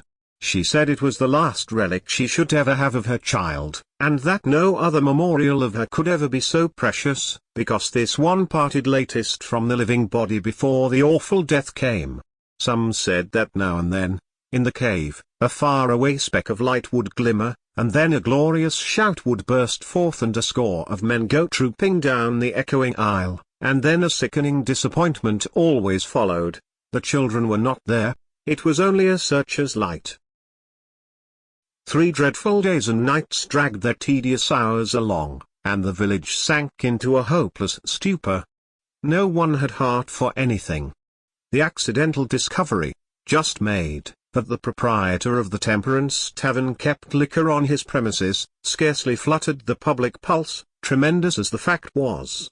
In a lucid interval, Huck feebly led up to the subject of taverns, and finally asked, dimly dreading the worst, if anything had been discovered at the Temperance Tavern since he had been ill. "Yes," said the widow. Huck started up in bed, wild-eyed. "What? What was it?" "Liquor. And the place has been shut up. Lie down, child. What a turn you did give me. Only tell me just one thing, only just one, please. Was it Tom Sawyer that found it?" The widow burst into tears. "Hush, hush, child, hush. I've told you before, you must not talk. You are very, very sick." Then nothing but liquor had been found. There would have been a great pow-wow if it had been the gold. So the treasure was gone forever, gone forever. But what could she be crying about? Curious that she should cry. These thoughts worked their dim way through Huck's mind, and under the weariness they gave him he fell asleep. The widow said to herself, "There, he's asleep, poor wreck. Tom Sawyer find it. Pity but somebody could find Tom Sawyer. Ah, there ain't many left, now, that's got hope enough, or strength enough, either, to go on searching." Chapter 31. Now to return to Tom and Becky's share in the picnic. They tripped along the murky aisles with the rest of the company, visiting the familiar wonders of the cave, wonders dubbed with rather over-descriptive names, such as the drawing room, the cathedral, Aladdin's palace, and so on. Presently the hide-and-seek frolicking began, and Tom and Becky engaged in it with zeal until the exertion began to grow a trifle wearisome. Then they wandered down a sinuous avenue holding their candles aloft and reading the tangled webwork of names, dates, post-office addresses, and mottos with which the rocky walls had been frescoed, in candle smoke. Still drifting along and talking, they scarcely noticed that they were now in a part of the cave whose walls were not frescoed. They smoked their own names under an overhanging shelf and moved on. Presently they came to a place where a little stream of water, trickling over a ledge and carrying a limestone sediment with it, had, in the slow dragging ages, formed a laced and ruffled Niagara in gleaming and imperishable stone. Tom squeezed his small body behind it in order to illuminate it for Becky's gratification. He found that it curtained a sort of steep natural stairway which was enclosed between narrow walls, and at once the ambition to be a discoverer seized him. Becky responded to his call, and they made a smoke mark for future guidance, and started upon their quest. They wound this way and that, far down into the secret depths of the cave, made another mark, and branched off in search of novelties to tell the upper world about. In one place they found a spacious cavern, from whose ceiling depended a multitude of shining stalactites of the length and circumference of a man's leg.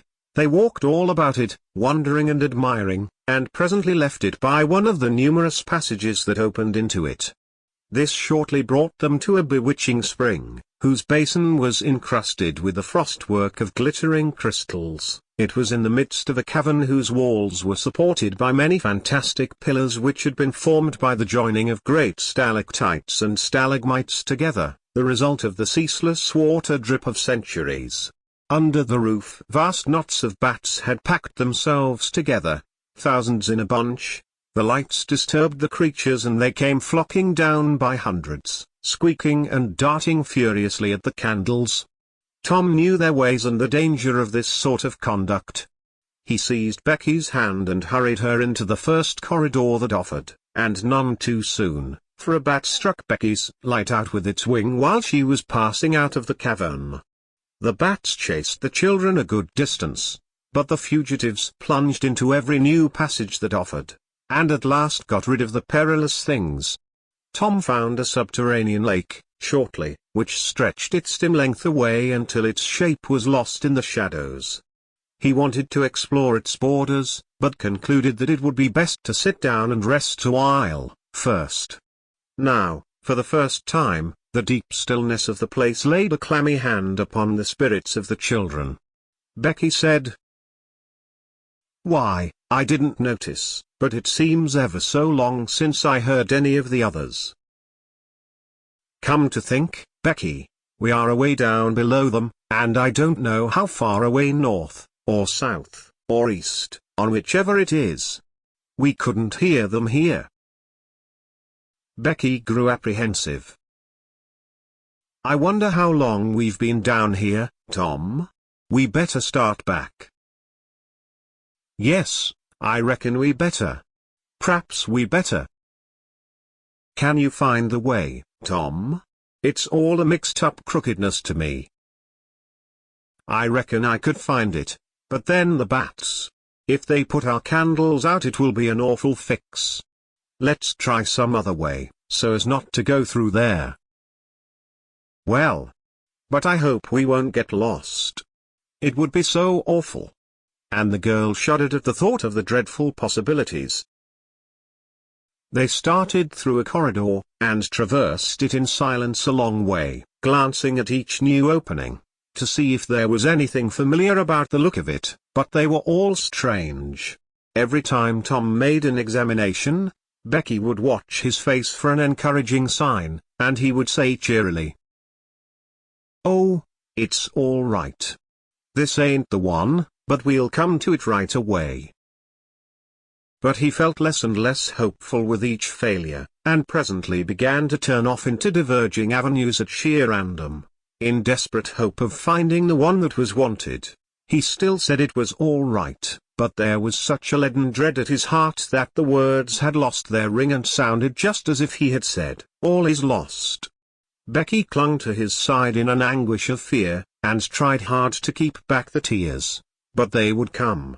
At last she said, "Oh, Tom, never mind the bats, let's go back that way. We seem to get worse and worse off all the time." "Listen," said he. Profound silence, silence so deep that even their breathings were conspicuous in the hush. Tom shouted, The call went echoing down the empty aisles and died out in the distance in a faint sound that resembled a ripple of mocking laughter. "Oh, don't do it again, Tom, it is too horrid," said Becky. "It is horrid, but I better, Becky. They might hear us, you know," and he shouted again. The might was even a chillier horror than the ghostly laughter. It so confessed a perishing hope. The children stood still and listened, but there was no result. Tom turned upon the back track at once, and hurried his steps. It was but a little while before a certain indecision in his manner revealed another fearful fact to Becky. He could not find his way back. "Oh, Tom, you didn't make any marks." "Becky, I was such a fool. Such a fool. I never thought we might want to come back. No, I can't find the way. It's all mixed up." Tom, we're lost. We're lost. We never can get out of this awful place. Oh, why did we ever leave the others?" She sank to the ground and burst into such a frenzy of crying that Tom was appalled with the idea that she might die, or lose her reason. He sat down by her and put his arms around her. She buried her face in his bosom, she clung to him, she poured out her terrors, her unavailing regrets, and the far echoes turned them all to jeering laughter. Tom begged her to pluck up hope again, and she said she could not. He fell to blaming and abusing himself for getting her into this miserable situation. This had a better effect. She said she would try to hope again, she would get up and follow wherever he might lead if only he would not talk like that any more. For he was no more to blame than she said. So they moved on again, aimlessly, simply at random. All they could do was to move, keep moving. For a little while, hope made a show of reviving, not with any reason to back it, but only because it is its nature to revive when the spring has not been taken out of it by age and familiarity with failure. By and by Tom took Becky's candle and blew it out. This economy meant so much. Words were not needed. Becky understood, and her hope died again. She knew that Tom had a whole candle and 3 or 4 pieces in his pockets, yet he must economize. By and by, fatigue began to assert its claims. The children tried to pay attention, for it was dreadful to think of sitting down when time was grown to be so precious. Moving, in some direction, in any direction, was at least progress and might bear fruit, but to sit down was to invite death and shorten its pursuit. At last Becky's frail limbs refused to carry her farther. She sat down. Tom rested with her, and they talked of home, and the friends there, and the comfortable beds and, above all, the light. Becky cried, and Tom tried to think of some way of comforting her, but all his encouragements were grown threadbare with use, and sounded like sarcasms. Fatigue bore so heavily upon Becky that she drowsed off to sleep. Tom was grateful. He sat looking into her drawn face and saw it grow smooth and natural under the influence of pleasant dreams, and by a smile dawned and rested there. The peaceful face reflected somewhat of peace and healing into his own spirit, and his thoughts wandered away to bygone times and dreamy memories. While he was deep in his musings, Becky woke up with a breezy little laugh, but it was stricken dead upon her lips, and a groan followed it. "Oh, how could I sleep? I wish I never had waked. No, I don't, Tom. Don't look so. I won't say it again." "I'm glad you've slept, Becky. You'll feel rested, now, and we'll find the way out." "We can try, Tom, but I've seen such a beautiful country in my dream. I reckon we are going there." Maybe not. Maybe not. Cheer up, Becky, and let's go on trying." They rose up and wandered along, hand in hand and hopeless. They tried to estimate how long they had been in the cave, but all they knew was that it seemed days and weeks, and yet it was plain that this could not be, for their candles were not gone yet. A long time after this, They could not tell how long. Tom said they must go softly and listen for dripping water. They must find a spring. They found one presently, and Tom said it was time to rest again. Both were cruelly tired, yet Becky said she thought she could go a little farther. She was surprised to hear Tom dissent. She could not understand it. They sat down, and Tom fastened his candle to the wall in front of them with some clay. Thought was soon busy. Nothing was said for some time. Then Becky broke the silence. "Tom, I am so hungry." Tom took something out of his pocket. "Do you remember this?" said he. Becky almost smiled. "It's our wedding cake, Tom." "Yes, I wish it was as big as a barrel, for it's all we've got. I saved it from the picnic for us to dream on, Tom, the way grown-up people do with wedding cake, but it'll be our—" She dropped the sentence where it was. Tom divided the cake and Becky ate with good appetite, while Tom nibbled at his moiety. There was abundance of cold water to finish the feast with. By and by Becky suggested that they move on again. Tom was silent a moment. Then he said, "Becky, can you bear it if I tell you something?" Becky's face paled, but she thought she could. "Well, then, Becky, we must stay here, where there's water to drink. That little piece is our last candle." Becky gave loose to tears and wailings. Tom did what he could to comfort her, but with little effect. At length Becky said, "Tom." "Well, Becky?" "They'll miss us and hunt for us." "Yes, they will. Certainly they will." "Maybe they're hunting for us now, Tom." "Why, I reckon maybe they are. I hope they are." "When would they miss us, Tom?" "When they get back to the boat, I reckon." "Tom, it might be dark then. Would they notice we hadn't come?" "I don't know. But anyway, your mother would miss you as soon as they got home." A frightened look in Becky's face brought Tom to his senses, and he saw that he had made a blunder. Becky was not to have gone home that night. The children became silent and thoughtful. In a moment a new burst of grief from Becky showed Tom that the thing in his mind had struck hers also, that the Sabbath morning might be half spent before Mrs. Thatcher discovered that Becky was not at Mrs. Harper's. The children fastened their eyes upon their bit of candle and watched it melt slowly and pitilessly away, saw the half-inch of wick stand alone at last, saw the feeble flame rise and fall, climb the thin column of smoke, linger at its top a moment. And then, the horror of utter darkness reigned. How long afterward it was that Becky came to a slow consciousness that she was crying in Tom's arms, neither could tell. All that they knew was, that after what seemed a mighty stretch of time, both awoke out of a dead stupor of sleep and resumed their miseries once more. Tom said it might be Sunday, now, maybe Monday. He tried to get Becky to talk, but her sorrows were too oppressive, all her hopes were gone. Tom said that they must have been missed long ago, and no doubt the search was going on. He would shout and maybe someone would come. He tried it, but in the darkness the distant echoes sounded so hideously that he tried it no more. The hours wasted away, and hunger came to torment the captives again. A portion of Tom's half of the cake was left. They divided and ate it.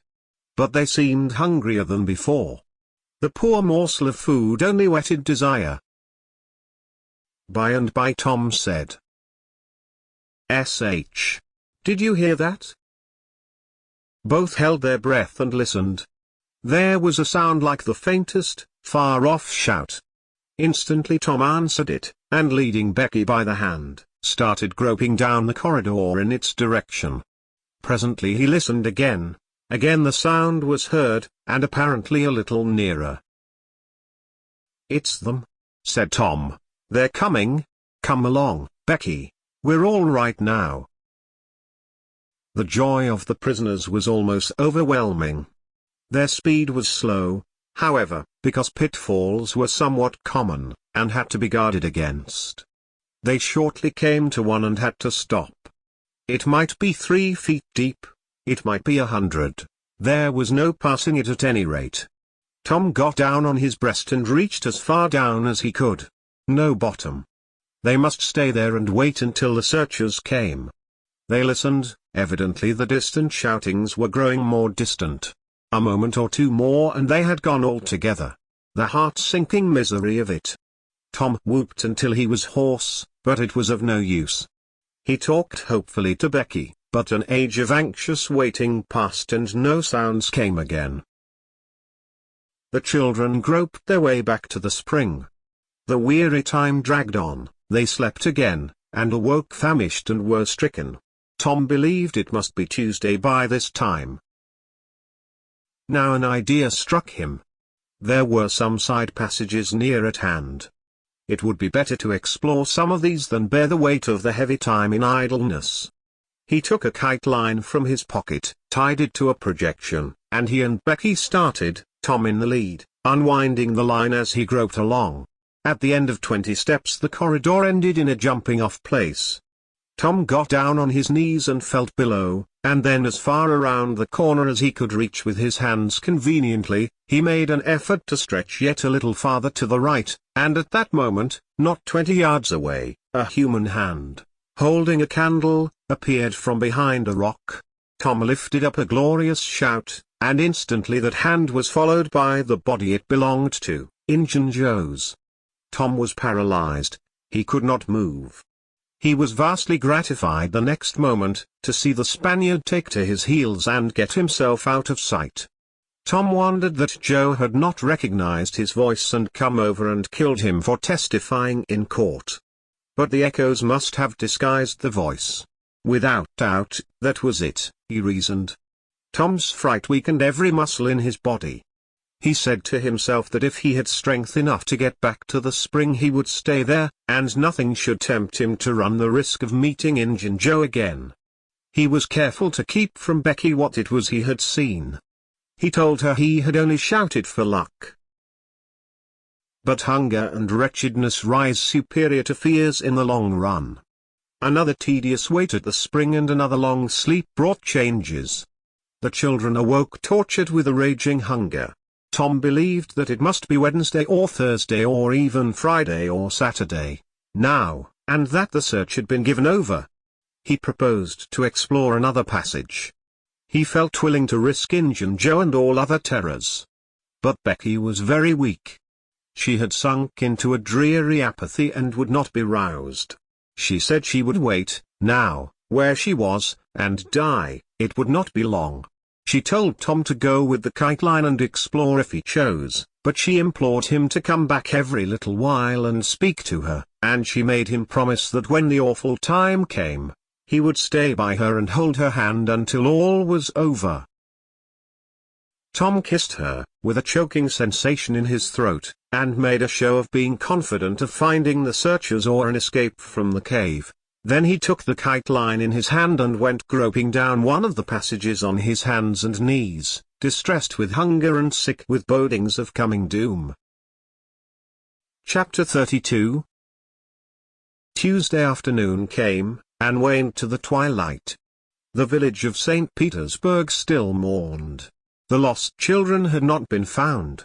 Public prayers had been offered up for them, and many a private prayer that had the petitioner's whole heart in it, but still no good news came from the cave.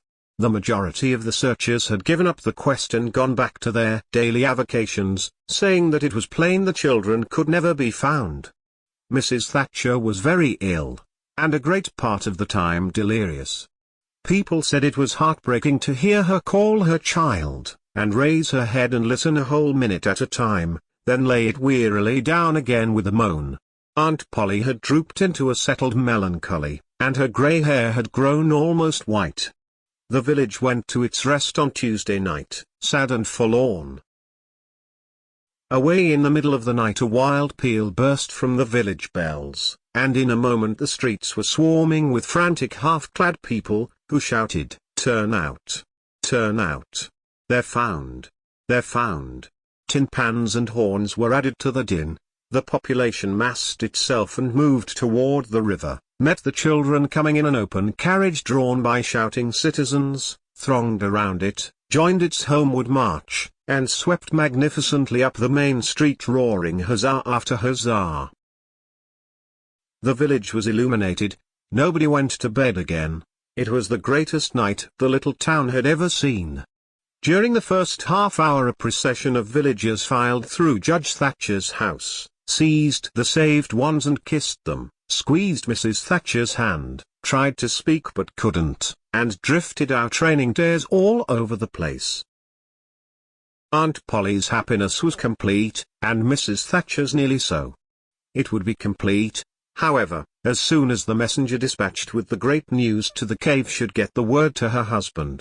Tom lay upon a sofa with an eager auditory about him and told the history of the wonderful adventure, putting in many striking additions to adorn it withal, and closed with a description of how he left Becky and went on an exploring expedition, how he followed 2 avenues as far as his kite line would reach, how he followed a third to the fullest stretch of the kite line, and was about to turn back when he glimpsed a far-off speck that looked like daylight, dropped the line and groped toward it, pushed his head and shoulders through a small hole, and saw the broad Mississippi rolling by. And if it had only happened to be night he would not have seen that speck of daylight and would not have explored that passage any more. He told how he went back for Becky and broke the good news, and she told him not to fret her with such stuff, for she was tired, and knew she was going to die, and wanted to.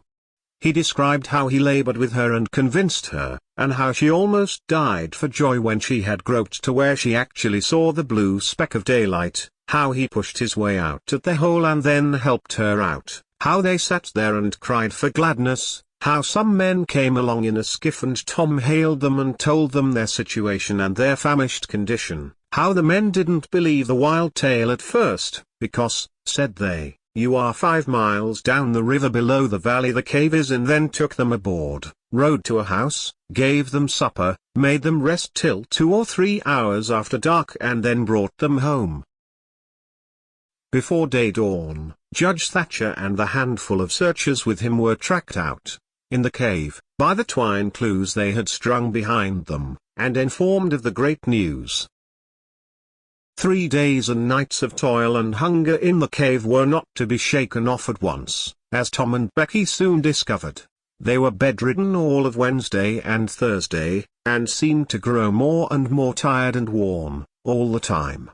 Tom got about, a little, on Thursday, was downtown Friday, and nearly as whole as ever Saturday, but Becky did not leave her room until Sunday, and then she looked as if she had passed through a wasting illness.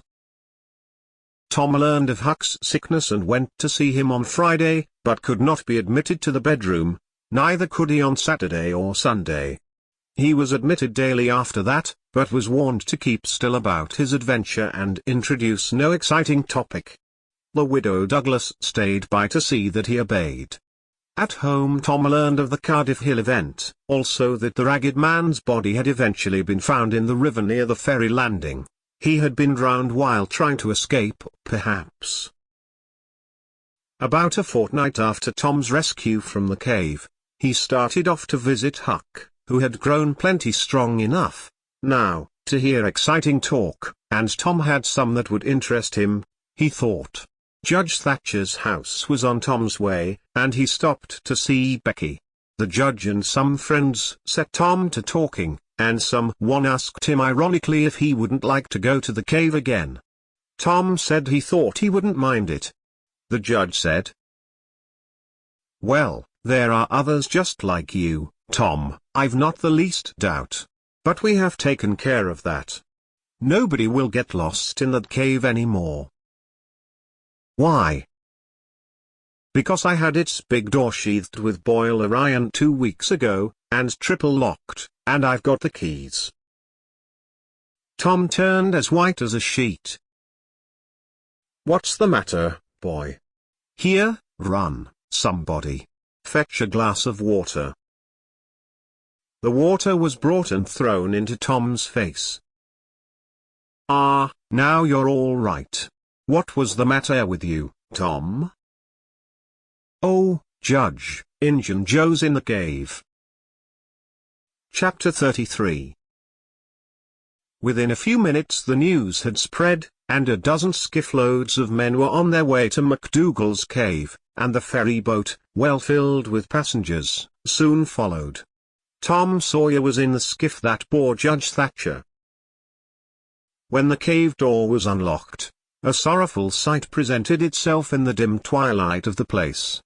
Injun Joe lay stretched upon the ground, dead, with his face close to the crack of the door, as if his longing eyes had been fixed, to the latest moment, upon the light and the cheer of the free world outside.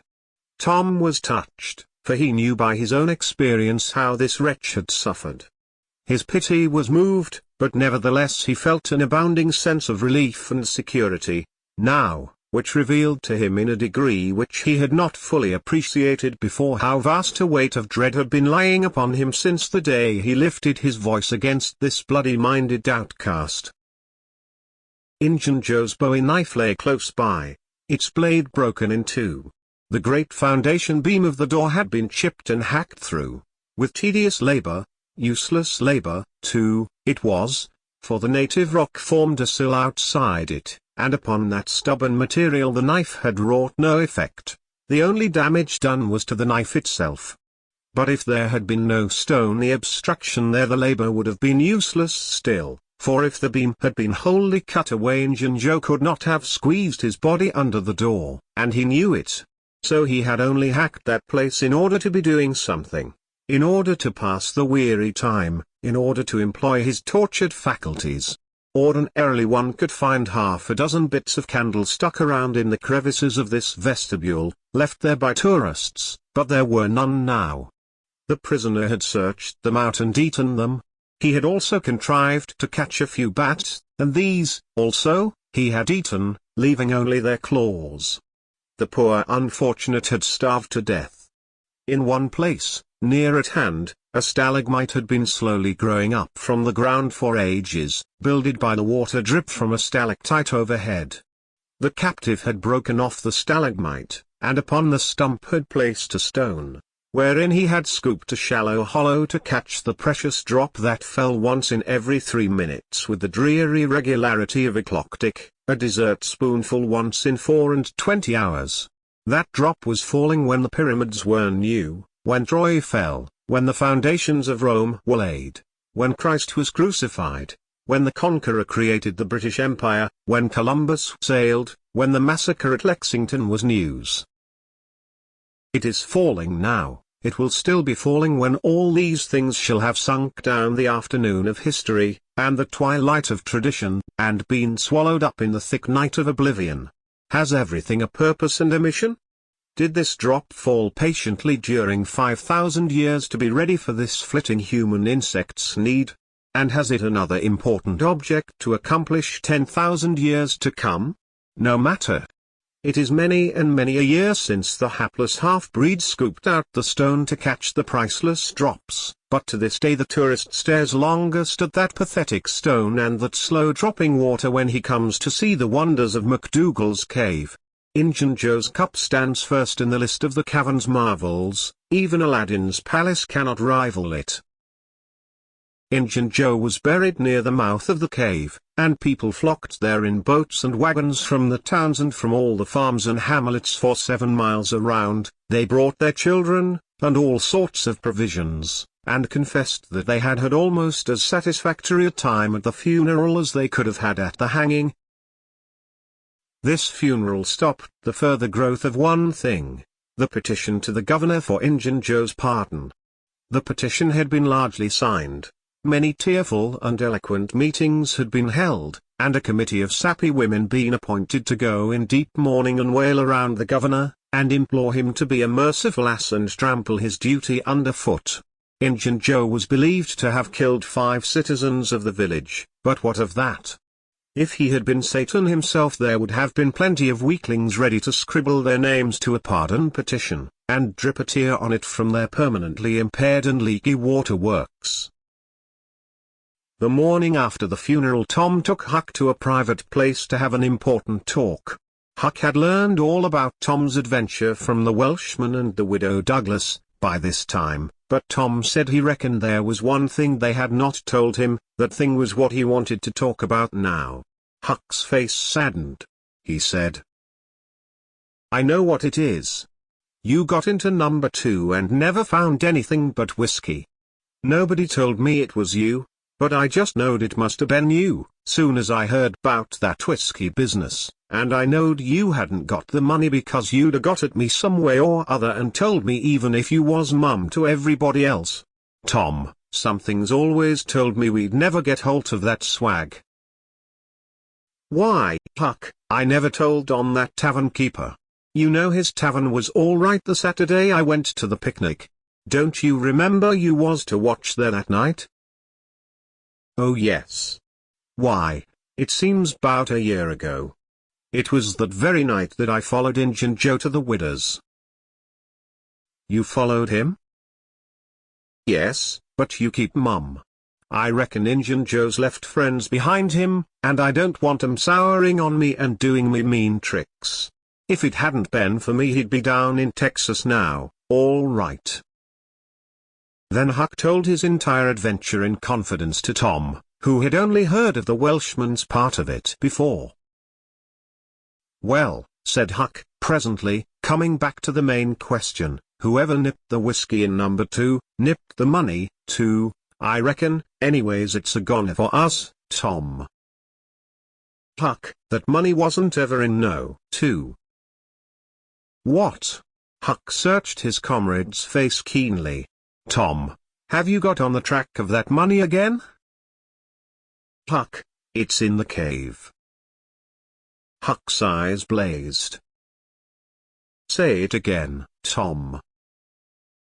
"The money's in the cave."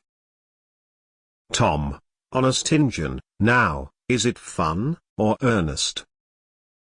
"Earnest, Huck, just as earnest as ever I was in my life. Will you go in there with me and help get it out?" "I bet I will. I will if it's where we can blaze our way to it and not get lost." "Huck, we can do that without the least little bit of trouble in the world."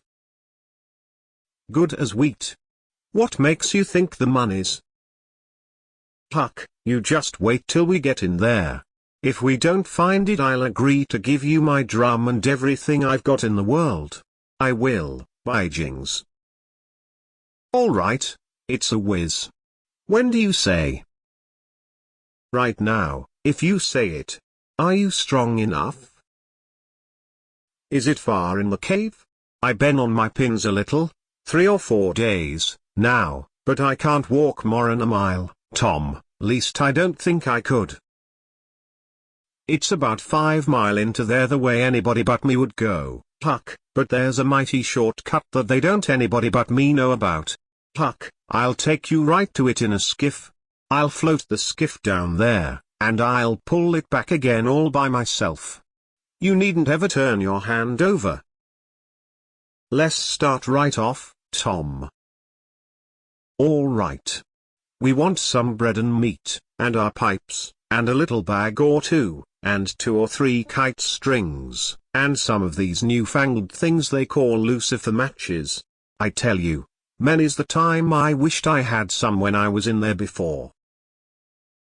A trifle after noon the boys borrowed a small skiff from a citizen who was absent, and got under way at once. When they were several miles below Cave Hollow, Tom said, "Now you see this bluff here looks all alike all the way down from the Cave Hollow, no houses, no wood yards, bushes all alike. But do you see that white place up yonder where there's been a landslide? Well, that's one of my marks. We'll get ashore, now." They landed. "Now, Huck, where we're standing you could touch that hole I got out of with a fishing pole. See if you can find it." Huck searched all the place about, and found nothing. Tom proudly marched into a thick clump of sumac bushes and said, "Here you are. Look at it, Huck, it's the snuggiest hole in this country. You just keep mum about it. All along I've been wanting to be a robber, but I knew I'd got to have a thing like this, and where to run across it was the bother. We've got it now, and we'll keep it quiet, only we'll let Joe Harper and Ben Rogers in, because of course there's got to be a gang, or else there wouldn't be any style about it. Tom Sawyer's Gang. It sounds splendid, don't it, Huck?" "Well, it just does, Tom. And who'll we rob?" "Oh, most anybody. Waylay people, that's mostly the way." "And kill them?" "No, not always. Hive them in the cave till they raise a ransom." "What's a ransom?" "Money. You make them raise all they can, often their friends, and after you've kept them a year, if it ain't raised then you kill them. That's the general way. Only you don't kill the women. You shut up the women, but you don't kill them. They're always beautiful and rich, and awfully scared. You take their watches and things, but you always take your hat off and talk polite. They ain't anybody as polite as robbers, you'll see that in any book. Well, the women get to loving you, and after they've been in the cave a week or 2 weeks they stop crying, and after that you couldn't get them to leave. If you drove them out they'd turn right around and come back. It's so in all the books." "Why, it's real bully, Tom. I believe it's better'n to be a pirate." "Yes, it's better in some ways, because it's close to home and circuses and all that." By this time everything was ready and the boys entered the hole, Tom in the lead.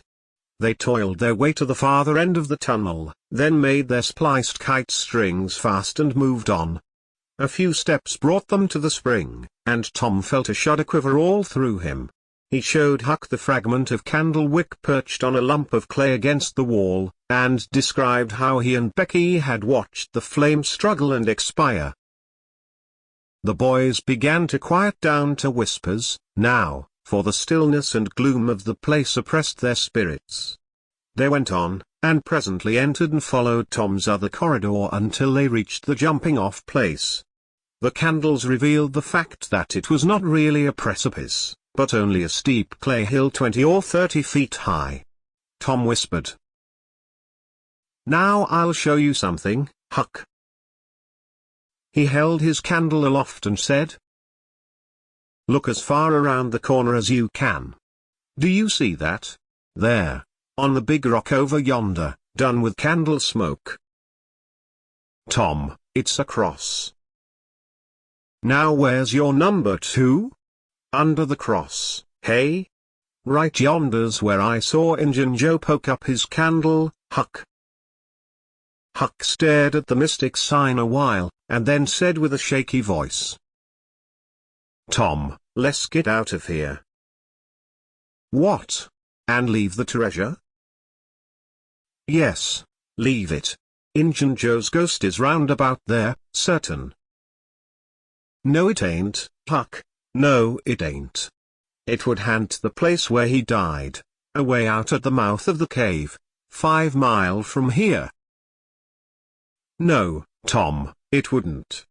It would hang round the money. I know the ways of ghosts, and so do you." Tom began to fear that Huck was right. Misgivings gathered in his mind. But presently an idea occurred to him. "Look here, Huck, what fools we're making of ourselves. Injun Joe's ghost ain't a-going to come around where there's a cross." The point was well taken. It had its effect. "Tom, I didn't think of that. But that's so. It's luck for us, that cross is. I reckon we'll climb down there and have a hunt for that box." Tom went first, cutting rude steps in the clay hill as he descended. Huck followed. 4 avenues opened out of the small cavern which the great rock stood in. The boys examined 3 of them with no result. They found a small recess in the one nearest the base of the rock, with a pallet of blankets spread down in it, also an old suspender, some bacon rind, and the well-gnawed bones of 2 or 3 fowls. But there was no money box. The lads searched and researched this place, but in vain. Tom said. He said under the cross. Well, this comes nearest to being under the cross. It can't be under the rock itself, because that's set solid on the ground.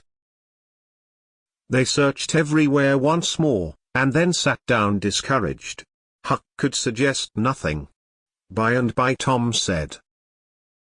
Look here, Huck, there's footprints and some candle grease on the clay about one side of this rock, but not on the other sides. Now, what's that for? I bet you the money is under the rock. I'm going to dig in the clay.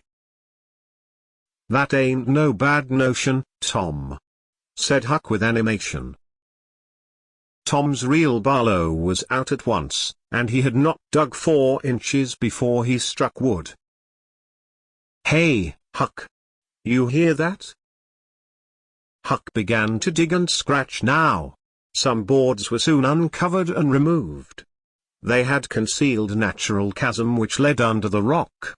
Tom got into this and held his candle as far under the rock as he could, but said he could not see to the end of the rift. He proposed to explore. He stooped and passed under. The narrow way descended gradually. He followed its winding course, first to the right, then to the left, Huck at his heels. Tom turned a short curve, by and by, and exclaimed, "My goodness, Huck, look here." It was the treasure box, sure enough, occupying a snug little cavern, along with an empty powder keg, a couple of guns in leather cases, 2 or 3 pairs of old moccasins, a leather belt, and some other rubbish well soaked with the water drip. "Got it at last," said Huck, ploughing among the tarnished coins with his hand. "My, but we're rich, Tom." "Huck, I always reckoned we'd get it. It's just too good to believe. But we have got it, sure. Say, let's not fool around here. Let's snake it out. Lemme see if I can lift the box." It weighed about 50 pounds. Tom could lift it, after an awkward fashion, but could not carry it conveniently. "I thought so," he said. "They carried it like it was heavy, that day at the haunted house. I noticed that. I reckon I was right to think of fetching the little bags along." The money was soon in the bags and the boys took it up to the cross rock. "Now let's fetch the guns and things," said Huck. "No, Huck, leave them there. They're just the tricks to have when we go to robbing. We'll keep them there all the time, and we'll hold our orgies there, too. It's an awful snug place for orgies." "What orgies?" "I dunno.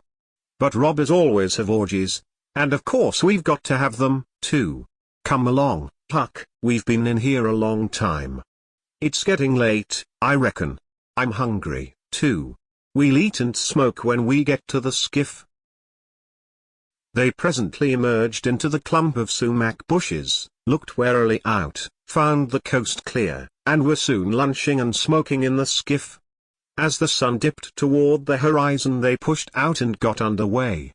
Tom skimmed up the shore through the long twilight, chatting cheerily with Huck, and landed shortly after dark. "Now, Huck," said Tom, "we'll hide the money in the loft of the widow's woodshed, and I'll come up in the morning and we'll count it and divide, and then we'll hunt up a place out in the woods for it where it will be safe. Just you lay quiet here and watch the stuff till I run and hook Benny Taylor's little wagon. I won't be gone a minute." He disappeared, and presently returned with the wagon, put the 2 small sacks into it, threw some old rags on top of them, and started off, dragging his cargo behind him. When the boys reached the Welshman's house, they stopped to rest. Just as they were about to move on, the Welshman stepped out and said, Hello, who's that? Huck and Tom Sawyer. Good. Come along with me, boys. You are keeping everybody waiting. Here, hurry up. Trot ahead, I'll haul the wagon for you. Why, it's not as light as it might be. Got bricks in it? Or old metal? Old metal, said Tom. I judged so. The boys in this town will take more trouble and fool away more time hunting up 6 bits worth of old iron to sell to the foundry than they would to make twice the money at regular work. But that's human nature. Hurry along, hurry along. The boys wanted to know what the hurry was about. Never mind. You'll see, when we get to the Widow Douglas. Huck said with some apprehension, for he was long used to being falsely accused. Mr. Jones, we haven't been doing nothing. The Welshman laughed. Well, I don't know, Huck, my boy. I don't know about that. Ain't you and the widow good friends? Yes. Well, she's been good friends to me, anyway. All right, then. What do you want to be afraid for?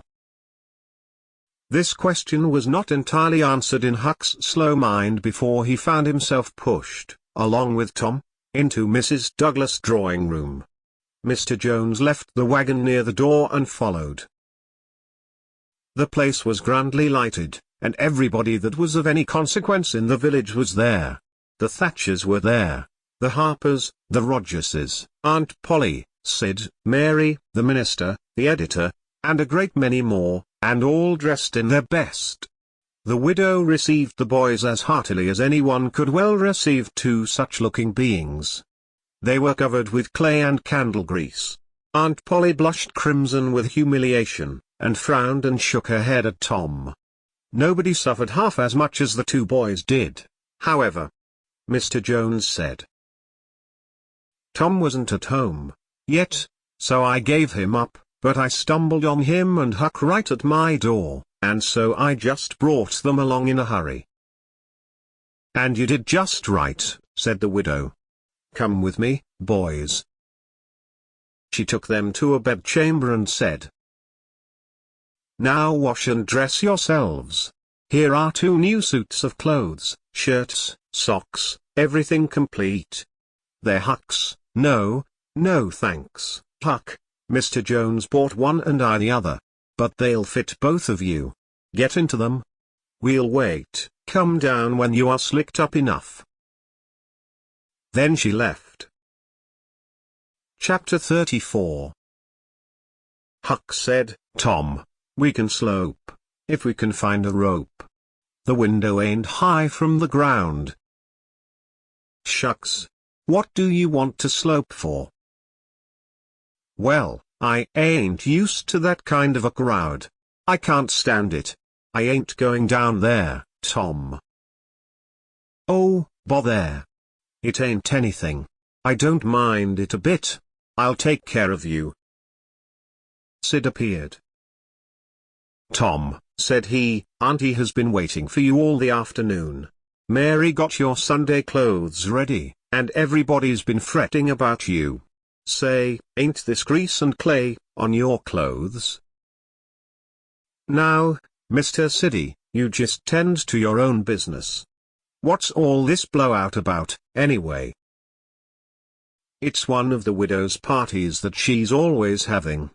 This time it's for the Welshman and his sons, on account of that scrape they helped her out of the other night. And say, I can tell you something, if you want to know. Well, what? Why, old Mr. Jones is going to try to spring something on the people here tonight, but I overheard him tell Auntie today about it, as a secret, but I reckon it's not much of a secret now. Everybody knows, the widow, too, for all she tries to let on she don't. Mr. Jones was bound Huck should be here, couldn't get along with his grand secret without Huck, you know. Secret about what, Sid? About Huck tracking the robbers to the widow's. I reckon Mr. Jones was going to make a grand time over his surprise, but I bet you it will drop pretty flat." Sid chuckled in a very contented and satisfied way. "Sid, was it you that told?" "Oh, never mind who it was. Somebody told, that's enough." "Sid, there's only one person in this town mean enough to do that, and that's you. If you had been in Huck's place you'd have sneaked down the hill and never told anybody on the robbers. You can't do any but mean things, and you can't bear to see anybody praised for doing good ones. There. No thanks, as the widow says, and Tom cuffed Sid's ears and helped him to the door with several kicks. "Now go and tell Auntie if you dare, and tomorrow you'll catch it." Some minutes later the widow's guests were at the supper table, and a dozen children were propped up at little side tables in the same room, after the fashion of that country and that day. At the proper time Mr. Jones made his little speech, in which he thanked the widow for the honor she was doing himself and his sons, but said that there was another person whose modesty, and so forth and so on. He sprung his secret about Huck's share in the adventure in the finest dramatic manner he was master of, but the surprise it occasioned was largely counterfeit and not as clamorous and effusive as it might have been under happier circumstances.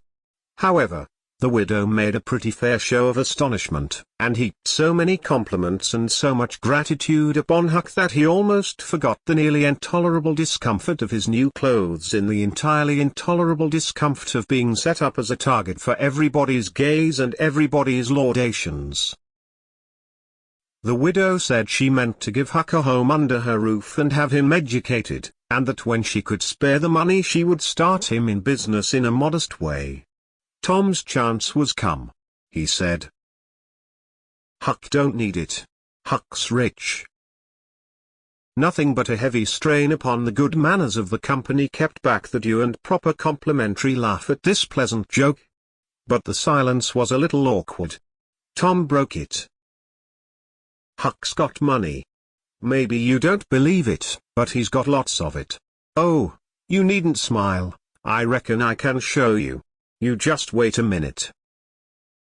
Tom ran out of doors. The company looked at each other with a perplexed interest, and inquiringly at Huck, who was tongue-tied. "Sid, what ails Tom?" said Aunt Polly. Well, there ain't ever any making of that boy out. I never." Tom entered, struggling with the weight of his sacks, and Aunt Polly did not finish her sentence. Tom poured the mass of yellow coin upon the table and said, "There, what did I tell you? Half of it's Huck's and half of it's mine." The spectacle took the general breath away. All gazed, nobody spoke for a moment. Then there was a unanimous call for an explanation. Tom said he could furnish it, and he did. The tale was long, but brimful of interest. There was scarcely an interruption from anyone to break the charm of its flow. When he had finished, Mr. Jones said, "I thought I had fixed up a little surprise for this occasion, but it don't amount to anything now. This one makes it sing mighty small, I'm willing to allow." The money was counted. The sum amounted to a little over $12,000. It was more than anyone present had ever seen at one time before, though several persons were there who were worth considerably more than that in property. Chapter 35. The reader may rest satisfied that Tom's and Huck's windfall made a mighty stir in the poor little village of St. Petersburg. So vast a sum, all in actual cash, seemed next to incredible. It was talked about, gloated over, glorified, until the reason of many of the citizens tottered under the strain of the unhealthy excitement. Every haunted house in St. Petersburg and the neighboring villages was dissected, plank by plank, and its foundations dug up and ransacked for hidden treasure, and not by boys, but men. Pretty grave, unromantic men, too, some of them. Wherever Tom and Huck appeared they were courted, admired, stared at. The boys were not able to remember that their remarks had possessed weight before, but now their sayings were treasured and repeated. Everything they did seemed somehow to be regarded as remarkable. They had evidently lost the power of doing and saying commonplace things. Moreover, their past history was raked up and discovered to bear marks of conspicuous originality. The village paper published biographical sketches of the boys. The widow Douglas put Huck's money out at 6%, and Judge Thatcher did the same with Tom's at Aunt Polly's request. Each lad had an income, now, that was simply prodigious, $1 for every weekday in the year and half of the Sundays. It was just what the minister got. No, it was what he was promised. He generally couldn't collect it. $1.25 a week would board, lodge, and school a boy in those old simple days, and clothe him and wash him, too, for that matter. Judge Thatcher had conceived a great opinion of Tom. He said that no commonplace boy would ever have got his daughter out of the cave. When Becky told her father, in strict confidence, how Tom had taken her whipping at school, the judge was visibly moved, and when she pleaded grace for the mighty lie which Tom had told in order to shift that whipping from her shoulders to his own, the judge said with a fine outburst that it was a noble, a generous, a magnanimous lie, a lie that was worthy to hold up its head and march down through history breast to breast with George Washington's lauded truth about the hatchet. Becky thought her father had never looked so tall and so superb as when he walked the floor and stamped his foot and said that. She went straight off and told Tom about it. Judge Thatcher hoped to see Tom a great lawyer or a great soldier some day. He said he meant to look to it that Tom should be admitted to the National Military Academy and afterward trained in the best law school in the country, in order that he might be ready for either career or both. Huck Finn's wealth and the fact that he was now under the widow Douglas' protection introduced him into society, dragged him into it, hurled him into it, and his sufferings were almost more than he could bear. The widow's servants kept him clean and neat, combed and brushed, and they bedded him nightly in unsympathetic sheets that had not one little spot or stain which he could press to his heart and know for a friend. He had to eat with a knife and fork. He had to use napkin, cup, and plate. He had to learn his book. He had to go to church. He had to talk so properly that speech was become insipid in his mouth. Whithersoever he turned, the bars and shackles of civilization shut him in and bound him hand and foot. He bravely bore his miseries 3 weeks, and then one day turned up missing. For 48 hours the widow hunted for him everywhere in great distress. The public were profoundly concerned. They searched high and low, they dragged the river for his body. Early the third morning Tom Sawyer wisely went poking among some old empty hogsheads down behind the abandoned slaughterhouse, and in one of them he found the refugee. Huck had slept there. He had just breakfasted upon some stolen odds and ends of food, and was lying off, now, in comfort, with his pipe. He was unkempt, uncombed, and clad in the same old ruin of rags that had made him picturesque in the days when he was free and happy. Tom rooted him out, told him the trouble he had been causing, and urged him to go home. Huck's face lost its tranquil content, and took a melancholy cast. He said, "Don't talk about it, Tom. I've tried it, and it don't work, Tom. It ain't for me. I ain't used to it. The widow's good to me, and friendly, but I can't stand them ways. She makes me get up just at the same time every morning, she makes me wash, they comb me all to thunder, she won't let me sleep in the woodshed, I got to wear them blamed clothes that just smothers me, Tom, they don't seem to any air get through 'em, somehow, and they're so rotten nice that I can't set down, nor lay down, nor roll around any. I hain't slid on a cellar door for, well, it 'pears to be years. I got to go to church and sweat, I hate them ornery sermons. I can't catch a fly in there. I can't chaw. I got to wear shoes all Sunday. The widder eats by a bell, she goes to bed by a bell, she gets up by a bell. Everything's so awful regular a body can't stand it." "Well, everybody does that way, Huck." "Tom, it don't make no difference. I ain't everybody, and I can't stand it. It's awful to be tied up so. And grub comes too easy. I don't take no interest in victuals, that way. I got to ask to go a-fishing, I got to ask to go in a-swimming, derned if I ain't got to ask to do everything.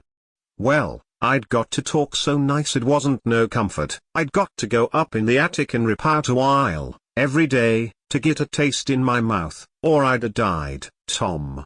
The widow wouldn't let me smoke, she wouldn't let me yell, she wouldn't let me gape, nor stretch, nor scratch, before folks. Then with a spasm of special irritation and injury, and Dad fetch it, she prayed all the time. I never see such a woman. I had to shove, Tom. I just had to. And besides, that school's going to open, and I'd had to go to it.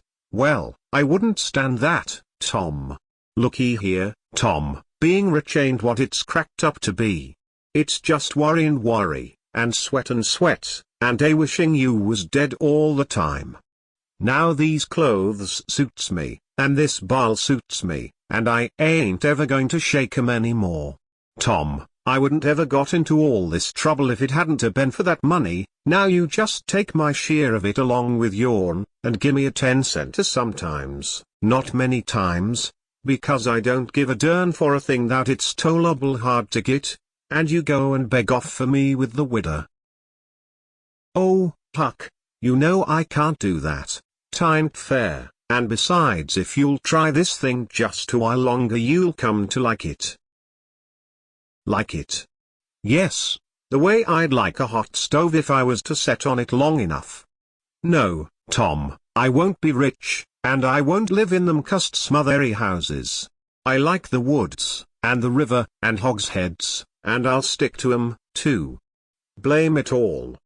Just as we'd got guns, and a cave, and all just fixed to rob, here this darn foolishness has got to come up and spile it all. Tom saw his opportunity. Look here, Huck, being rich ain't going to keep me back from turning robber. No. Oh, good licks, are you in real deadwood earnest, Tom? Just as dead earnest as I'm sitting here. But Huck, we can't let you into the gang if you ain't respectable, you know. Huck's joy was quenched. Can't let me in, Tom? Didn't you let me go for a pirate? Yes, but that's different. A robber is more high-toned than what a pirate is, as a general thing. In most countries they're awful high up in the nobility, dukes and such. Now, Tom, hain't you always been friendly to me? You wouldn't shut me out, would you, Tom? You wouldn't do that, now, would you, Tom? Huck, I wouldn't want to, and I don't want to, but what would people say? Why, they'd say, mile per hour. Tom Sawyer's gang. Pretty low characters in it. They'd mean you, Huck. You wouldn't like that, and I wouldn't. Huck was silent for some time, engaged in a mental struggle. Finally he said, Well, I'll go back to the widow for a month and tackle it and see if I can come to stand it, if you'll let me belong to the gang, Tom. All right, Huck, it's a whiz. Come along, old chap, and I'll ask the widow to let up on you a little, Huck. Will you, Tom? Now will you? That's good. If she'll let up on some of the roughest things, I'll smoke private and cuss private, and crowd through or bust. When you going to start the gang and turn robbers? Oh, right off. We'll get the boys together and have the initiation tonight, maybe. Have the which?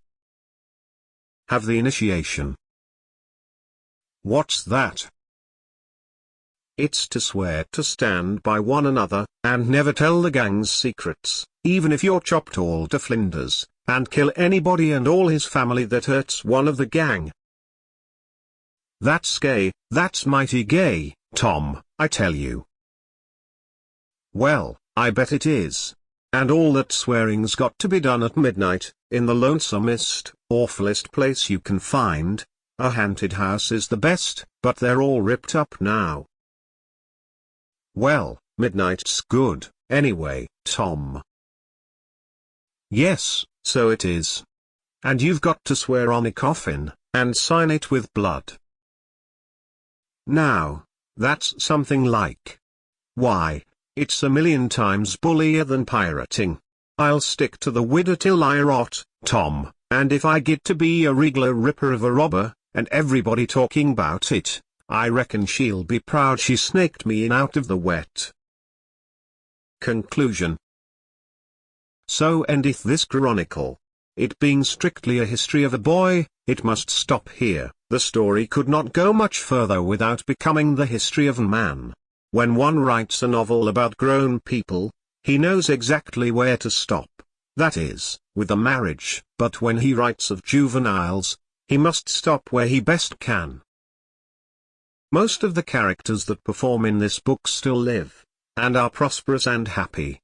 Some day it may seem worthwhile to take up the story of the younger ones again and see what sort of men and women they turned out to be. Therefore it will be wisest not to reveal any of that part of their lives at present.